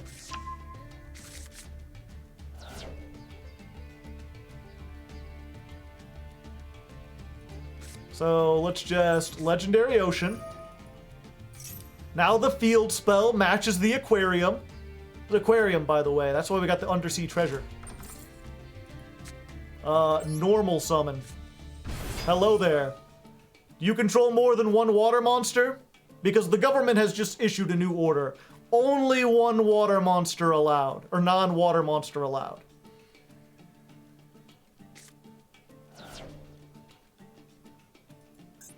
And I just realized that you could personify this in some pretty awful ways. With like Kairushin coming in to check your papers and make sure that everyone's not a water monster. You aren't hiding any water monsters in this household, are you? But that's as far as I'll go with it. Because I don't want to play a deck themed like that. Even if it would be kind of funny. Papers, please. Okay, let's go to the battle phase. I can at least battle over. Now, if they have fucking honest, then honestly, they deserve it. I don't know why they went into attack mode. It is so baffling how the mid to high levels of Platinum will have way more serious competition than low Diamond. You would assume that once you got up to the next step, you would be like in a much better position. But the truth is that most of the people in low Diamond are the people who have just been constantly beat down because they're trying to climb with jank. Can you play Umi control if your opponent has the Umi? Let's see. While Umi is on the field, yes. Okay. Well, now they've got the Rite of Aramasir. So they can get a token if they want. They cannot summon the Draco back. Oh, but they don't need to necessarily. Because you see, the Rideable Dragon can just bounce this shit back to the hand. If they feel like it. Our Umi. The People's Ocean.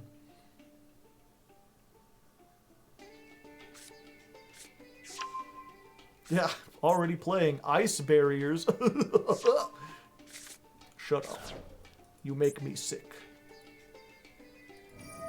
I can scarcely handle it. Oh yeah, that reminds me of the, I released my first YouTube short. I'm curious how many people saw that when it came out today.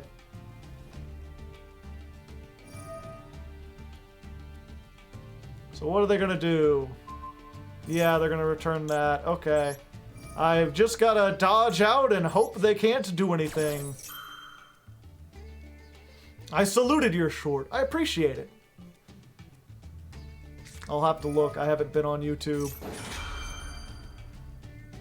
Whoosh.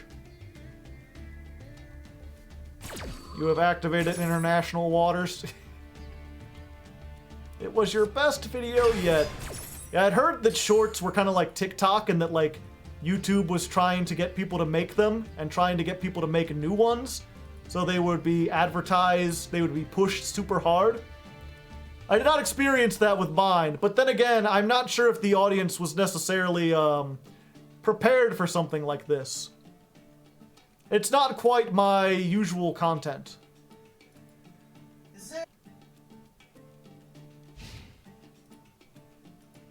Alright, so they hit for 2,000. Do I ice barrier it? Nah, I'm fine taking 2,000. That ain't no big deal.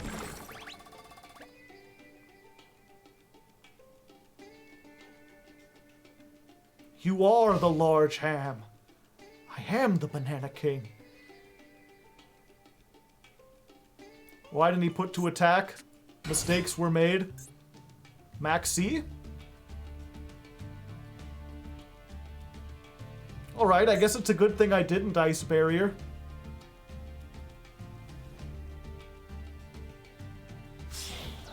If all your shorts... I'm thinking about it.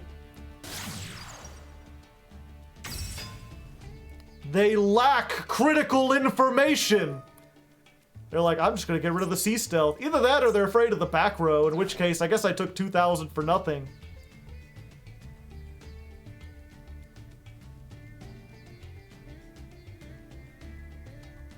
Please try to destroy the sea stealth attack because it would be very funny.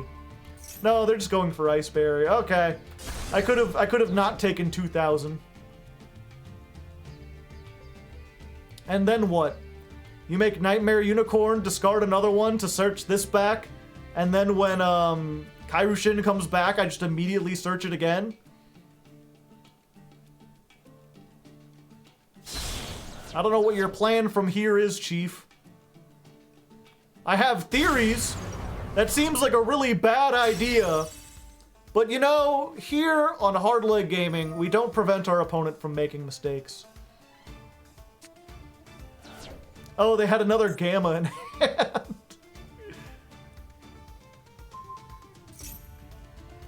Yeah, okay. That seems cool. Yeah, man, that's really interesting. That's real cool.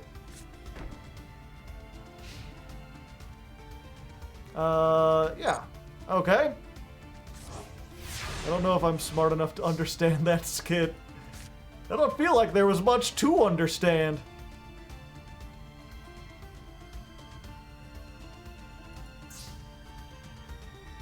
Watch them hit me with Compulse. Or fucking... I don't know what else they could do. Okay, let's activate it.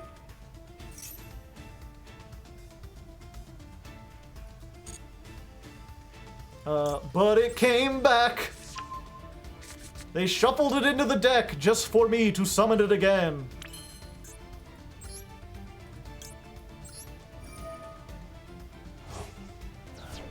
What's the only thing worse than one soap bubble? 2 soap bubbles!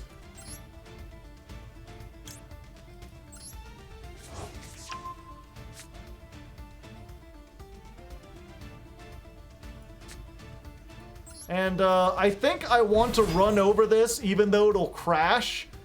Just because I don't want them to have easy ability to make access code. Even though I don't think they can under Kairushin.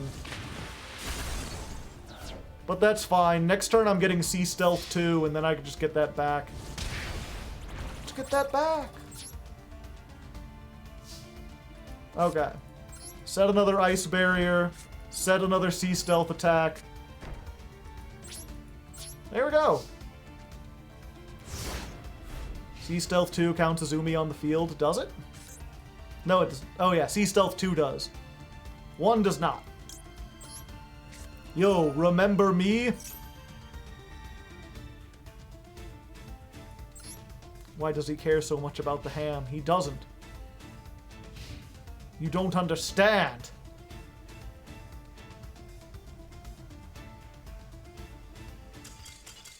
Alright. I felt like they probably had that, but for reasons unbeknownst to me, they made very many critical errors. Such things happen from time to time. What even was that? Well then. Okay, so maybe they didn't necessarily make some critical errors. Or, okay, their critical error was not in how they played. It was in what they played. Get up to Diamond. What's there? Nordics. Nordic Adventure. 49 card Nordic Adventure. You gotta throw in the one chicken game. You gotta have the one light stage. What is Nordic Adventure without light stage and chicken game? Don't you understand the importance of these two cards?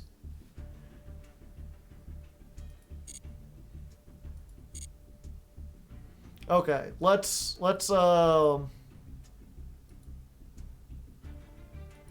actually, I think the version I posted on Twitter would probably be better.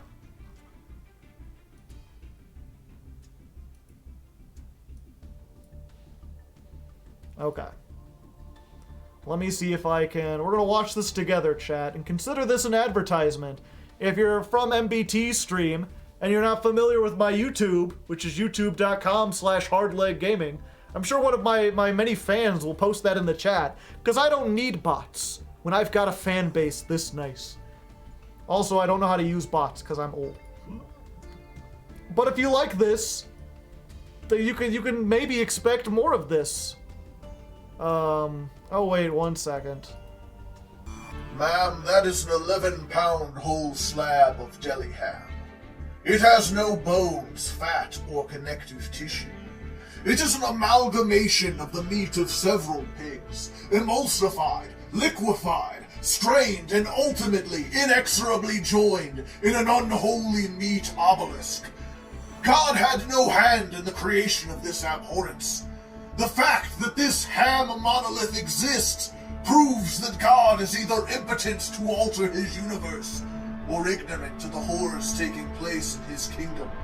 This prism of pork is more than deli meat. It is the physical declaration of mankind's contempt for the natural order.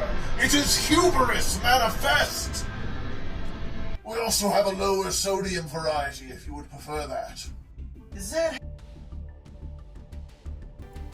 I forgot I was still muted. Speak up, we can't hear you. Hardleg still has his ear pods on. AirPods? Whatever you kids listen to these days. But I was just saying, I saw that copy pasta, and for whatever reason, it just cracked me up. I had to try to read it out loud. Something about the like, God had no hand in the creation of this meat-like substance. The mere fact that it exists proves he is not listening. Hard of hearing leg. Yeah, and it's like, I don't think I'm a great voice actor because I don't have like a super iconic voice and I can't really like character. I don't know, maybe it's just a confidence thing. But I feel like I'm very good at reading stuff without stumbling through. I can say things in a dramatic way. Maybe that'll be enough. I gotta practice more. So if you have more crazy copy pastas, send them my way. Maybe I'll make more of those. It only took like a minute or two. I think it took like 10 minutes, but still. Yeah, it's not often you get to say the phrase unholy meat obelisk. Is everything too loud now? I need to turn this down. Aw, shit, dude. Ah, fuck. What in the Sam Hill we got going on? Well, hooey.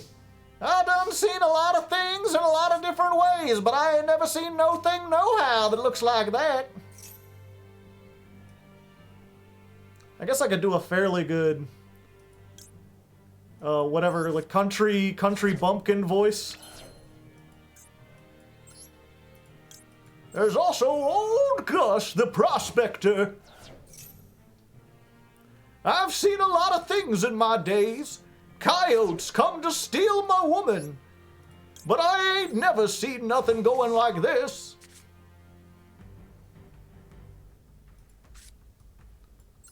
Let's see. I've also been told I could do a pretty good Goofy. Well, hi there, Maxie. Well, hey there, Mick. Woo-hoo-hoo-hoo-hoo. Oh, can you see into my eyes like open doors? Leading me down into my core where I become so numb without a soul. My spirit sleeping somewhere cold until it finds me there and leads it back home.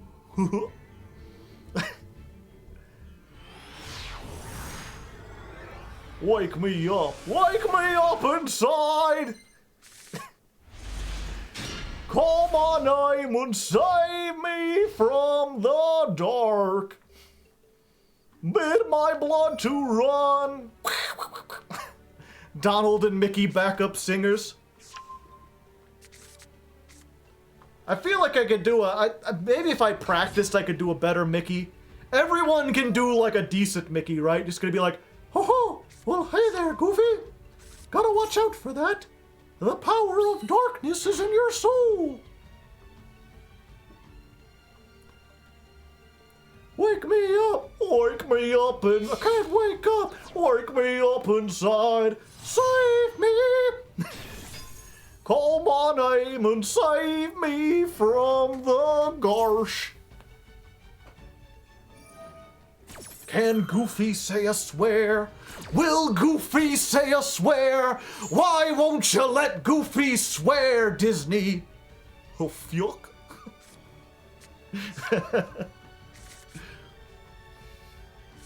Oh, I smoked 8 pounds of weed for Sora. Let's go fight the darkness. Woohoo!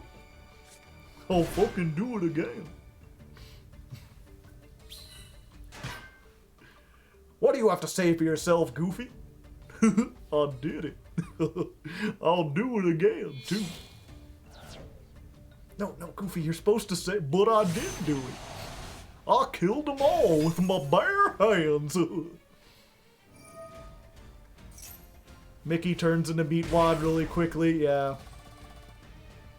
I leave for 1 second and Goofy's singing Bring Me to Life. Okay, I wish I had evenly matched again. Bare hands, I thought Goofy was a dog.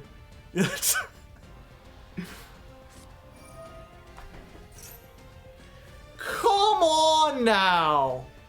Really? Really now? You're really playing Sword Soul with anti-spell fragrance in the mirror. Well, kick my dick and call me Sally if that just ain't the worst thing I've ever heard of.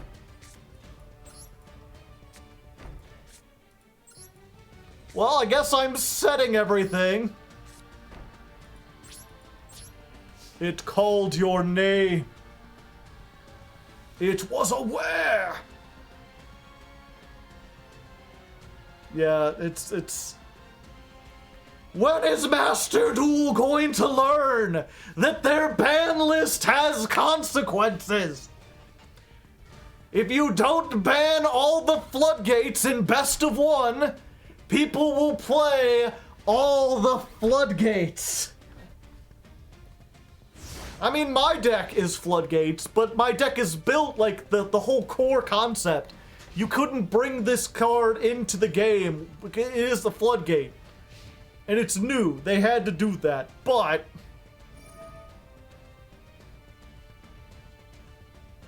it's just the idea of like do you have any idea climbing up the ladder How many times? Great, and they just happened to hit this. Sure. How many times while climbing up the ladder did I have to face Eldritch with Mistake in the main? Mistake, Skill Drain, Rivalry of Warlord. You can have one monster, it's not allowed to have effects, and if you searched it, well, God help you if you have search cards. That Maxi.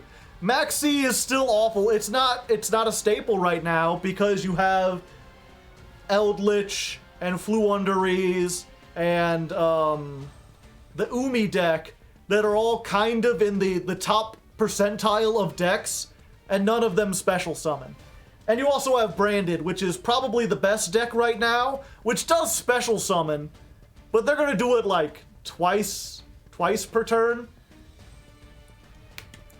So you're not gonna get as much off of something like Maxi as you would.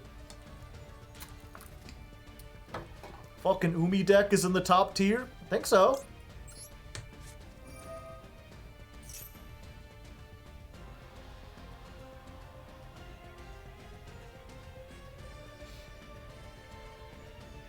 Floodgates shouldn't exist. Floodgates, I think, should... There's a subsection of people who like floodgates as a playstyle. And I think they're fine as long as they're not generic. The problem is running into a deck like this that has like a completely different playstyle, but can also just put floodgates in there. It's something like Eldritch that already has a big resource engine and is going to do a bunch of stuff. Like, Eldritch is fun as hell. I love to see Eldritch mixed in with zombies and Mayakashis, and there was like a branded Eldritch for a while. That is really cool. Eldritch pure with a bunch of floodgates is Garbo. Yeah, Shen Shen is fine. Rivalry of Warlords is not. The Umi monster is fine. And they're just gonna pop everything. Am I dead? I feel like I'm dead. Yeah, because I can't even activate another thing if I wanted to. Okay.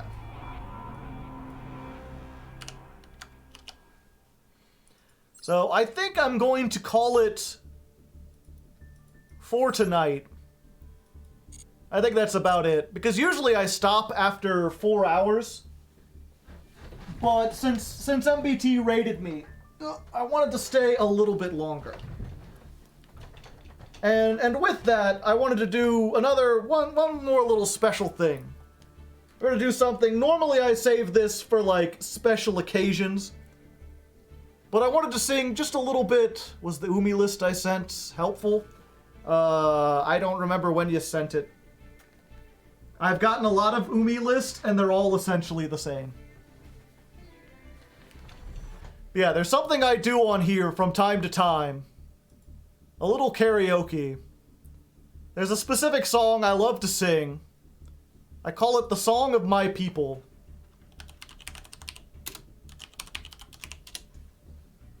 And I hope you'll join me for it real quick.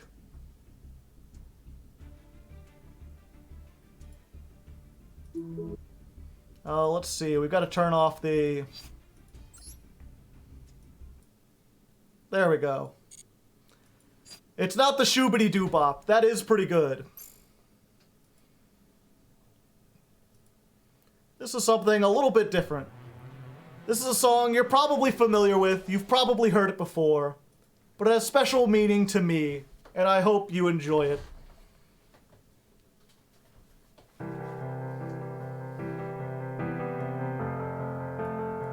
Classic.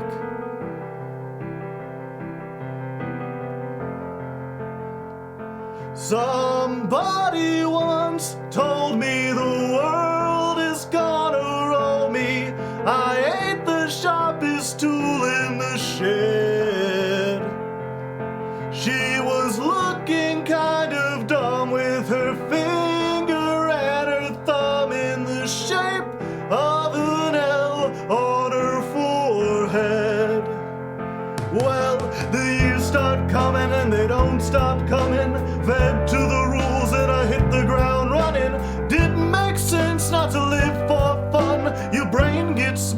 but your head gets dumb. So much to do, so much to see, so what's wrong with taking the back streets? You never know if you don't go. You'll never shine if you don't glow. Hey now, you're an all-star. Get your game on, go play. Hey now, you're a rock star. Get the show on, get paid, and all that glitters is gold. Only shooting stars break the mold. Somebody once asked, could I spare some change for gas? I need to get myself away from this place. And I said, yep, what a concept. I could use a little fuel myself, and we could all use a little change. Well, the years start coming and they don't stop coming. Fed to the rules and I hit the ground running. Didn't make sense not to live for fun. Your brain gets smart, but your head gets dumb. So much to do, so much to see, so what's wrong with taking the back streets? You'll never know if you don't go. You'll never shine if you don't glow. Hey now, you're an all-star. Get your game on, go play. Hey now, you're a rock star. Get the show